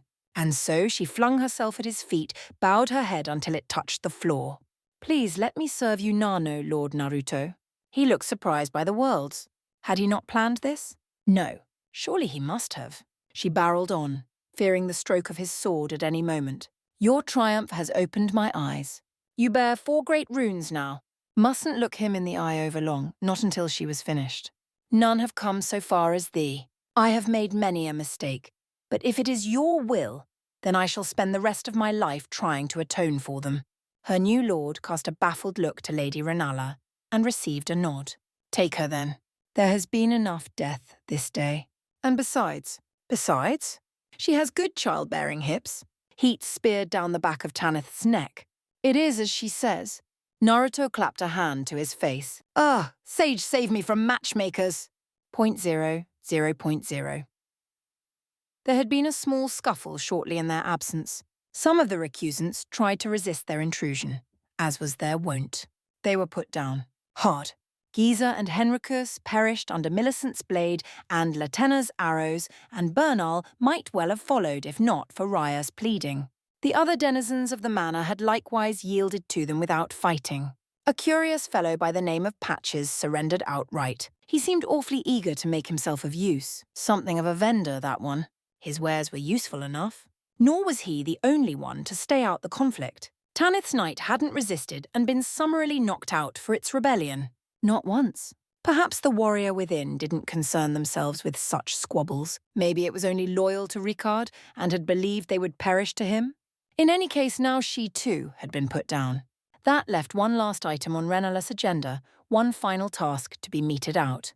And so they set out to find the last wayward member of her family. Yes, a wayward daughter indeed. .0.0. Rani stilled. She heard noise outside her rise. No. Nay. Surely not. She was imagining things. She wasn't one prone to overreactions, but the years had made her cautious, and besides, she felt she could be forgiven for this. For now that she listened, she realized her rise had gone quiet. It began with a curious stillness. Her dragon roared once, then fell silent. Her wolves snarled at this new threat, and promptly descended into a chorus of happy barks and yipping, as if they recognized this intruder. Such commotion had her scrambling off her seat and her stacked books to peer out her window, but she was too late. She saw a flicker of dark robes. No more. She heard the telltale clank of a lever and knew the elevator was rising with it. Her heart sank in the same instant. Blade was away. Iji was watching the entrance to the manor. Seluvis was in his own rise and nowhere near her, which meant, steepling her fingers, she cast a warding spell over the stairwell. She felt the barrier cling onto steel and stone, holding fast. There. Now they would be trapped within the spire. Someone tore right through it. How? An ugly pang of panic bleated through her mind. She was still a demigod in spirit, if not necessarily flesh, at the moment. Her sorcery was of the highest caliber, potent beyond measure. No one should be able to shred her spell, so Radahn was gone. Rykard was still lurking down in his manor, last she checked. Morgott ruled over the capital, while Miquella and Malenia were far, far to the north. She knew Marika was trapped, and Radagon with her. So who was this, then? Mother? Nay, surely not. She'd gone mad. When did I last check up on her? But there was no time for further thought. Rani could hear footsteps approaching even now. She raced back to her chair and plonked down upon her covered books, determined to at least appear taller than she was. She called her darkest sorceries to her, ready to fling them at whomever stepped through that door. So be it, then. If her last line of defense had fallen, then she would defend herself. They would not find her lacking. She was Rani the Witch. She was... Oh dear. Because that was no tarnished coming through her door. Rani balked, and her spells slipped from her grasp, rocketing forward. The newcomer raised their staff and her sorcery sizzled out. Mother! It was but a whisper, little more than a startled rasp, but she heard it all the same. Sharp eyes cut to her. Blast! Still? Be still. She must be still. Maybe if she remained seated, she would think her a doll. There was another with her now, a man in tattered armour, bearing 4 great runes, one upon his chest, 2 to his shoulders, and another carved into his neck, yet she barely had time to notice these. Why, you ask? Mother was upon her. I know thy voice, she hummed, if not necessarily thy form. Speak! 2 fingers flitted out, pinching her cheek, her voice the lowest of hums. Art thou an impostor? If so, I shall strike thee down. She would too. In her current state, Rani, she knew herself no match for her. She tried not to whimper. Really, she did. She failed within 3 seconds. No, 'tis I, mother. Renala made a strangled sound. Another hand came up, cupping her face with infinite tenderness. How is this possible? She didn't give her the chance to answer. Strong arms hauled her into a warm embrace, holding tight. Rani didn't move. She absolutely did not dare.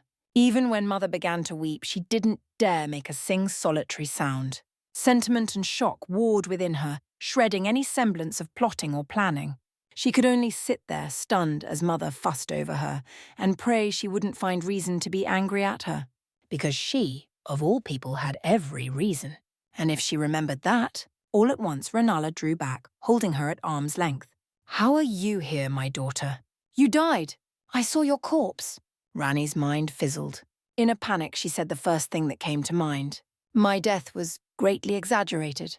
It was the wrong thing to say. I see. Renala hummed softly, eyes going half-lidded. Is that so? Is that all you have to say for thy part in this madness? Her grip tightened. For all the sorrow and pain you caused me, and this world? Numbed by shock, Rani's tongue betrayed her. Yes. Fool! She'd all but thrust her foot into her mouth. The blonde behind Mother sighed. You shouldn't have did that. Rani scowled at him, recognizing the arrogant oaf. Did what? Why have you brought my mother here, tarnished? Speak! Naruto shook his head slowly. Mother blurred. In an instant, Rani found herself yanked forward and draped over her mother's knee. A hand swept forth, parted her robes, arched her back. It was a position she'd not been held in since she was a little girl, a punishment most familiar. Her face darkened in sudden shame. No, surely she wouldn't. Not here. Not in front of the tarnished. She looked up and found Mother's face carved from stone. Thou hast chosen poorly. Rani balked, her good eye widening. Mama, no. Mama, yes. Whap! Her entire body jolted as an open palm collided with her hindquarters. From a physical standpoint, Puppet Body could not feel anything. No. Nay, not a thing. Her soul was another matter. Mother was a mistress of magic. She knew spells that were unknown even to the gods. 'Twas she who had beat back Radagon himself, forcing him to win by love what an army could not through war. In short, Rani's spirit felt every blow as if she were flesh. Whap! Stop! She squirmed to no avail. Cease this at once. Whap! Another hand hit her flank, drawing a yelp from her. Whap! Mother, please. Renala wound up for another smack. Whap! Rani whimpered like the child she no longer was. There was only one thing for it. I'm sorry, Tilda.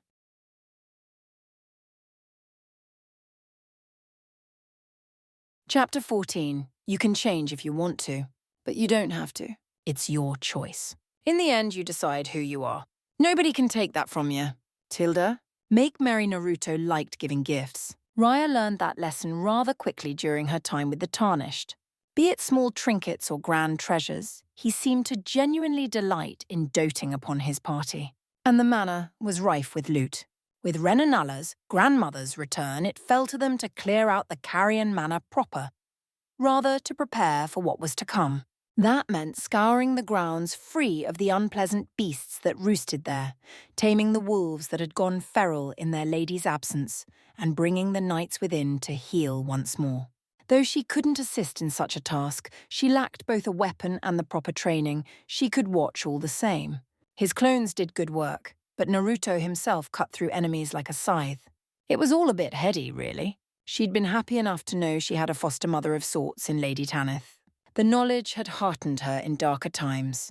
But to discover that she was the daughter of Lord Rykard himself, to know that divine blood coursed in her veins, that she had a grandmother and an aunt, truly she felt blessed beyond measure. She'd considered the Tarnished a champion before for his acts of kindness alone, but now he was all but a lord in her eyes. He'd given her the gift of a proper family. Never had she needed something so badly and never known until she received it. Yes, it was a bit sad to know that her father had been a monster, but still. Family! Which brought her to the present moment. Raya tilted her head, tilted it some more now, blinked down at the item in his hands. Is this for me?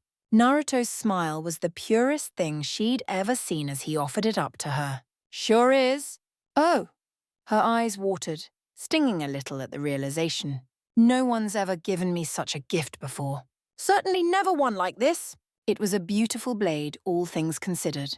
Raya felt unworthy of it, an ancient treasure that hummed with power, a relic of an altogether bygone era, strength to make even the weakest of warriors mighty indeed. It called to her. She ached to hold it and make it hers. Renala called it the Sword of Night and Flame. Once more he offered it to her. Found it while we were cleaning up. And you mentioned wanting a weapon, so, surprise. Raya lost control of her emotions and hiccuped a little. I can really have this? Here, I'll make it easy for you. Her merry champion stepped forth and thrust the sheathed weapon into her hands. Hold it like this. When she made to draw away, his hands closed around hers, forcing her to grasp the blade or risk dropping it entirely. See? It's simple. Watch. Hands still over hers, he bid her to draw the blade. Its sheath vanished in a mote of blue dust. Raya could feel the blade's satisfaction. It was pleased with her. Pretty cool, right? Naruto beamed at her, blissfully ignorant of the link she'd just formed. It does that. Even gave it a few test swings. Watch. He pushed in a little closer, body brushing against hers as he guided her into a stance. Hold it like this, give it a thrust, and Raya felt a tug on her mana reserves, already substantial, and a night comet flashed out, blazing forth in a roaring beam of green on blue. She gasped a little, but Naruto didn't give her time to marvel at it. He was already nudging her into another stance. Hands on hers, he bid her to raise the blade, swing it out in a sweep, and fire! This time, Raya couldn't quite conceal her excitement as a flash of orange flame flared in the air. Her back straightened, abandoning its customary hunch. Oh, that's delightful. See? Naruto stepped away, and serpent that she was at heart, Raya found herself missing his warmth almost immediately. It's simple. Even a rookie can do it. He was right. Raya felt she could use this blade, perhaps even master it. Anxiety crept up on her a moment later. Even so, I don't think I deserve a... Stop that. He booped her nose, drawing a yelp from her. I'm giving you the sword. It's yours. He stressed the last word. Keep it. You really need to be more confident, you know? Her eyes flitted up to his. Confident, you say? A harsh crash rattled the manor and had them both jumping apart. Oi! Naruto rounded on the clones responsible for it, fist raised. Be careful with that wall. You trying to bring this place down? Sorry, boss. For the love of... Look, his gaze swung back to her. You can keep the sword. Really, it's yours. You deserve it. Now I've got to go wrangle these guys. You good? Raya dared a tentative nod. Great. Let me know if you need anything else. His piece said. She watched him stomp away with a wistful look. He'd already done so much for her. Moreover, he was kind to her. He'd seen her true for and barely batted an eyelash. All the more reason to master her shape-shifting then. And now, perhaps the art of the blade. She wanted to be of use to him, and she was of none in either form. Perhaps if she could find a way to combine the two. What was the saying? Best of both worlds. Yes, she rather liked that idea. 0.0, 0.0. Rani was glaring at him again. She was really going all in on it this time. Naruto could feel her lone eye trying to burn a black hole between his shoulders while he scarfed down his food. Didn't do a thing to him, of course. He'd suffered far worse glares than the ire of some surly witch. Yet still she kept at it, trying to cow him with sheer willpower. He'd give her points for effort, if nothing else. She'd been at it for the better part of 2 hours now, and still not a single word on her part. Did she really think she was scary? If so, he pitied her truly. He'd fought with gods and cosmic horrors. By contrast, this was adorable. Don't tease her. Kurama jabbed him. She has a reason to sulk. Naruto considered it. Nah, he was definitely going to tease her. Just couldn't help himself. With their triumph, an uneasy peace of sorts had fallen over the Carrion manor. He'd taken full advantage. Despite the sound spanking she'd delivered unto her daughter, Renala was over the moon, pun intended, to know that Rani still lived, even in a reduced state. She'd offered him a reward. He'd asked for a feast. After the hell they'd been through, the party had gladly accepted. The rest, as they say, was history.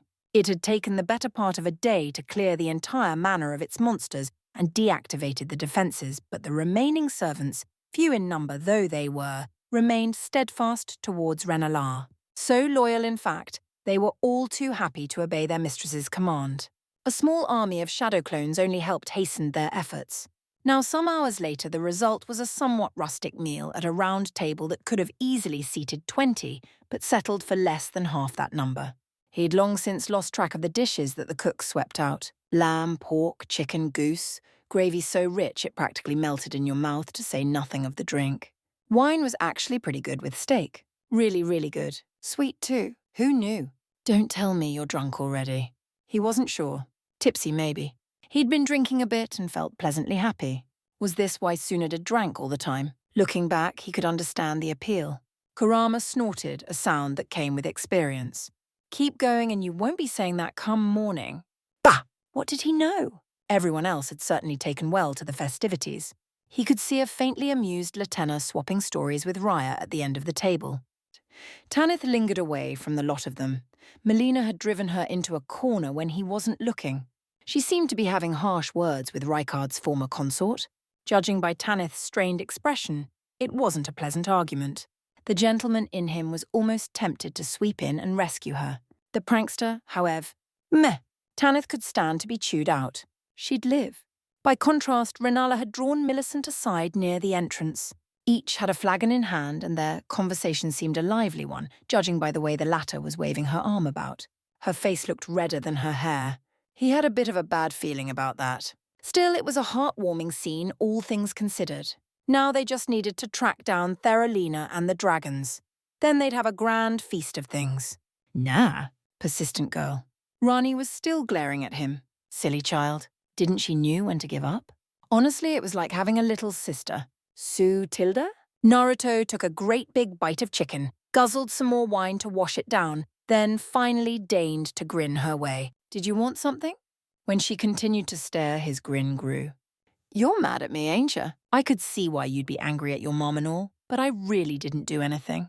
Rani made an angry noise but didn't defy him. She wasn't about to sling any spells, not with Renala present, but she was wary towards him still. He supposed she had that right, given what she'd been through. They'd upended her life after all. They barely knew one another. Small wonder she gave him the cold shoulder. He wouldn't be surprised if he got the silent treatment for the rest of the night. Dost thou intend to wed my mother? Which was precisely why her question floored him. Naruto's head snapped to the side as he choked on his drink, thumped his chest, and swallowed the rest. Oi, that was good wine you made me waste. 'Tis a simple question, tarnished. She rolled her shoulders in a shrug. You have a great any runes about you. I thought it pertinent. Pertinent, she said. Nosy witch! He wasn't asking about her love life. His face flushed. She kinda jumped me first, after you killed my brother. It wasn't a question. Shame hit like a brick. Yeah, sorry about that. You needn't be. Still am. In truth, he felt more than a little guilty for all the lives he'd taken. Some, like Gideon, deserved to die, but even so, killing wasn't something he took pride in. He would remember each life he took, no matter how small. He still felt he could have saved Radahn. In a perfect world, he might have even found a way to rescue Rykard, thereby bringing him back from what he'd become. This could have been a grand family reunion. Suppose that's a pipe dream, ain't it? That's right. The lands between were far from perfect. He'd have to be content with those lives he'd saved. Across the table, Millicent squawked in response to something Renala said. The Queen laughed. His eyes were drawn to her once more. She really did look good with her hair down. Cease thy staring. Rani swatted his knee, sensing his mood. From the way Mother tells it, you did all you could for my kin. We both know Rykard was a monster and Radahn was beyond help. 'Tis no fault of yours that you slew them. Nice of you to say. Rani gazed upon him for a long moment, trying to gain the measure of him. At length she sighed. If you truly insist on this nonsense of atonement, the rune on his finger brightened almost imperceptibly. Naruto curled his hand, hiding it from the Snow Witch. I'm all ears. 0.0. Irina was all ears. Really 'twas all she could be given her blindness. For once she was almost grateful for her lack of sight. Godric! I don't want to hear about Godric. Godric is dead. Because you see, her knight was angry.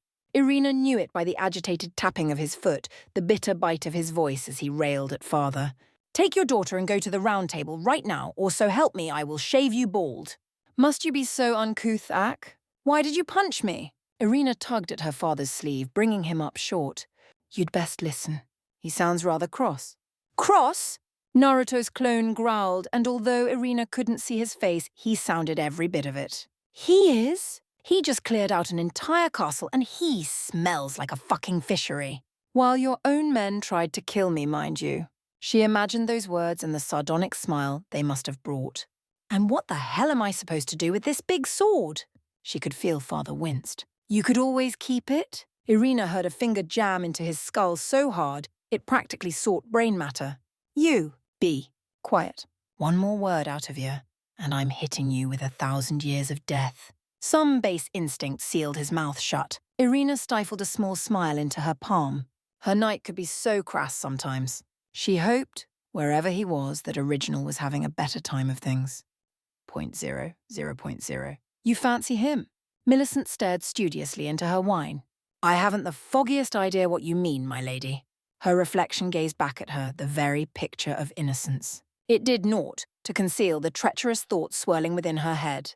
Fancy him? Renala didn't know the half of it. Nevertheless, she mustn't look up. To do so now meant defeat. Renala was baiting her. She knew it. They both did. Rani's mother had been at it for the better part of an hour now, though Millicent knew not why. Persistent didn't even begin to describe her in this moment. No Tilda. She didn't need to see Renala's face to know what the older woman was getting at. Was it my imagination, then? Did you not claim to be his babe? I am. Her head snapped up, golden eyes ablaze to meet her gaze. I owe him my life. Mistakes were made. Renala wore a merry grin. Just as I thought, then. Millicent's courage guttered out, a candle in the wind. She downed her wine to fortify it. No dice. Renala looked like the cat that caught the canary. Come! The Queen of the Full Moon looped an arm around her shoulders and steered her toward the entrance. Let us speak in private. Gods above, she had a tight grip. In short order, Renala ushered her to the southern edge of the chamber, well away from prying eyes and ears.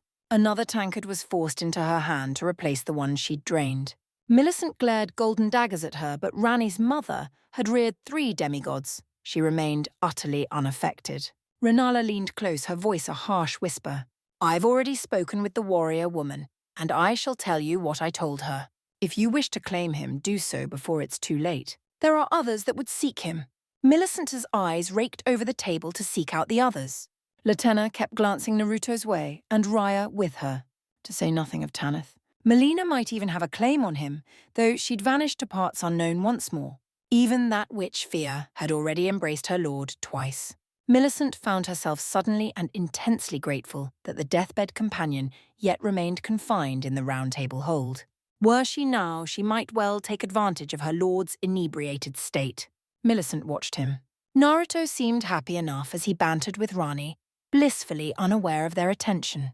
It let her watch him all the more. Firelight from the hearth splayed across his face as he waved his arms about, dancing across the great runes carved into his body. His time spent in the lands between had not been remiss. She could see the lean, corded muscles bunching beneath his tunic.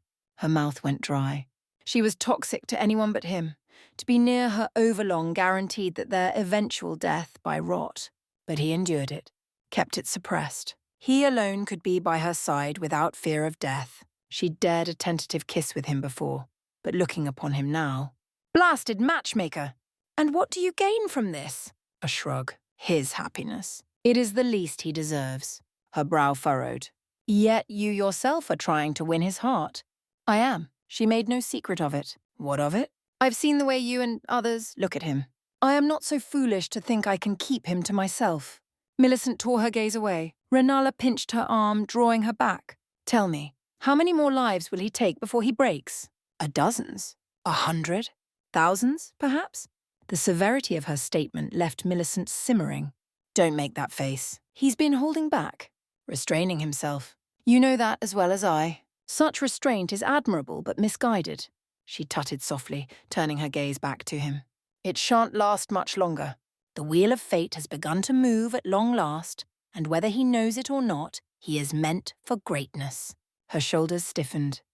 What do you mean by that? 4 great runes. Renala ignored her wholeheartedly, still gazing upon Naruto. I expect he shall have 9 before it is done. Will he be able to endure, I wonder? Or will he break, as so many others have before him? 9? 8 at least Millicent could account for. She listed the demigods in her mind. But then who was the last? Renala answered her unspoken question.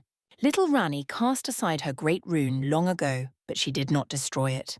Doubtless she still knows where it is. He shall need it by the end. She will be loath to tell him, of course. A merry titter fled from her lips as the 2 of them watched him flick the girl's forehead. His actions drew a fearsome scowl from the Empyrean. You see, my daughter is the stubborn sort. She may forgive yet, but she will never, ever forget, she sighed softly, laying one hand to her cheek. I suspect she will be the hardest for him to win over, if he hasn't gone mad by then. Millicent stilled. The words rung in her head. I won't let him break. No? Renala grinned like a proud parent. Then what are you going to do about it, little bud? Millicent took a long drink from her flagon. Another now, to fortify herself. Liquid courage in hand, she sallied forth. 0.0, 0.0. I am in need of a capable warrior. Naruto arched a blonde brow but waved Rani on. You already have Blade. He is missing. Then go find him. I cannot. The cold witch took a moment to steady herself before speaking.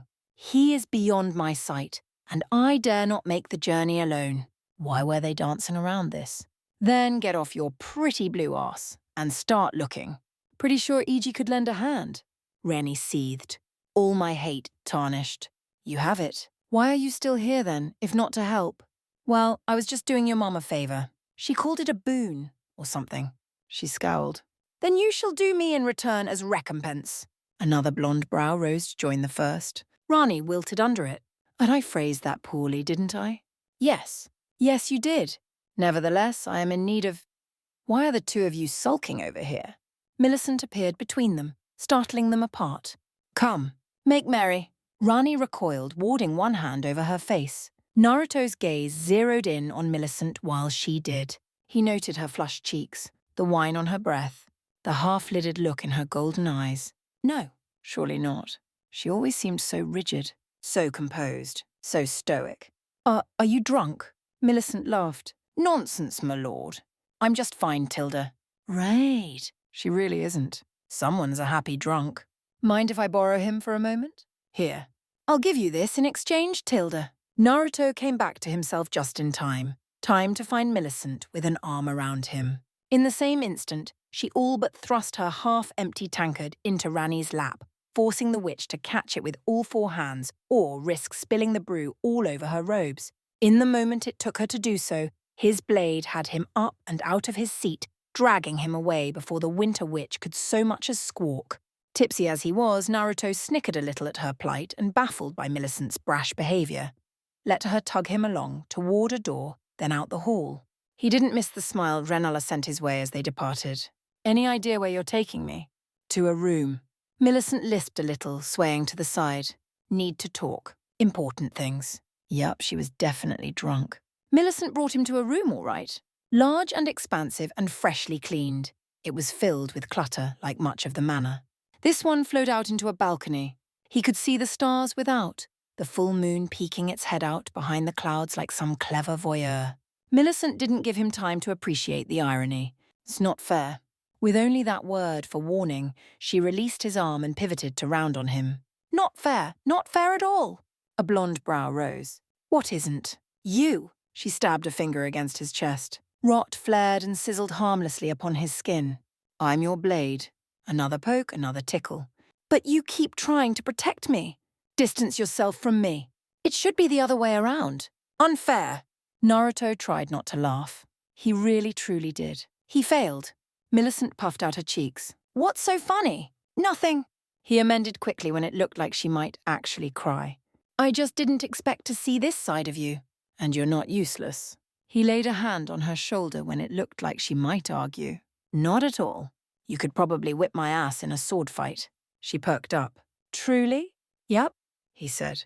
I'm only able to use these big swords thanks to Radahn's rune. Beyond that, I'm awful when it comes to swordplay. Her face closed down for a moment, considering trying to muster her words. Would you be averse to lessons? Not at all. He took his hand from her shoulder, smiling a little. She dared to scoot closer. I'll be in your care. You need me then. Closer still now. Her lone arm flitted out, grabbing at his hand. I'm useful. Don't talk like that. He let her and ran his thumb over her palm. You're not a tool. She seemed to shiver a little beneath the weight of his words. You matter. Another shiver had her hanging her head for reasons he didn't quite comprehend. Don't ever let yourself think otherwise, all right? You're special to me. Kurama guffawed. You've done it now, Naruto frowned. Done what? The fox only laughed. For you see, Millicent had raised her gaze. Her hand had tightened around his, not painfully, but firm nonetheless, her fingers daring to thread through his. A dark spark of something flashed in her eyes as he looked on. He frowned at it. Was the rot surfacing again? If so, he might need to... Millicent pounced. Her lips struck his as she all but mounted him, driving him back to the bed. She kissed him roughly as she hadn't before, teeth clicking painfully against his. Something sparked in Naruto's chest. Perhaps it was the wine. Maybe it was the stress. Perhaps he'd simply grown tired of holding back. Regardless, he found himself returning her affections as he hadn't had the chance before. Her legs tangled with his as they went down. She tried to hold him, pin him with one arm, cursed at her lack of balance, and kissed him again. Her tongue tangled with his, scarlet rot leaving a faint tingling tuff on his lips. Kurama's chakra burned the feeling away, even as she dove on him anew. Her fingers tore at his tunic, leaving tingling numbness in their wake. His hand found her jacket. Yanked! In their fumbling, she looped an arm around his neck. In turn, he got a hold of the leather cord holding her hair back. He tugged it free. Scarlet tresses tumbled loose, flowing down Millicent's back and shoulders in a crimson tide. Naruto found himself momentarily taken aback by the beauty of it. She really had been growing it out all this time. Golden eyes met his, half-lidded, chest heaving, bosom exposed. Motes of moonlight blue light danced across her skin, exposing her wanting body to him, scars and all. A coy, if inebriated smile graced her lips. She leaned back, covering her breasts with a slender arm. "Do you approve, my lord? Am I not your blade?" Naruto knew what she wanted to hear from him, if not necessarily why. "Well, you are." Millicent made a pleased noise that bordered on a possessive growl, pushed him down. Climbed onto him, atop him, now. He gulped. "You all right there?" "But of course, my lord." Her eyes absolutely flashed, glowing in the low light like twin suns set ablaze. She kissed him again and leaned forward, gazing down at him, grinning with half-crazed lust. "Why wouldn't I be?" A second kiss stilled his protests. "I'm here with you. There is nowhere else I'd rather be." In that instant, Naruto could have sworn he saw something over her shoulder, as though an after-image of someone else briefly overlapped her very being. Someone tall, a woman with red hair and one arm, so like her, yet someone he'd never once laid eye upon. He blinked and the eerie after-image vanished, leaving him to wonder if he'd merely imagined it in the first place. A muted voice sprang to his mind, stemming from his rune ring. "She is becoming her. You will have to slay her before the end." He shoved it away, appalled. "No, no, no." Millicent was Millicent. No one else. Wait, why was she looking at him like that? Oh dear. Millicent pounced again. This time, there was no escape. The night descended into a carnal haze.